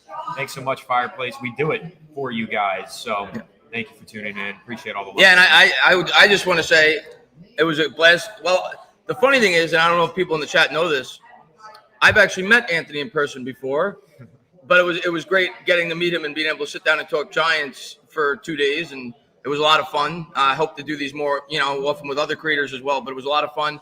Anthony and me actually ran into each other. Anthony's from Florida. We ran into each other twice on the same night in New York. What's the chances of that? Randomly. Crazy. Yeah, but it was a lot of fun. Yeah, great time. SPP Williams, thanks for the super chat, saying agree. Draft offensive line every round. Use free agency to get the offensive line. Use wire for O-line. 51 roster O-line. Yeah. They need to make more investments, that's for sure. Yeah. I mean, there's no defending it, man. And Ray says, stop it. You guys know you met on Grindr. Yeah, Anthony and me but actually both swiped right simultaneously at the same time. Right, that's how it happened. Mike is nice. Yeah, my girlfriend didn't like that joke. Mike is nice, says, Ricardo, care to go over your prediction? Yeah, I predicted a 24-21 win for the Giants. I was off on that one, that's for sure. He's a Giants fan. What do you expect him to do? It's a new season. I predicted him to win too. I got the 21 right, but yeah, I called 21 points for the Commanders. Just thought that Washington would. And if Mike Kafka knew how to call plays, you might have gotten the 24 right. We were on the 1 yard line, we couldn't score, and then we were on the 3 yard line, we couldn't score. That's right. So that's a 10-point swing right there, right? Because pretty pathetic showing. Still would have lost, but it would have been closer. I don't know what to say. I'm pretty pissed off. Let's see. So if Dable says we need to look at the film and the presser, that will be Joe Judge 2.0. I mean, he says that every presser, Flip. Yeah, it Unfortunately, that's every coach we've had. Yeah. Let's see. And SBC's, what's the floor record now? The floor, meaning like the absolute worst? After today, I'm going to be honest, I think the floor is probably 0-17.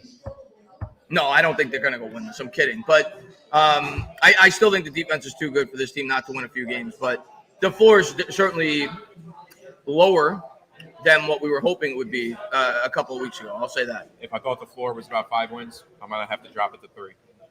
Yeah, I think that's reasonable. I think the floor is probably around 3 wins. I'm not necessarily predicting that. I still think we win 5 or 6 because I think the defense will win us some games. But it looks like it's going to be a tough year. I hope I'm wrong, though. I hope they prove us all wrong. Sure is a tough start to the year. Thanks so much, Josh Wood, for the $5 super chat, saying 11 of the 12 starters returned, and all the same terrible coaching. What did people really expect? Terrible offensive line, no talent outside of Neighbors. Hey, Wando Robinson played good, but, outside of that, yeah, you're right. They didn't make any upgrades to the offense, and it showed. Darius Slayton didn't have a catch. He was barely targeted. Neighbors. Yeah, what was that? Neighbors wasn't featured enough. I mean, yeah, we couldn't get anything going on the ground. Tracy did whatever he could. I thought he played hard, but they didn't block for him. Yeah, it's a disaster. But it all starts up front, man. We say that all the time. It's like it's trying to drive a car without an engine if you can't block, and that's the way it's been for this team for too long. Unfortunately, I feel like I'm a broken record, but it's just the reality of the situation. But we're going to call it, guys. I think I got to head back because I got work in the morning, and I got to drive back to New York. But appreciate all you guys, man. I appreciate all you guys, and I'll be live next week. I'm sure Anthony will be doing his thing as well. Yep. Appreciate all you guys for tuning in, and hopefully it gets a lot better. That's all I can say. I mean, I just hope it gets a lot better. Yeah. Next week you got the Cowboys. I don't know. I would like to think we could move the ball because I don't think their defense is very good, but I didn't think Washington's defense was very good, and we couldn't move the ball against them. If Andrew Thomas doesn't play, I think it's going to be a disaster. I'm being honest with you. If he does, I'll have a little bit more hope. But without him, this offense is anemic, no matter who's at quarterback. Yeah.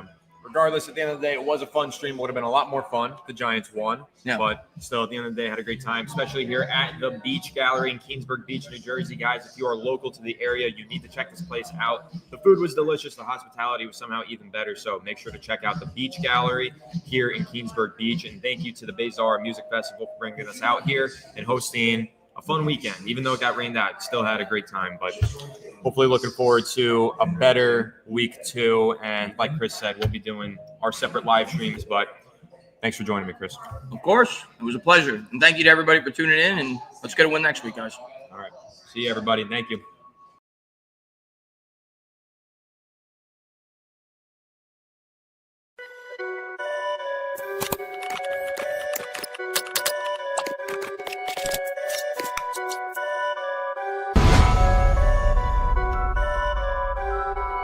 Perfect.